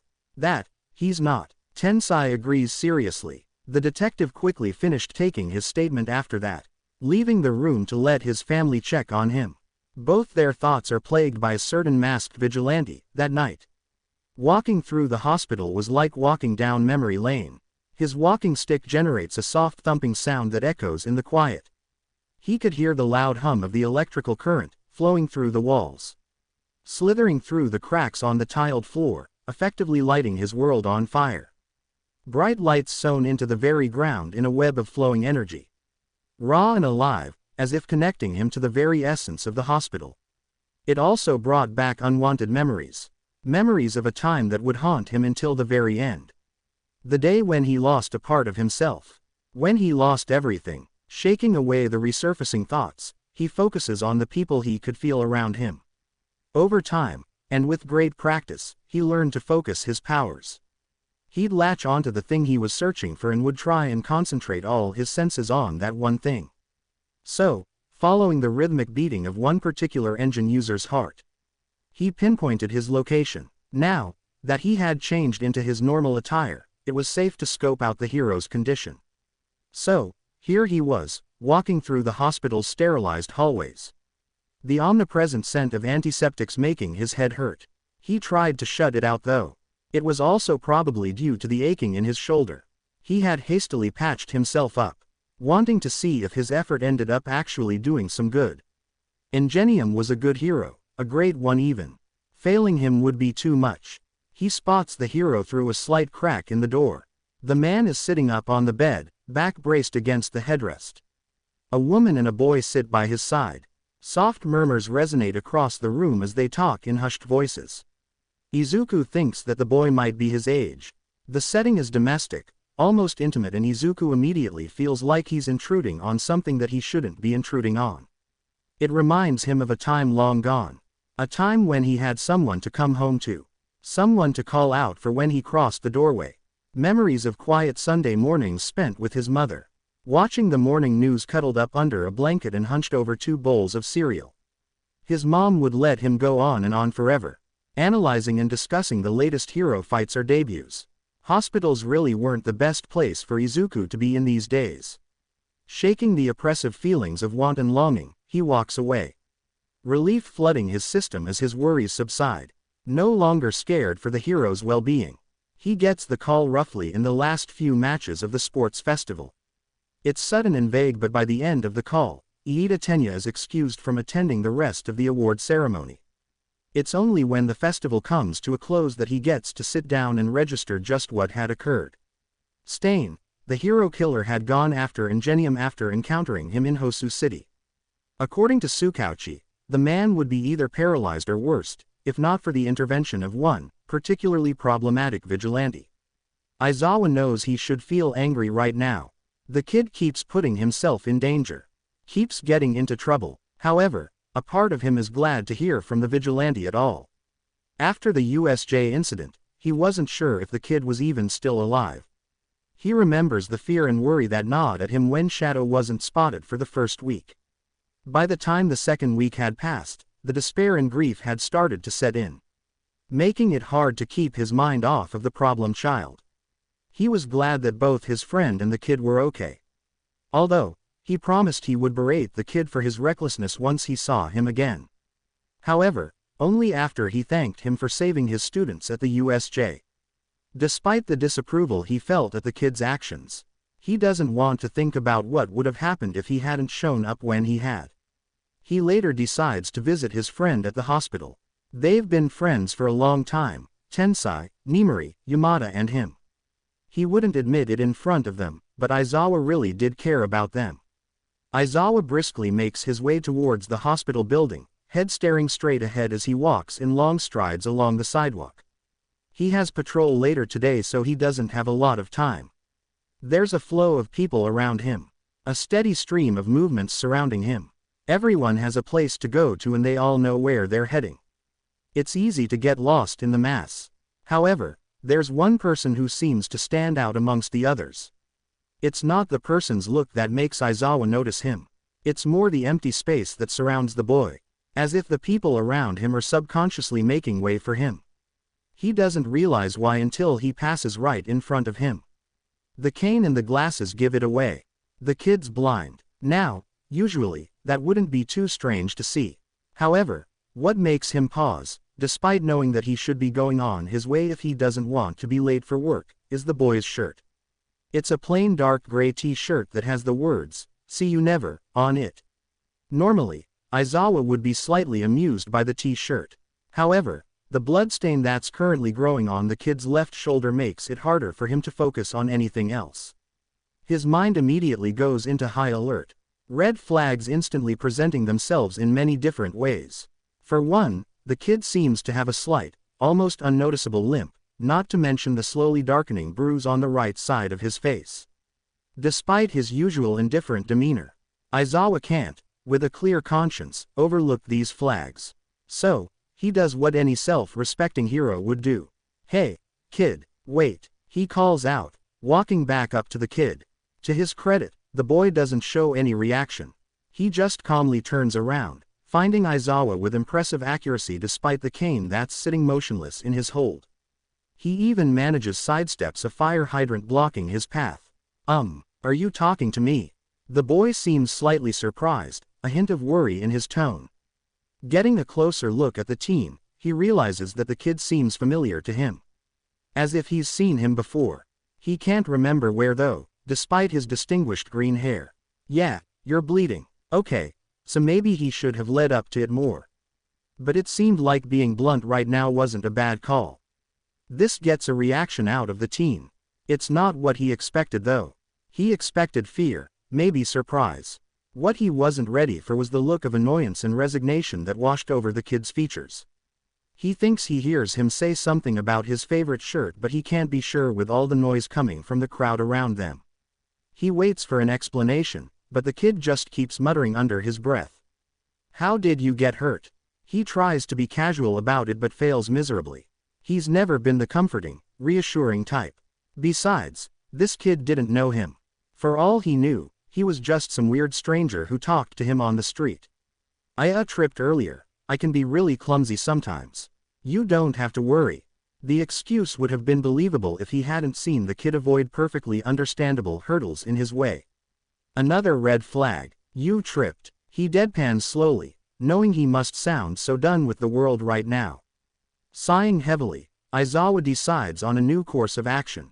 Look, kid, I'm a hero, so if someone is hurting you at home or if your parents are. He doesn't get to finish his inquiry before he's interrupted. As if a click had been switched, the kid's whole demeanor changes. His shoulders seem to lose some of their previous tension and his back straightens up, giving him a few additional inches to his height. His voice is cold when he speaks. I'm fine. Please don't make assumptions, Mr. Hero. I need to go now, so. With that, the kid walks away, not even looking back when Aizawa tries to call out to him. Aizawa thinks, as he watches the kid walk away from him, that he just made a mistake. His mind already forming multiple scenarios that could explain the kid's injuries. He should have gone after him. Looking at his wristwatch, he decides to head straight for patrol. He'll have to visit Iida some other time. He does, however, take out his phone on the way. Electing to talk to Tsukauchi about his earlier encounter and find something more about the kid he spoke to. Maybe, that way he can also find out why the kid seemed so familiar to him. He tries to ignore the paranoid thoughts screaming at him that he messed up. That he let his emotions take over him and that he made Aizawa suspicious. Focusing on the smaller, rational part in his mind that tells him to calm down. Aizawa was probably just being a concerned hero. Trying to help a blind injured child. Yeah, that was it. It had to be. That's what he tells himself as he steps into the warehouse, not all that surprised to find Shinso sitting on the windowsill. Waiting for him. The purple-haired teen seems to perk up at his entrance. Immediately turning to greet him. Izuku vaguely notes the smell of smoke and ash surrounding the boy. He decides to chalk it up to a sports festival occupational hazard. Hey, Zuku. Shinso greets him, way too cheerfully for his usual bored demeanor. How was your day? He asks, swaying from foot to foot. Izuku can already tell that his friend is dying to tell him about the sports festival. Uneventful, just the usual. He decides to say, taking pity on his excited companion. Shinso seems ready to burst anyway, so he gives him a nudge towards the anticipated subject. How was the sports festival? Shinso tries to respond casually at first. The teen almost succeeds in sounding uninterested. However, the more he talks the more excited he gets. Soon enough the words are tumbling from his mouth at a speed that rivals Izuku's own muttering. Shinso apparently got first in the obstacle course, electing to go through it quirkless. The teen goes into a tirade about the landmines he used in order to give him a boost. I actually got the idea from our training at the beach, he says. He then proceeds to tell Izuku about the hellish second round, which he barely managed to survive thanks to the target they put on his back. 10 million points. Izuku can't imagine the pressure the teen must have felt. He's glad he got through it though. Eventually, they get to the one-on-one matches and Shinso tells him that he got eliminated in his second match. His first was against Kaminari Denki, an electric-type quirk user that gravely underestimated Shinso's powers. Izuku isn't surprised though. Not many students had intensive training prior to their acceptance at UA. He's kind of proud of his work. Finally, Shinso tells him about his loss in the second round. However, despite everything, the teen still sounds as cheerful as he did before. He was pitted against Todoroki Shoto, telling Izuku about the boy's insistence on only using his ice. It just made me feel so angry. You know, I don't know why I did it. But I really wanted him to give it his all. Shinso speaks quietly, voice low and determined.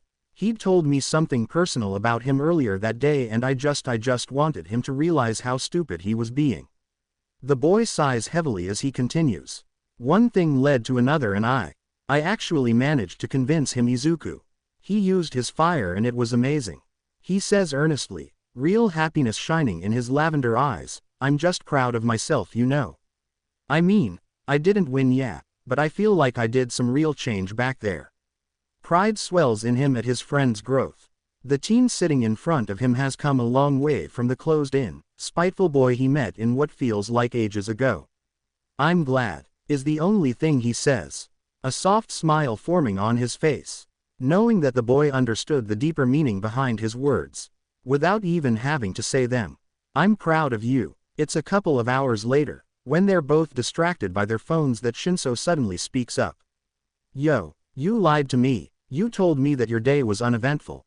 The teen accuses indignantly. What's this news article about Shadow saving Ingenium from the hero killer, huh? Ah, busted. That's my kind of normal. He spends the rest of the night apologizing while Shinso fusses over him, demanding every single detail about the fight. Later that night, Eraserhead sluggishly opens the door to his apartment, his other hand holding his phone up to his ear, listening for any new messages he got while he was working. One particular message stands out. It's from the detective. Hey Eraser, I got your message. I've got the kid's file right here. It didn't take long to find it since there aren't many green-haired blind kids registered in Musudafu. I'll think you'll want to come see this. Dread was a feeling he was all too familiar with. In his line of work, it came with the job. This sense of wariness and anticipation that followed him every time he hit the streets. Underground hero work wasn't as clean nor as straightforward as general hero work. The underground industry dealt with the darker side of society. The villains that thrived in the darkness, making the city's streets their playground. It meant that this sense of dread he was feeling while walking into the police station was something he was constantly living with. Yet, it was also something he was never going to get used to. After all, he learned a long time ago how to use his instincts in his favor. Use that sense of anxious anticipation as a warning for whatever was about to come. Whatever was going to jump out of the darkness around him next. He learned to be ready for it, welcome it with open arms and react accordingly. It was the logical thing to do, after all. It didn't help his nerves though, as he stopped in front of the detective's office, knocking on the door lightly. A soft, "Come in," could be heard from the other side. Taking it as his cue to move, he stepped into the room. He's been here many times before. Whether it was to discuss current cases or talk about action plans or simply debrief, he often found himself working with Tsukauchi. The man was good to work with. Honest, determined and ready for the job. This also meant that with time, he'd come to know the different looks Tsukauchi gave, depending on the information he had. The look he was currently giving him didn't promise anything good. "Good morning, Aizawa-san," the man greeted with a smile, although it looked a little forced. "I'm glad you got my message." "Yeah, well, you didn't give me a lot to go on," he mutters lowly, knowing the man knew him well enough to know he didn't like being kept in the dark. "I apologize. I just thought it was better if we spoke about this face to face," the man replied without skipping a beat, his hand moving in a gesture for Aizawa to sit down, himself taking a seat across from him. "So, you found his file?" Aizawa asks when he feels that Tsukauchi wasn't going to speak up first. "I did." There's a serious look in Tsukauchi's eyes now. It makes Aizawa sit up straighter. If only a few more inches. "Do you recognize the name Izuku Midoriya?" The name Midoriya brings up strange feelings in him. He can't exactly identify them yet, but they're there and he doesn't remember why. It makes the dread that pools in his guts intensify. "I don't think so."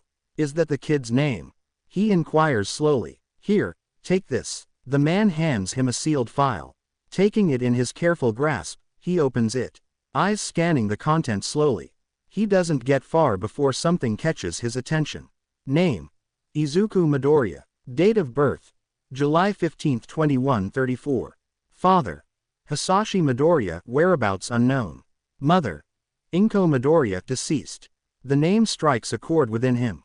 Suddenly, he's brought back 4 years in the past. Flashes of memories flicker in his mind as he wishes that he's wrong. That this isn't who he thinks it is. Any hope he has that he's wrong is shattered as he goes through her death report. Words like crash and explosion spark in his thoughts. Memories he's been working so long to overcome. Memories he's apparently managed to suppress. Aizawa wasn't having the best night. Hisashi had asked him to take over his shift tonight because something had come up. Usually, he would refuse. However, his best friend somehow managed to annoy him to the point where he was forced to accept. If only to get the loud blonde off his back. Everything was going smoothly at first. He stopped a small store robbery and the night was relatively quiet and peaceful. Maybe he could even go home early today. He cursed his wishful thinking, as his phone vibrated in his pocket. A car crash had occurred just a couple of blocks away. A collision between a pickup truck and a civilian's car. They needed anyone that was near to go and help out with the injured. The nearest hospital was at least half an hour away and they couldn't wait for the medics to arrive. The casualties weren't determined yet. Aizawa quickly made his way there. His feet pounding against the asphalt as he ran. His quirk was useless in this situation, but he could at least put his field training to work. He'd be damned if he didn't help in any way he could. The scene he witnessed when he arrived was worse than he expected. The call he got mentioned the collision of a truck with another car. However, they failed to mention the chemicals being carried by said truck. Multiple barrels of the liquid were scattered on the road. An omnipresent smell of fuel and chemicals plagued the area. His panic only intensified as he saw the warning sign on one of the barrels. The scene in front of him looked like it came straight out of those action movies Hisashi always made them watch together. The truck was crushed at the front. No amount of work could fix it now. Luckily, the driver didn't seem too banged up. He hurriedly checked him for any major injuries, but the man seemed relatively fine. Unconscious, but mostly unharmed. If not for a slight concussion. The other vehicle, however, was another matter of its own. The car in question was turned on its side. Battered and crushed as if it had tumbled multiple times. One of the barrels had ended up spilled on the car, liquid seeping into it and onto the road. His heart raced as he saw the small flicker of flame that flared from the car's engine. He hoped the chemicals weren't flammable. Running towards it, he found himself for the first time, praying. Pleading with everything he had that the person inside was still alive. He climbed onto the side swiftly, hoping with all his might for them to be okay. Looking at the driver's seat, he was met with wide green eyes. Staring back at him with a mix of both relief and panic. "It's okay, ma'am, help is coming. You need to stay very still for me." "Okay." He spoke in a tone he hoped came out as reassuring and calm. The last thing he needed was to cause her more panic. Promptly ignoring him, the woman struggled against her seat belt. Her movements were frantic and urgent. Fat tears rolled down her face. The mix of both blood and tears made her look miserable. Blood oozed from a gash on her forehead. Yet, she didn't seem to pay it, or the pain she was surely feeling, any mind. She kept mumbling under her breath and straining against her seat to turn her head. Following her gaze, Aizawa's heart nearly stopped.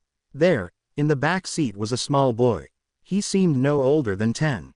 He sat there, motionless, his head lolled to the side. Blood covered his stomach and forehead. His face drenched in some kind of liquid. His stomach churned as he realized the boy was drenched in the same chemicals that had spilled on the car on impact. This was bad. This was really bad. "Izuku, baby, are you okay? Izuku, answer me." The woman's mumbles turned to pained whimpers as she called out for her son. "Listen to me, ma'am, we need to get you both out. The car is in high risk of catching fire. We need to move you before this happens." He watched as her eyes widened and she struggled harder against her seat belt. "I'm going to get you out and then I'm going to help your son, okay? And no, Izuku, you need to help him first. You need to make sure he's okay." She pleaded, her tone desperate as she pleaded. "His life comes first. Please. Aizawa looked around. The fire was spreading. They needed to act before it reached the spilled chemicals. He needed to do something, and he needed to do it fast. Please, she whispered finally. At that moment, he could see it in her eyes. The pure and unadulterated love she held for the boy. The pain and fear of losing him overwhelming her entire being. He could see all of it. Right there, in those green-pained eyes. Nodding his head resolutely, he tried to convey his understanding. The kid clearly had the worst injuries. He needed to take care of him and get them both out before it was too late. Without further hesitation, Aizawa got to work. Tentatively, he moved towards the backseat's window. The glass was cracked, but he needed it to be out of the way in order to reach the boy. Wrapping his arm in his capture weapon, he hit the window with all the strengths he could muster. It took a couple of hits, but soon enough, he'd broken into it and cleared the frame from any remaining shards. Leaning his upper body in, he reached for the kid's seat belt. Slowly, carefully, he unplugged it, his capture weapon instantly shooting to hold the kid in place. All the while, he made sure not to move him too much. The last thing he needed was to aggravate his wounds. It took more time than he was comfortable with, but once done, getting the boy out was relatively an easy feat. Holding the boy in his arms, he quickly ran to a safe spot at the side of the road. Tearing a piece of fabric from his clothes, he wrapped it around the boy's stomach. They needed to stop the bleeding as quickly as possible. Once the boy's main injuries were somewhat tended to, he dashed to get to the woman. He wasn't going to get there in time though. He knew it. He could feel it. He remembers the exact moment the fire spread to the fuel tanks. The exact second before it all went to hell. The look in Inko Midoriya's eyes as she stared ahead. Eyes focused on her son. Out of the vehicle and safe. The smile on her face as she accepted her fate. As she accepted his failure. He was going to be too late. The car exploded just as he was about to reach for the window. The shockwave sent him skidding across the floor. Back scraping against the pavement as he tumbled backward. He was too late. Sirens could be heard coming from a distance, however, Aizawa paid them no mind. As if he was drowning underwater, the only thing his mind registered was the scorching red flames that danced in his line of vision. The overwhelming feeling of utter uselessness gnawing at his mind. The guilt eating away at his insides as he gazed at the destruction. He gazed at his failure. Aizawa. Blinking rapidly, he found himself back in the detective's office. His eyes stinging with unshed tears as he looked on ahead. Staring into the worried eyes of the man in front of him. Are you okay? His throat felt like lead. Mouth opening and closing as if to form any kind of response but failing miserably. It's him. It's that boy. From all those years ago. He finally says. Feeling the familiar dread turning into something else. Something worse. I know. You were sighted at the first responder. Tsukauchi speaks quietly, as if afraid that if he'll raise his voice, Aizawa will break. He's blind. As all he can bring himself to say. Multiple thoughts forming a whirlwind in his mind as he tried to settle his racing heart. It wasn't your fault. The seriousness is back now. Tsukauchi's eyes bore into his own. Trying to convey his sincerity. You did the best you could. I know, and he does. But still, he can't help but think that, if only he'd been stronger. Faster. A better hero. After a moment, a thought occurs to Aizawa. Where did the kid end up? He asks, afraid of the answer he'd get. He was registered at a local orphanage a few years ago. Social workers picked him up from the hospital in which he recovered directly. For the second time in his life, Aizawa prays. Wishes for a silver lining. Maybe the kid was adopted. Maybe he's happy now. He ran away about a year and a half ago. It's worse than he expected. The words hit him harder than he's ready for. Do we know why? He barely succeeds in keeping his voice steady. He has a feeling that Tsukauchi sees right through him anyway. The reports from his stay there suggest that he was being bullied, maybe abused. We can't know for sure, though. The admission is quiet. The detective sounds defeated. Aizawa feels the guilt increase tenfold. He should have checked on the kid himself. Should have at least dropped by. I made sure he was okay. Made sure he was being cared for. How does a blind kid survive on the streets on his own? He asks slowly, despite the knowledge that the kid can probably take care of himself. From what he's seen today, I don't know. However, What we do know is that the missing persons report was completely overlooked. No one actually looked for the kid. We need to find him, Sukauchi. He hears the desperation in his own voice. He can't bring himself to care though. He'll find this kid. He'll make this right. At least, he'll try. We will. Shadow was currently perched on top of a pillar of an abandoned building near the city's docks.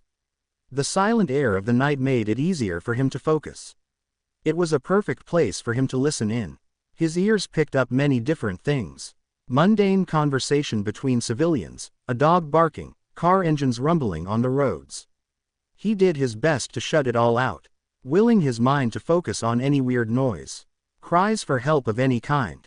At first, all he could hear was a couple shouting from what he assumes is their apartment building, his mind's eyes taking him further away into dark alleys and overlooked spots. Nothing. Nothing was good. Great even. It meant people were safe. Still, Izuku couldn't help but feel a little discouraged. He wanted something to get his mind off the growing feeling of hunger.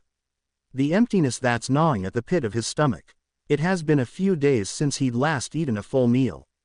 His savings were almost non-existent and he was trying to ration whatever he did have on medical kits. He'd gotten so used to his old job that he didn't know how much longer he could survive without one. He could go back to the orphanage. However, the mere thought made his stomach churn. He wouldn't subject himself to that kind of treatment ever again. Therefore, he found himself avoiding his problems for the time being. Focusing on helping anyone who needed it. Food proved to be unavoidable though. So he did bring a couple of dollars with him. He'll drop by a grocery store on his way back. Get a few snacks. He's about to drop down and start his patrol when he hears it. 2, maybe 3 women, screaming for help. Zoning in on their voices, he finds their exact location. They're at the docks, surrounded by a dozen containers. Without further delay, he makes his way towards the scene. The scene he's faced with makes him feel sick. He picks up 7 heartbeats. 2 men stand a couple of feet away in front of a container, whispering quietly to each other. While the third drags a girl into the metal box. There are 3 girls already tied up inside. With quiet, cat-like movement, he climbs on top of the opposite containers. Hiding himself in the shadows. Surveying the scene. Let us go. The girl whimpers. Please. The man only seems to get angry at that. Pushing the girl harder into the container. A satisfied laugh erupting from his throat as she falls on her knees. The anger Izuku feels intensifies. He won't let them get away with this. Shut up. The villain shouts, making the 4 girls flinch at his words. If you stay quiet, I'll give you some water for the trip. He offers as if it would make everything feel better. As if he was being a kind, generous person. The girls only cower in response, one of them screams even louder. It doesn't sit well with the kidnapper, for his next move is to raise his gun at the woman. I gave a choice, lady. This is on you, he says while cocking it and aiming it straight at her head. The woman lowers her head, pure terror evident in her posture. Her whole body trembles in fear and anticipation. He doesn't get to shoot. His gun getting knocked from his grip as the Eskrima rod hits his hand. The man lets out a loud hiss as he spins towards the direction it came from. Izuku can hear the girls screaming in the background. Before the villain can react, Shadow is already on him. Jumping from his perch and landing straight on him. Kicking him into the ground with a resounding thud. Footsteps echo behind him, and he barely manages to dodge the punch aimed at his face. Dropping low on the ground and swiping the offender's leg from under him. It's a 2-on-1 fight and Izuku knows he can't afford to pull his punches. These girls' lives rested on his ability to pull through. Electricity crackles in the third villain's clenched fist as he runs at him. They trade blows, Izuku barely evading the electrical charges. Seeing an opening, he grips the man by the forearm and flips him over his shoulder. The villain wheezes as the air gets knocked out of his lungs. He doesn't get to feel satisfied though. The second one is up once again. Leg coming up to kick him into the container behind him. The metal groans with the force. It feels like he's been hit by a car. Bile rising in his throat by the sheer force. A strength-type quirk, probably. Suppressing the pain, he catches the next kick that's aimed at his side. Pulling the man towards him and jabbing him right in the kneecap. The sickening crunch that follows rings in his ears, but he ignores it. Sometimes playing dirty was the only way to survive. The man drops to the ground with a howl of pain, curses spewing from his clenched teeth. Surveying the field, Izuku spots his Eskrima rod and picks it up. He's about to drop it back into his holster when he hears it. The man with the electricity quirk was standing back up. Sighing loudly, he throws the rod at the villain. Satisfied with the loud thud that follows, the man finally falling unconscious. Body slumping on the ground in a motionless heap. 2 unconscious, 1 incapacitated. He won. Finally regaining some semblance of calm, he turns to face the girls. Tentatively making his way towards them. Hand raised in the universal sign for, I mean no harm. It's over. You're safe. He call out, making sure to keep a safe distance away from them. He's seen too many similar cases in the past 2 years. It never ceased to disturb him. The girls seem to relax slightly at his words. All of them are still in shock though. Tears streaming down their faces as they try to regain their composure. Only one of them speaks up. Her voice, barely above a whisper. Your shadow, she says. The awe in her voice makes him feel strange. He decides to ignore it, opting to hand her his burner phone. She seems to get the message. Her fingers immediately moving to make the call. It's only when he hears the sirens that he leaves. By then, all 3 men are tightly tied up, placed in the same container they were going to use. The world really was a dark place. A bone-deep tiredness settles on him as he makes his way to the nearest convenience store. He's back in his civilian clothes now. His costume, safely stored in his backpack.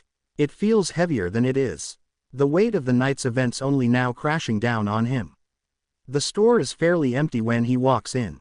The only occupants of the room are the clerk, standing behind the counter, and a boy scanning through one of the shelves on the 3rd aisle. The clerk sends him a glare as soon as he steps inside. Only slightly relaxing when he sees his walking stick.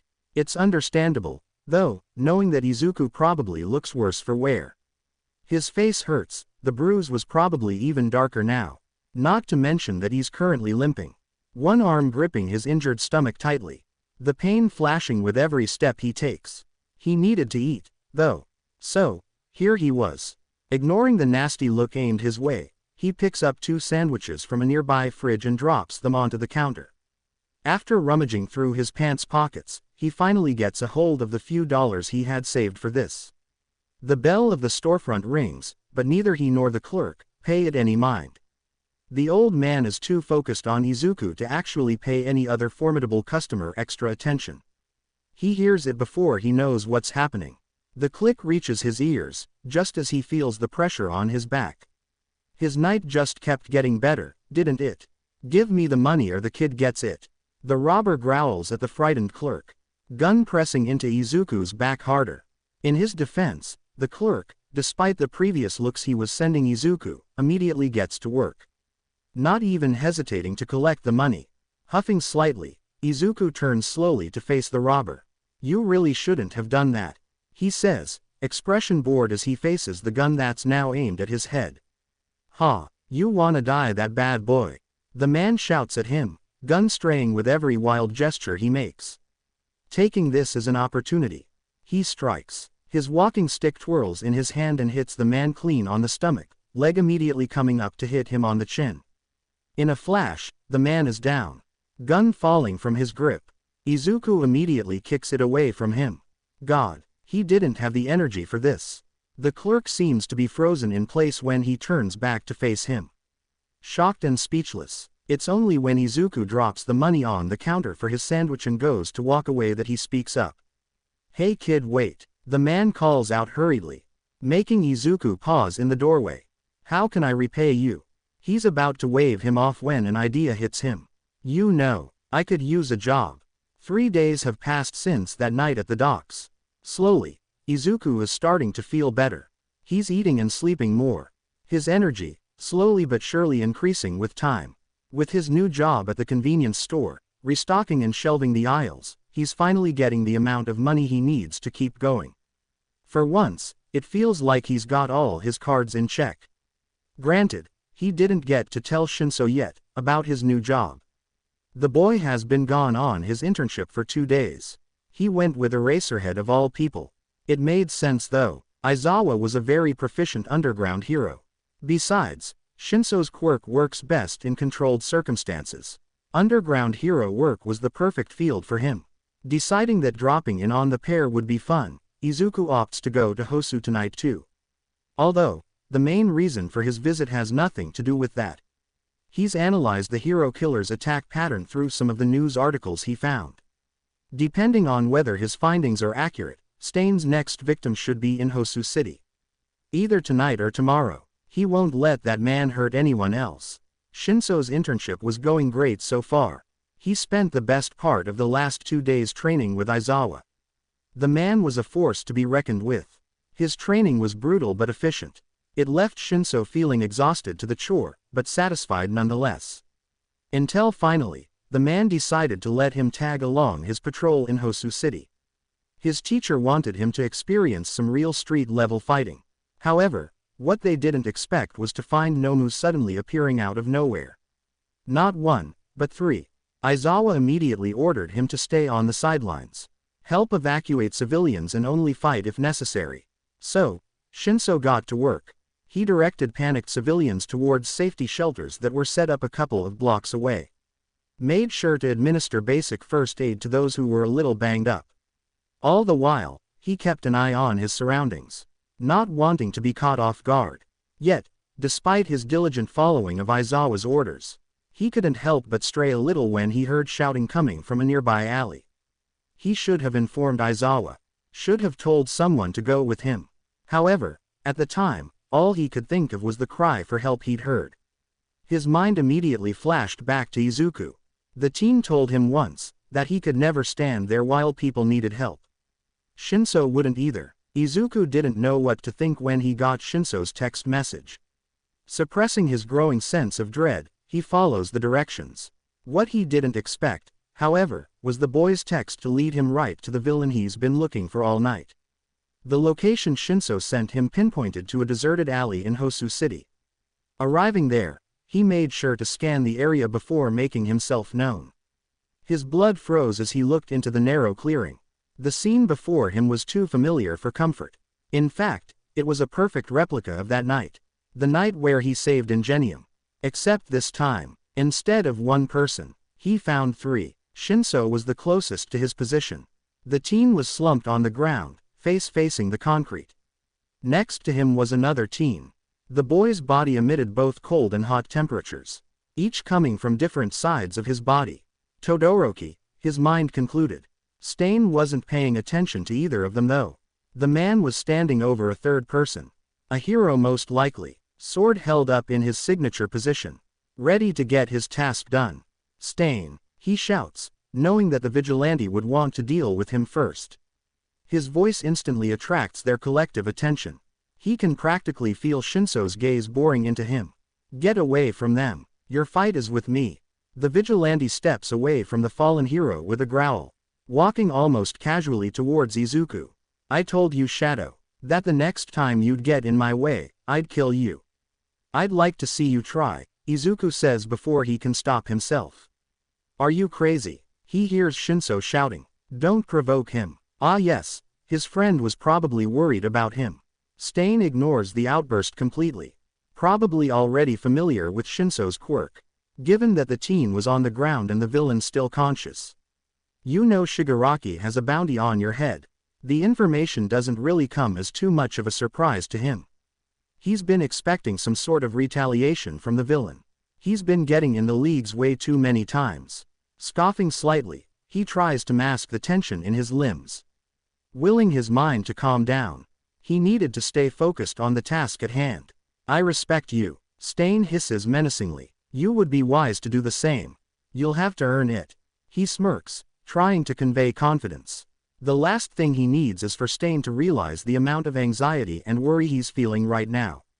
The words are barely out of his mouth when 2 knives come flying at him, slashing through the air at an incredible speed. Retracting both his Eskrima rods, he manages to deflect the offending objects just as they're about to make contact with his skin. Deflecting both of the blades, he sends them skidding on the ground on either side of him. 2 more come his way as he advances on the vigilante. his rods efficiently redirecting them too. Going on the offensive, he jumps into a roundhouse kick aimed at the man's head. Still, Stain is known for his strength and speed. The villain dodges the hit by falling into a low stance and sliding behind him. The moment Izuku turns to face him, he's met with a kick to the chin. The blow sends him flat on his back, hitting the ground with a thud. Izuku doesn't stay down though. Instantly, he's back on his feet. He doesn't have the luxury of time. Stain has a sword in his grip now, blade rapidly coming at his unprotected side. He barely manages to block it with his batons in time, immediately pushing against the force and jumping back. He needed to create some distance, regain his bearings. His heart was beating loudly in his chest by now, breath erratic, coming out in wild bursts.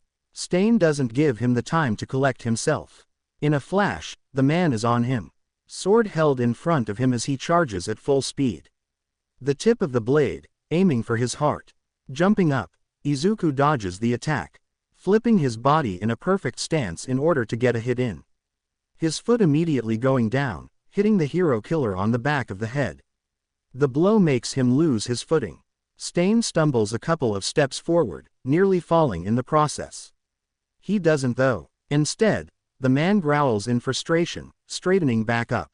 The aura radiating from his silhouette seems to change. It sends chill down Izuku's spine.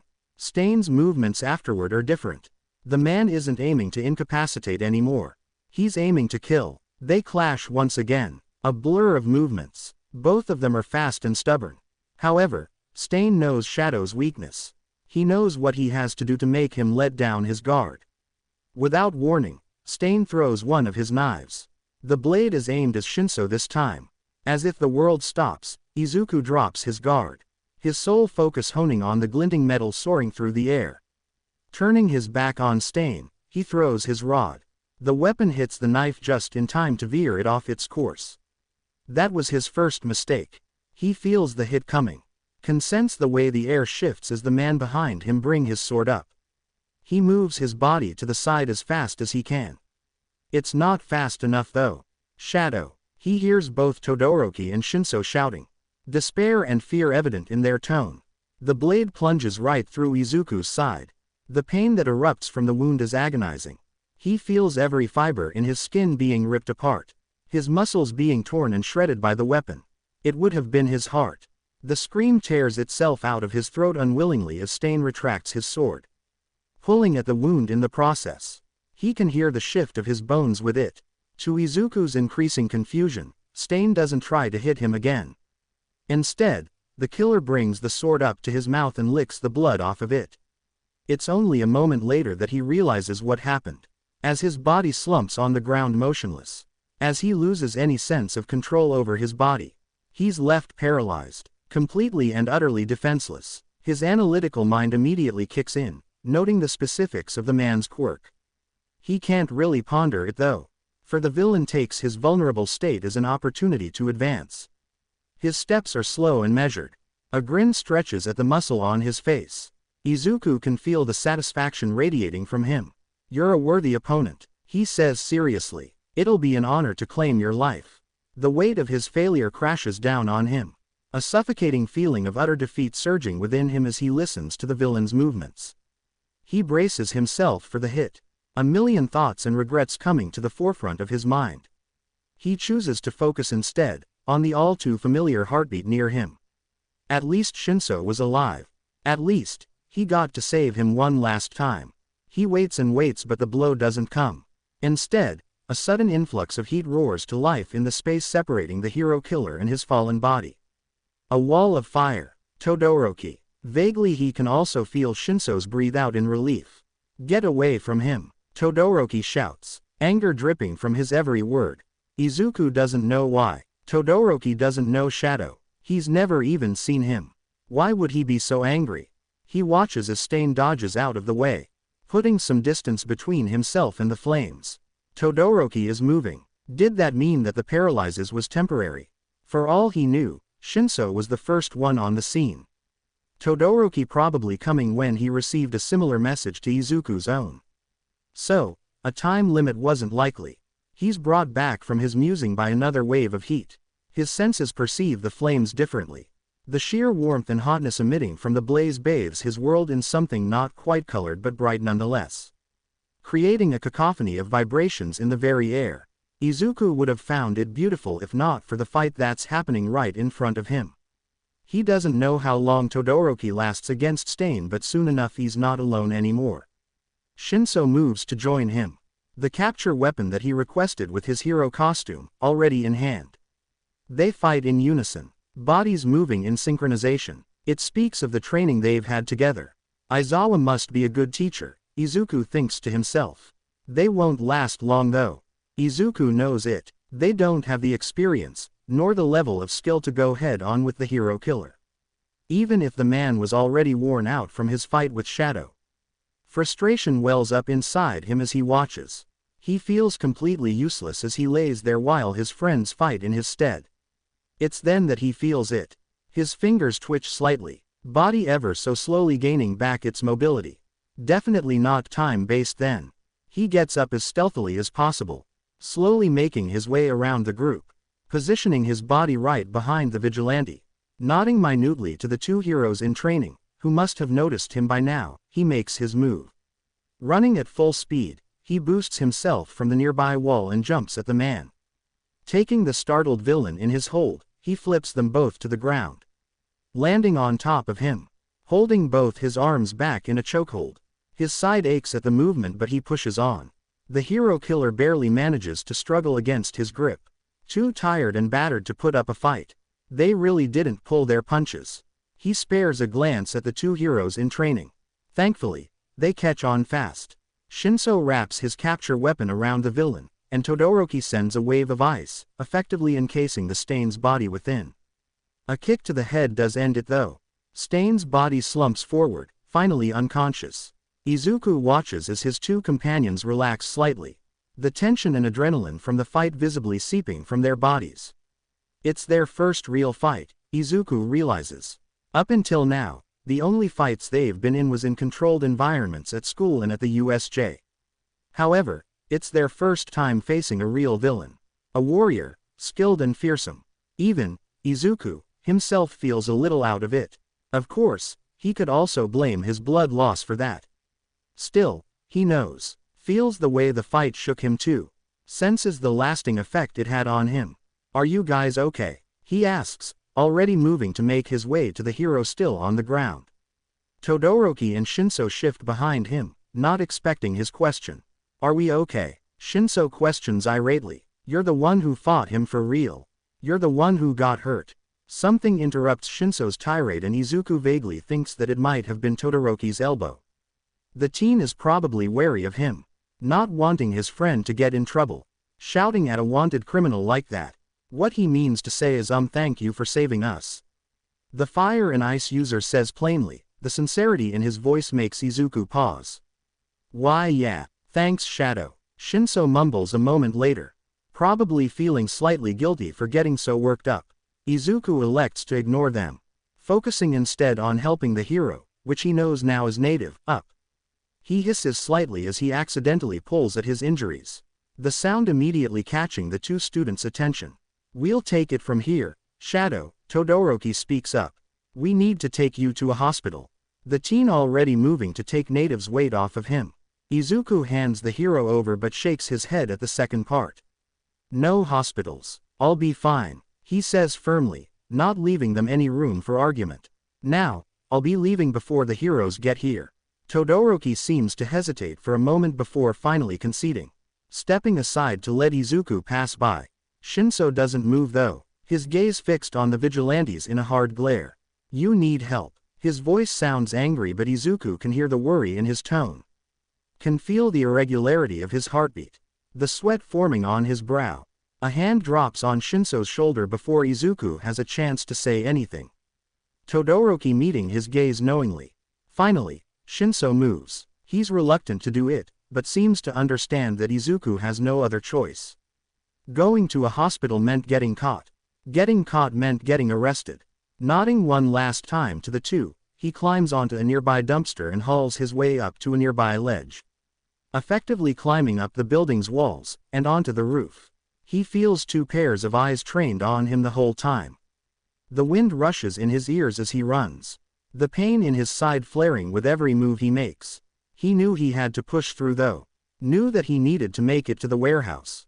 Push through the haze, push through the overwhelming need to just fall asleep. Let go. He runs, and runs, but the pain is too intense. It overwhelms every part of his body, making him lose his focus.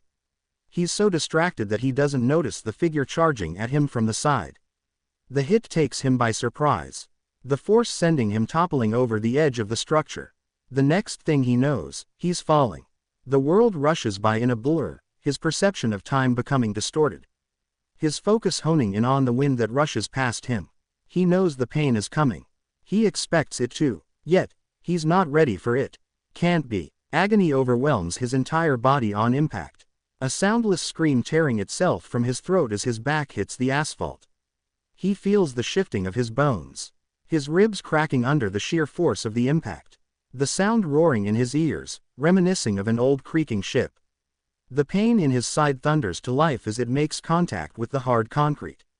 Excruciating agony enveloping his entire being for what feels like hours, but couldn't have been more than a couple of seconds.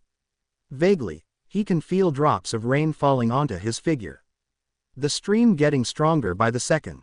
He tries to breathe but no air comes out of his lungs. A whimper slipping through his bloodied lips as he rolls himself onto his stomach. His body disagrees with the action but he fights through the aching in his limbs. Whoever pushed him is still here. He feels them, hears their footsteps echo through the alley he fell in. It's a man. Every step generates a loud noise, a pounding sound against a metal staircase. The clangs echo and vibrate through the very ground he lays on. The dread overwhelms him, his heart practically beating right out of his chest. He wheezes out a pained breath, as he lifts his torso off the ground. Arms shaking with the effort. A strong smell of copper surrounds him. He doesn't have time to stall though. He moves out of the way, just in time, for a kick to miss his face by mere inches. Groggily, he stumbles back to his feet, adrenaline pushing his body to react, instincts taking over in order to survive. The rain falls in thick lines, a curtain forming between him and his attacker. It helps ground Izuku to reality, making him aware of the man's every move. "What do you want?" he grunts out, voice wavering with the effort to make out the words. The man growls lowly, advancing in on him, ignoring his question in favor of attacking him once again.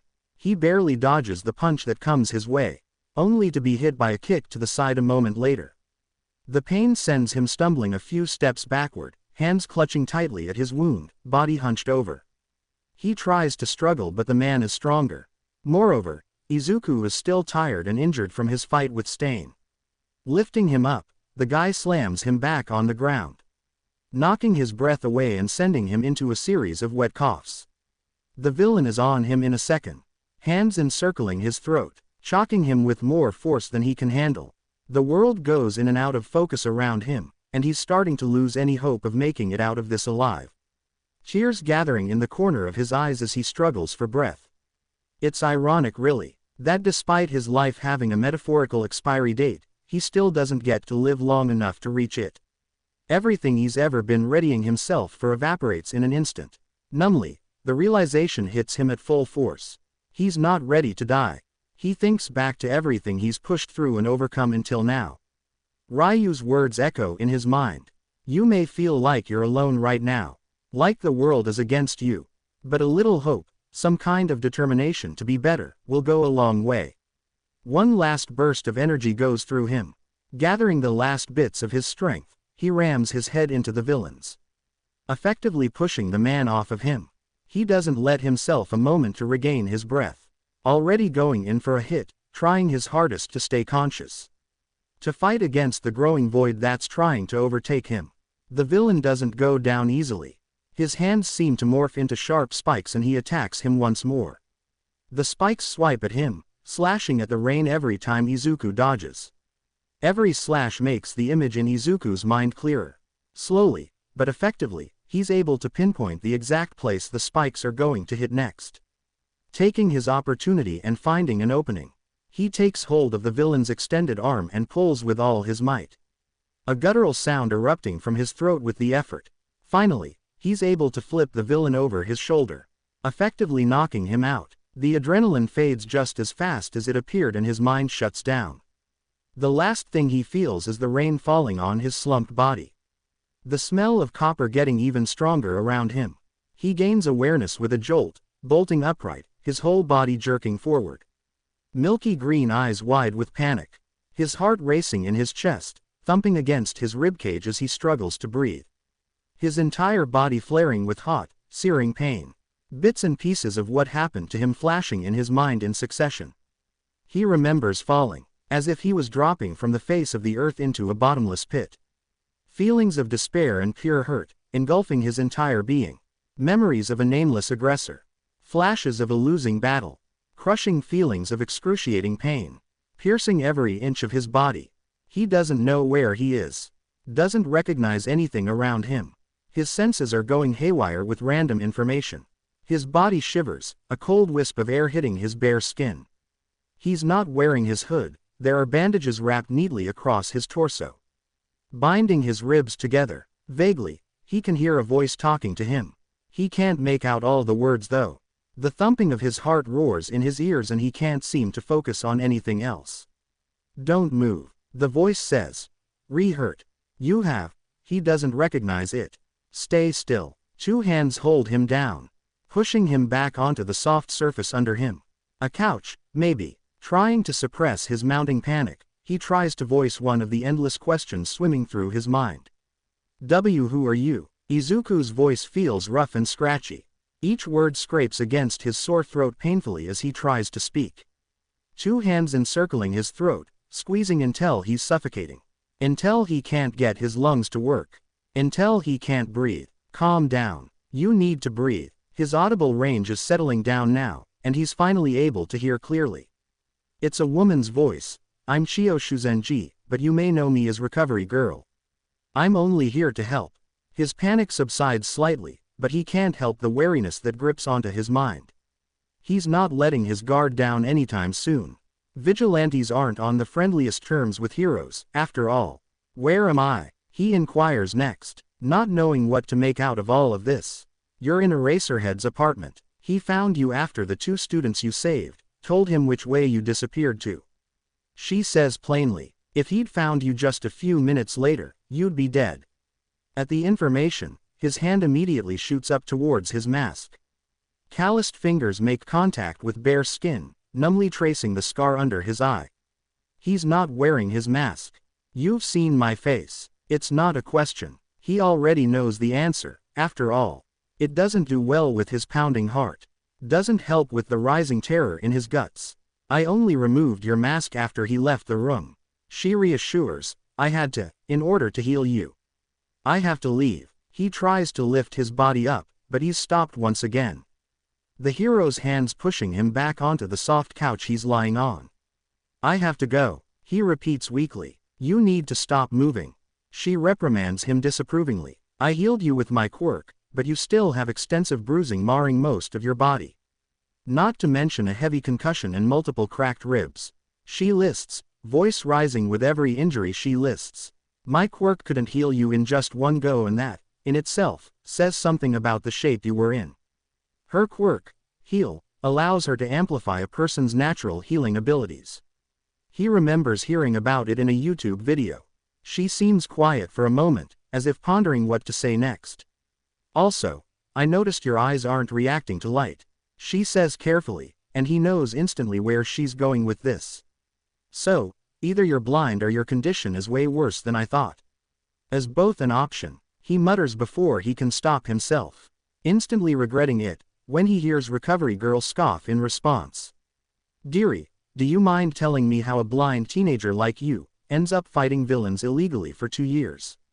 There's no amusement in her tone, only stern disapproval, and as that worry. The silence stretches between them and she sighs heavily, knowing that he wasn't going to answer any time soon. His silence, in itself, is enough for her assumptions to be confirmed. The wound on your side, she begins slowly, fingers reaching to poke at the place where the sword pierced his skin. It will be sore for a few more days, but otherwise, I managed to heal it completely. There's going to be a scar though. Her hands poke and prod at a few more of his injuries, but he can't get himself to mind. Why are you doing this? He asks after a moment, not knowing why this woman was doing this for him. He feels her head, dropping to the side, a silent inquiry to elaborate. Why are you helping me? Why am I not getting arrested right now? Goes unsaid. I think you, of all people, should know the answer to that the most. She replies without missing a beat, her voice lacking any of its sternness from before. Don't you think? The sheer worry and softness in her voice makes him feel strange. He's not accustomed to this. He's brought back from his reverie by a quiet, almost imperceptible noise coming from the other room. Recovery doesn't react, not being able to hear it. There's two people here, he says, the urgency in his tone, back at full force. You said that it was Eraserhead's apartment. How can you? He interrupts her before she can voice her wonder at his powers. Who else is here? Recovery girl probably senses the underlying danger and panic in his tone, for she just shakes her head slowly, electing to hand him his mask and hoodie instead. Here, see for yourself. These two have been driving themselves crazy with worry, she mutters, already making her way towards the closed door. She waits until he's ready before she opens it. Almost immediately, two sets of footsteps approach the threshold. Izuku feels his body stiffen, his hands already moving to straighten up. Ready to bolt at any time, despite the disapproving glare he knows Recovery Girl is aiming at him. Two figures enter the room, he recognizes them immediately. This time, the familiar smell of coffee is accompanied by a strong smell of copper. He vaguely realizes that it must be his own blood on the man. Eraserhead hasn't changed since he brought him here. The second man brings with him a strong smell of parchment. Tsukauchi's body, like Aizawa's, emits a strong sense of fatigue and worry. They both seem exhausted as they shuffle into the room, their eyes trained on Izuku's form. Both of them seem to relax slightly as the sight. He moves to stand up, but a wave of dizziness hits him, making his legs buckle from under him. He barely manages to suppress the hiss of pain that threatens to spill from his mouths. Hey kid, sit down, you look like you're going to pass out. Aizawa drawls, voice tinged with worry despite his efforts at sounding nonchalant. Izuku doesn't know what to feel about it. You gave us quite the scare, Shadow. The detective chimes in, hands fidgeting for a moment before dropping at his sides. Why am I here? Shadow's voice is quiet as he says it. You were in a pretty bad shape when I found you, problem child. Aizawa is the one to answer. Izuku notices the understatement from a mile away. I brought you here so Recovery Girl could heal you. No. His reply catches the attention of the three adults. All of them look at him intently, waiting for him to continue. Why am I here? Why did you bother? Why am I still alive? Why am I not in jail? The slight pickup in their heart rates makes him think they understood what he was asking. Believe it or not, Shadow, we care if you live or die. You're a child, after all. I wasn't going to leave you to bleed to death, because you took it upon yourself to help people despite what the law states. Anger and frustration are evident in Aizawa's voice as he speaks. Izuku is immediately hit with a wave of guilt. You could have taken this as an opportunity to see my face, to find out my identity.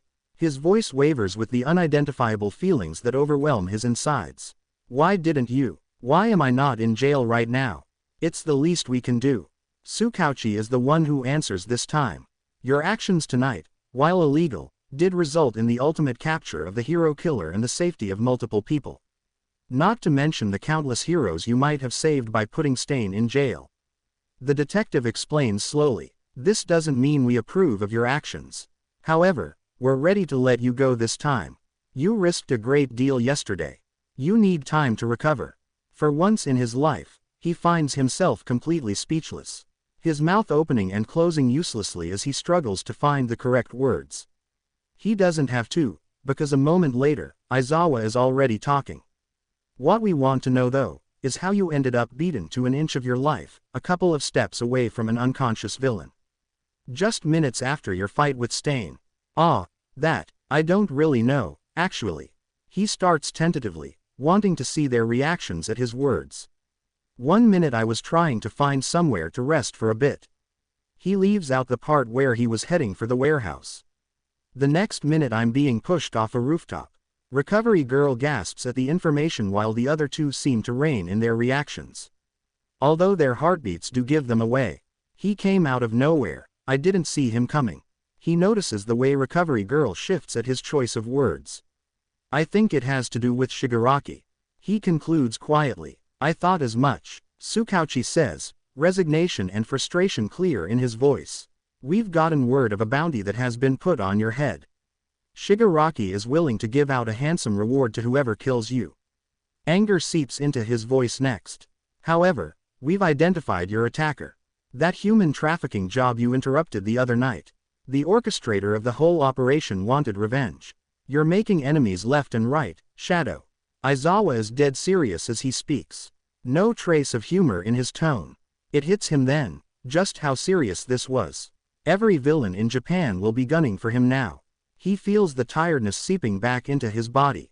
The weight of the past few days catching up on him. Recovery Girl seems to notice it too. The old lady immediately shooing the two men out of the room. Scolding them for the stress they're causing him.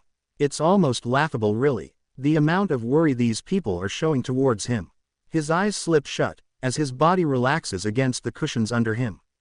Surrendering once again to the sweet lull of unconsciousness. He doesn't stay asleep for long. Awareness comes back to him in bouts the next time he's up. He feels better somehow. Numbly, he notes that Recovery Girl must have healed him again when he was asleep. The room is empty though. No sign of the youthful heroine. Taking advantage of the opening, he gets up. His body feels stiff and sluggish. The pain is considerably lower, but it's still there. A constant ache at the back of his mind. Ignoring it, he makes his way towards the only window in the room. His hands push the glass up, opening it. Izuku can't help but cringe at the slight creak that the latch generates. His body freezing in anticipation as he waits for anyone to come in. No one does. Not wanting to test his luck, he gets out of the opening and slides down a metal beam that's connected to the house. It takes more time than he's used to, but soon enough, he's out and free to go home. He just hopes Aizawa will understand why he left. The image will haunt him for a long time to come. Aizawa thinks. The sight he was faced with as soon as he stepped into that alley. He remembers the thumping of his heart against his chest. The mounting anxiety and sheer terror that suffocated his entire being as soon as his eyes settled on the motionless body slumped on the ground. The heavy rain pouring on him and his shivering body didn't seem as important anymore. All that anger, the frustration he felt against the vigilante, when he found out about the fight with Stain disappeared in an instant. Vanishing into thin air, all that mattered was the kid in front of him. The two lifeless bodies slumped on the wet concrete. He implored every higher force out there to let him be alive. That he'd get there and find a pulse. Feel the shallow breath coming in and out of that child's body. He remembers feeling slightly disassociated. Body moving on autopilot as he went through the proper first aid steps. He remembers not even hesitating to pick up the kid in his arms as he ran back to his apartment. Feet pounding against the ground with every step, mirroring his frantic heartbeat. He could feel the tremble of Shadow's body against his chest. Feel his heartbeat slowly, but surely slowing down. On the verge of stopping completely and forever. The kid felt so light in his hold. A harsh reminder of how truly young and small the kid really was. A proof of society's failures towards this child. He doesn't notice he's home until he's right in front of his front door. Recovery stands there, waiting for them. The alarm in her eyes, as her gaze settles on the bleeding form in his arms, tells him how serious this is. Grateful for their fast paging system, they make their way inside. The detective shows up shortly after. Now, standing in the doorway of an empty room. Cold air wafting into the living space from the open window, he's just reminded of these failures. He just hopes that the kid is alright. Hopes that someday, Shadow will learn to trust them. Learn to rely on them and stop doing everything on his own. Aizawa made a promise that day. A promise to protect that kid with his life. Now, more than ever, he needed it. With this number of villains on his tail, he needed someone to have his back. He'd be damned if he didn't give it his all. It's only halfway on the way to the warehouse that Izuku stops and takes his time to breathe. Wariness slithers into his mind without his consent. The height he's running on, a cruel reminder of the last time he was jumping on a rooftop. He pushes through it, tells himself that it comes with the job. He needed to overcome this newfound fear. Needed to suppress it. He does give in eventually, choosing to take a break on one of the smaller houses. His back slides against the concrete wall, body dropping onto the ground. One leg stretched flat while he holds the other to his chest. Distracting himself, he takes out his thankfully, still functioning, phone. He feels it vibrate in his hold, turning it on with a click. Almost immediately, a female, disembodied robotic voice speaks up.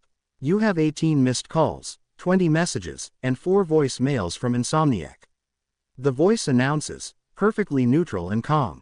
He's immediately hit with a wave of guilt. He forgot about Shinso. After everything that happened, he must have been worried sick.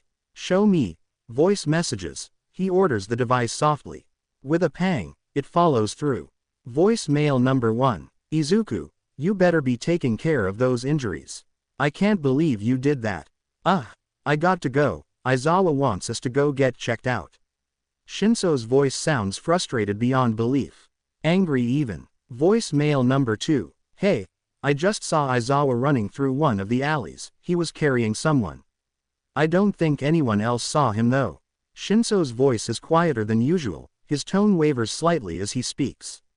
Look, just please, tell me you're okay, call me. Voicemail number 3. The line is quiet at first. Slight static sounds through his phone. Izuku. Shinso's voice is small, barely above a whisper. Yet, Izuku can sense the worry and fear in his tone. I'm at the warehouse. It's empty. The teen's voice wavers at that, as if he's taking the time to catch his breath. Please call me back. It's just I keep picturing you, lying somewhere, bleeding and alone. His voice stutters and his breath hitches, as if he's crying. What if it was you Aizawa was carrying? A sigh followed by quiet rustling from the other end. No, I shouldn't be thinking like that, right? You're fine. You're probably sleeping it off somewhere, right? You're okay. Something squeezes in Izuku's chest as he hears the pain in his friend's voice. You have to be. Voicemail number 4. Look, I can't stay here. My parents want me to come home. His voice sounds steadier now, as if he took the time to pull himself together. Pride spreads through his chest at the boy's strength. They saw the news, knew I was involved. The police gave you full credit, by the way. Shinso chuckles slightly at that. The sound brings warmth to Izuku's chest.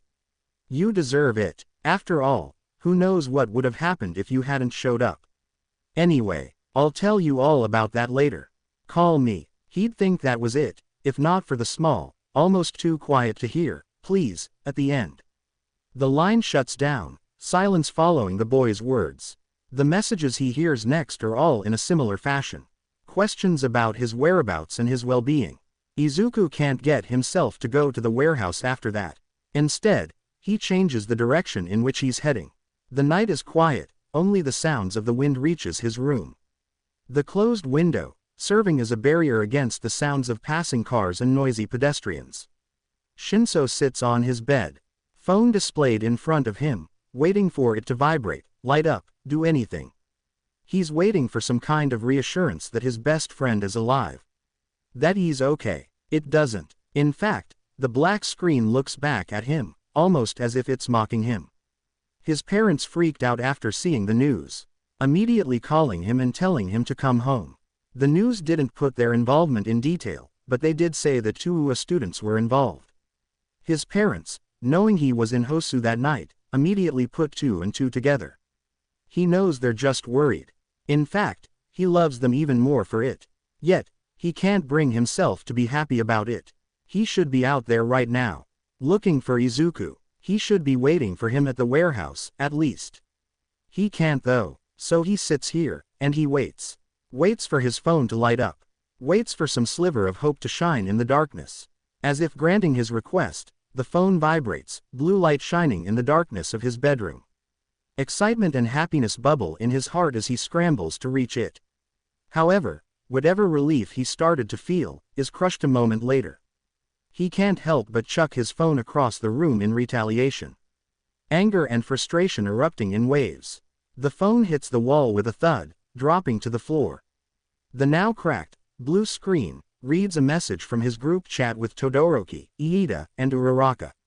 An oppressing sense of loss envelops him like a heavy blanket. It weighs down onto his shoulders, threatening to crush him. He feels his breath hitching in his throat as his eyes sting with unshed tears. He's moments away from spiraling into a panic attack when he hears soft pounding on his window. At first, he doesn't notice it, too busy trying to settle his racing heart. However, the thudding gets stronger with every hit. His body moves automatically, socked feet moving across the room, towards his window. He opens it slowly, expecting to find something on the other side. Yet, the empty street of his neighborhood greets him instead. No sign of life in sight. Huffing slightly, he turns back around, leaving the window open to get some air. He's barely one step away, when he hears something moving behind him. His whole body stiffens, dread pooling in his guts in anticipating as he turns back around. The sight that greets him hits him hard, knocking the breath out of him. His heart pounds against his chest. He finds himself moving a moment later, hands already rising to encircle the smaller boy in a crushing hug. Izuku grunts in his hold and he's reminded of the vigilante's injuries. Letting go of the boy and stepping back a few steps, he takes a moment to really look at him. Right there, in the small space of his bedroom, stands his best friend. The boy is the embodiment of exhaustion. His hood is down, sweat and grime matting his green hair. His costume is darker than he remembers. At first he thinks it's mud. However, it's a second later that he realizes what it really is. These injuries, they're not from the fight with Stain. Flashes of Aizawa running with a body held in his arm goes through his mind. Oh my god, he finds himself whispering, voice quiet. I'm fine. Izuku reassures hurriedly, steeping towards the hero in training. I'm okay. I got help, I swear. What the fuck, Izuku? His voice is rising but he can't help it.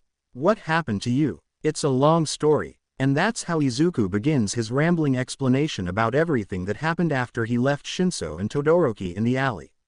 Shinso is quiet through it all, eyes fixed on the boy in front of him. Serious and attentive. Aizawa didn't arrest you. Yeah, I was honestly surprised. Shinso scoffs at that. I'm not. At the Greenette's question look, Shinso elaborates. I mean, you should have seen the look on his face when we told him that Shadow was the one who fought Stain.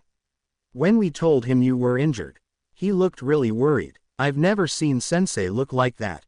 Shinso mutters. He immediately went to look for you after that. I would have died if he hadn't. The admission hits Shinso hard, his body flinching at the implications. I'm glad he did, Shinso says softly. I'm glad you're okay. Me too. Izuku agrees quietly. I'm sorry I worried you. Izuku stays a couple of hours more before he goes back to the warehouse. Shinso keeps his eyes on him the whole time, wanting some kind of reminder that his friend was okay, that he was alive. It's only before he's about to leave, as he's climbing back out of the window, that Shinso speaks up. Hey Izu. The teen freezes, head lifting to face him, waiting for him to continue. Yet, Shinso feels the words dying in his throat. He wants to tell the boy how much he cares about him. Tell him to be careful, to be safe, to stop throwing his life away. He can't bring himself to say any of it though. Instead, he finds himself saying something else entirely. You owe me a new phone. Izuku seems to laugh lightly at his statement, muttering something about barely affording to have one himself. He leaves after a promise to make it up to Shinso, disappearing into the darkness of the night. Shinso doesn't move from his place though. His eyes are still looking outside his window even after a long time has passed. A million thoughts swirling in his mind. He doesn't think he'll survive losing his friend. He doesn't know how he'll be able to go on like this, knowing that his friend's life was doomed from the start. 4 years. He doesn't know if he can endure that much pain. It was a fine day in the city. The storm from the last few nights had washed the pavements clean of its dirt. A gentle freshness still lingered in the air, as if frozen in the very molecules of the atmosphere. The pavement was warm under the two boys' feet, the hum of the city's liveliness following them as they walked to the store. I'm telling you, he was so manly, one of the boys shouted enthusiastically, his red hair practically bouncing with every step he took. The robber had a gun pressed against his back and the dude just turned around, totally calm. As if it was a completely normal thing. He was like bam. The teen punched the air with his fist, his excitement palpable. And before I could even think of reacting, the robber was already down. The blonde walking next to him wasn't as enthusiastic though. His hands were stuffed in his pants pockets as he trudged in front of the redhead. His shoulders hunched in and his face facing forward, features contorting into a scowl as he listened to the boy's rambling. And get this, he did all that and he's blind. Can you just picture it? He's so cool. His exclamation was once again barely met with a tisk from his companion. Yet, the teen didn't seem perturbed in the least, swiftly continuing his ramblings as if it was a normal occurrence. He was like a ninja with his walking stick. The store clerk even offered to repay him. I think he works there now. Ha, is that why you dragged me all the way here, shitty hair? The blonde practically screamed, small sparks erupting from his hands as he turned towards the redhead. Come on Bakugo, I want to meet this guy. He seems like a really manly dude. The teen pleaded, a sharp-toothed smile aimed at the blonde. Besides, when are you going to start calling me Kirishima? The teen whined in fake hurt. Whatever. Bakugo grumbled under his breath, hands immediately going back in his pockets, eyes downcast as they reached the storefront. Do whatever you want. I'm here for my spicy ram. His words died in his throat as he finally looked up, sliding doors parting to let them into the small establishment. His body froze in the threshold, causing the redhead behind him to walk right into his back. Not having realized that the blonde had stopped. Yo Bakubro, what's up? Kirishima asked from behind him, his voice holding a worried tinge to it. Holding a hand up, Bakugo interrupted whatever his friend was going to say next. Taking slow steps towards the front desk, he stopped in his tracks. Red fiery eyes trained on the green-haired boy standing behind the counter. At that moment, it was as if he was taken back many years in the past. Memories of two small toddlers playing in the forest. Flashes of laughter and juvenile games. A boy he'd given up on ever seeing again. Deku. He breathed out, not quite believing what he was witnessing. It was a quiet morning at work for Izuku. Mr. Yoshida, the store's owner, was busy. The man was currently arguing with someone in the back room over the phone. So, Izuku, being his only employee, took over the cash register for him. The store was strangely empty today, except for some far in between customers. It was a good thing though, given that he doesn't know if he'll be able to distinguish the bills people give him. Although their heartbeats usually give away their anxiousness and fear of getting caught. Still, it was a risky matter. He can't really blame Yoshida for overlooking that particular fact. Given the usual stalking job he does here, it's easy to forget that he can't actually see. On the bright side, he's already caught two people lying about their age, in order to buy cigarettes and alcohol. So, his powers do come in handy from time to time. He feels two people approaching the establishment. Mentally readying himself for the job, he smiles at them, hoping to come off as welcoming and friendly. However, the moment the first boy turns to look at him, he can feel the teen's body freeze in place. His heartbeat speeding up. For a moment, he thinks that he did something wrong. Or maybe, his blindness shocked the boy. Yet, all his speculations are washed down the drain the moment the stranger speaks. Deku. The boy breathes out, surprise and awe evident in his tone. Izuku contemplates asking the boy to repeat himself. Because, surely he heard it wrong. Or, maybe, this person was just another rude customer.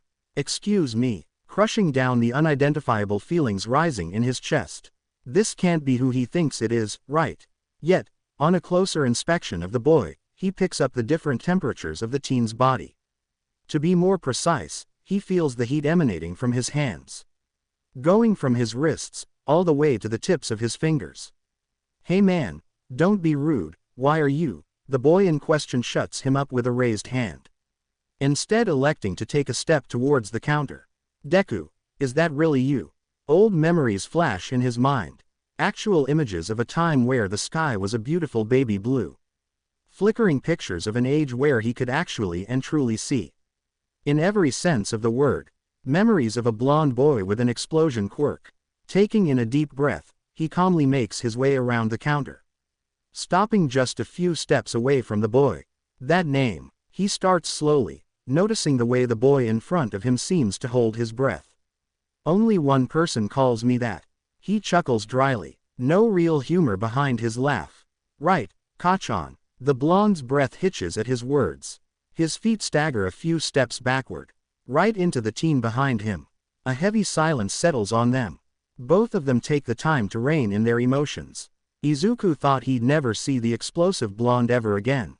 The boy behind Bakugo speaks up, breaking the quiet. Do you guys know each other? He asks hesitantly, probably sensing the tension that lays thick in the room, filling the very air with something akin to static.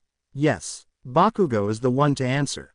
Yes, we do. After they got over the momentary shock, Izuku immediately went to the back room, leaving the two teens confused by his quick departure. He could still feel the uncomfortable tension when he came back. This time, with Mr. Yoshida's approval for a break. Do you guys want to take a walk? His question was answered with a stiff nod from the explosive blonde and an enthusiastic, sure, from the boy next to him. He makes sure to take his backpack with him as they leave. They walked for a few minutes, only stopping when they reach a nearby park. Izuku, wanting to get rid of the excess tension he's feeling, elects to climb on top of a monkey bar, seating himself on the metal bar and dangling his feet from above. It's only when he feels the surprised gazes of the two boys trained on him that he remembers that he should have probably acted like he couldn't see it. I come here often. He lies smoothly, satisfied with the way the two seem to relax slightly.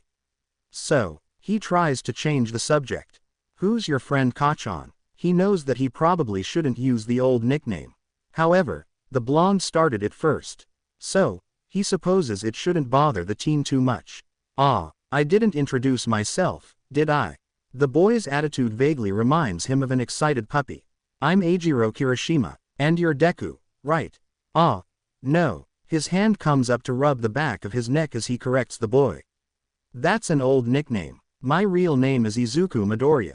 He introduces himself quietly. His other hand twirls his walking stick slightly, his body subconsciously busying itself, wanting to get his mind off the impending conversation. Kirishima seems to notice the unspoken words between them, for the boy promptly excuses himself next, saying he needed to get something from the store anyway. With that, he leaves, giving them time to talk. Deku. The blonde speaks up for the first time since they left the store, breaking the silence. That day Izuku cuts him off before he can finish his sentence. He already knows where this was going. It was a long time ago. That doesn't change the fact that I was a fucking douche to you. Anger seeps into his voice for the first time since they saw each other. Izuku thinks he finally sees a glimpse of his old childhood friend. Maybe, yeah, he can feel Bakugo flinch at his words. But I forgave you a long time ago, Bakugo. The use of his real name shows the blonde just how earnest he was. We were only kids. The wind picks up around them. His hair sways with the incoming breeze, making his whole body shiver. We saw the news that day. Is that how? The blonde cuts himself off before he can ask what his question. Izuku wants to laugh at the show of self-restraint from the usually brash boy. He thinks that maybe, people really do change. It's okay, Kachan. He laughs. This time it's genuine. You can ask. Taking a moment to regain his composure, he faces the boy once more. Yes, the accident made me lose my sight. I'm blind. Bakugo doesn't seem to mind his laughter. In fact, he takes on the new information head-on, nodding his head seriously once, probably not realizing that Izuku isn't supposed to be able to see it. They wouldn't tell Mom where they took you, the boy says instead. The underlying anger and frustration in his tone are clear as day. He can't help the way his heart warms at his friend's concern. Izuku replies absent-mindedly, legs childishly swinging back and forth in the air. They took me to an orphanage. Probably the only one that accepted quirkless kids. He knows he's testing the boy by bringing it up. Bakugo probably knows it too. Yet, he doesn't react. It's as if his quirklessness isn't important to the teen anymore. Do you still live there? Kachan asks tentatively. He undoubtedly noticed the disgust and anger in Izuku's tone as he spoke about the place. No, as all he says in response. Bakugo moves as if to question his statement, but Izuku doesn't let him. Dropping to the ground, he surprises the blonde into taking a step back. Look, Bakugo, the less you know about me, the better. There's no bite in his tone. In fact, his voice, even to himself, sounds completely neutral. He walks away without another word, ignoring the squeezing in his chest as his feet move. Wait, Izuku. He can't help but stop when he hears his first name coming from the blonde's mouth. Despite his entire being screaming at him to keep walking. At least, tell me that you're safe. The question hits him harder than it probably should. Safe, maybe in the normal sense of the word. But, goodbye Kachan, is all he says as he walks away from the only person that still tied him to his past. Maybe, this way, it will be easier. He curses his luck for running into the blonde. Bakugo didn't deserve to have someone come back into his life, only to disappear again. Yet, he knows this way, it'll be easier for both of them in the long run. It doesn't change the fact that his heart longs for that old connection. His childhood friend, the person he used to look up to the most. Sighing heavily, he makes his way back to the store. He's rounding the corner when a dizzy spell hits him at full force. He feels like his world loses its gravitational axis. His hand comes up instantly to lean against the wall next to him. It only lasts for a few seconds and then everything goes back to normal. Breathing deeply and trying to settle his racing heart, he shrugs it off and keeps walking. This is the third time this has happened in the last 2 days. Maybe he's coming down with something or he's simply tired. Either way, he had a patrol to go to. His body feels slower than usual, as if his reflexes are sluggish in comparison to his usual standards. He's still in his civilian clothing as he walks down an alley, to find a place where he can change. He's about to start changing when he hears it. Sirens flaring close by, police officers mill around a clearing just next to his current location. Deciding to check it out, he makes quick work of getting into costume. He contemplates going up the fire escape, but thinks better of it. Instead, he sticks close to the shadows as he nears the designated place. Amongst the crowd of gathered people, he senses a familiar entity. Tsukauchi is in the middle of a heated conversation on the phone. His hands move wildly as he speaks to whoever is on the other end of the line. Straining his senses, he makes out the voice. I will kill one person every 15 minutes if you don't do what I told you to, detective. The voice is gruff, filled with venom as he makes his demands. Hearing his tone, Izuku knows that the man isn't bluffing. So it's a hostage situation then. Widening his range, he feels the people in the surrounded building. There are approximately 22 people on the second floor. The building has 3 stories as a whole. The detective's increasing heartbeat is the final straw. The cue Izuku needed to take action. He learned a long time ago not to interfere in police operations in fear of ruining their plans. However, the rising panic he knows the detective, along with the other officers, are feeling is proof enough of their current predicament. They're probably at a standstill. They can't do anything in fear of the consequences and they can't make a move in fear of hurting any of the hostages. So, naturally, that's where he comes in. All the exits and entry points are blocked. The villain is pacing on the second floor, gun held loosely in his hand as he shouts at the phone. Climbing up the structure that's facing the building, Izuku settles himself on the ledge. Surveying the man's movement, he knows that what he's about to do is risky. Knows it will probably draw the police officer's attention. He thinks it's worth the risk, though. There are a lot of lives at stake here. He needed to get in, take out the villain and go out. There's no room for any kind of mistakes or failure. So, he watches and he waits. Waits for the villain to move right where he wants him to. Reaching into his backpack, he takes out the gear he needs. For once, he's glad for Ryu's constant drills and lessons. For his instinctual need to always be prepared. The grappling hook is heavy in his hold, yet, it's not unfamiliar. In fact, over the years, the item has grown to act like an extension to his limbs. Aiming the object until it's facing the correct windowsill, he waits. The villain doesn't immediately move. He paces back and forth but never stops for long. However, Shadow knows that time is running out. There's roughly 2 minutes left until the 15 is up. He needed to act fast. Instead of waiting for the man to stop next to the window, he elects to wait for the exact moment his back is turned. So, right as the man turns to walk away, Izuku makes his move. Shooting his grappling hook, he waits for the telltale clang he hears on the other end. He knows that multiple officers are looking at him now. Having just spotted him, he knows Tsukauchi is one of them. He can't pay it any mind, though. Before he can think twice about it, he's already jumping off the structure. Zipping through the air at an incredible speed. The impact is abrupt and hits him hard. The glass shatter under the sheer force of his feet. The noise surprised the hostages enough for them to scream out in surprise. The villain immediately turns around. Gun already in hand, ready to shoot whoever dared to break in. However, Izuku is faster. Barely inside the room, Izuku is already moving to tackle the man. Leg kicking up to disarm the villain in one swift move. They tumble onto the ground. Shards of glass embedding themselves in Izuku's arms as he skids across the floor. As if the situation wasn't urgent enough, he feels a familiar dizziness overtake his body as soon as he gets back up. The momentary distraction is enough for the villain to get a good hit on him. His fist connecting with Izuku's unguarded stomach harshly. However, despite the pain, it also serves to ground Izuku back to reality. Ignoring his spinning mind, he blocks the next hit aimed his way. Catching the man's fist in his grip and twisting it until he's holding the man down in a stronghold. The villain hisses in pain, but Izuku doesn't budge. Holding the man with one hand, he rummages through his utility belt until he finds what he's looking for. Once the man is safely tied up, he knocks him up for good measure. Whispers can be heard from behind him. It's only then that he remembers the hostages. They're the reason he's here in the first place. None of them seem to be hurt. Small victories, he supposes. You can go now, he urges slowly, not sure why no one was leaving. The police will take care of the rest. His words seem to garner a collective reaction, snapping them out of their stupor. He hears multiple muttered thank yous and expressed gratitude as he leaves.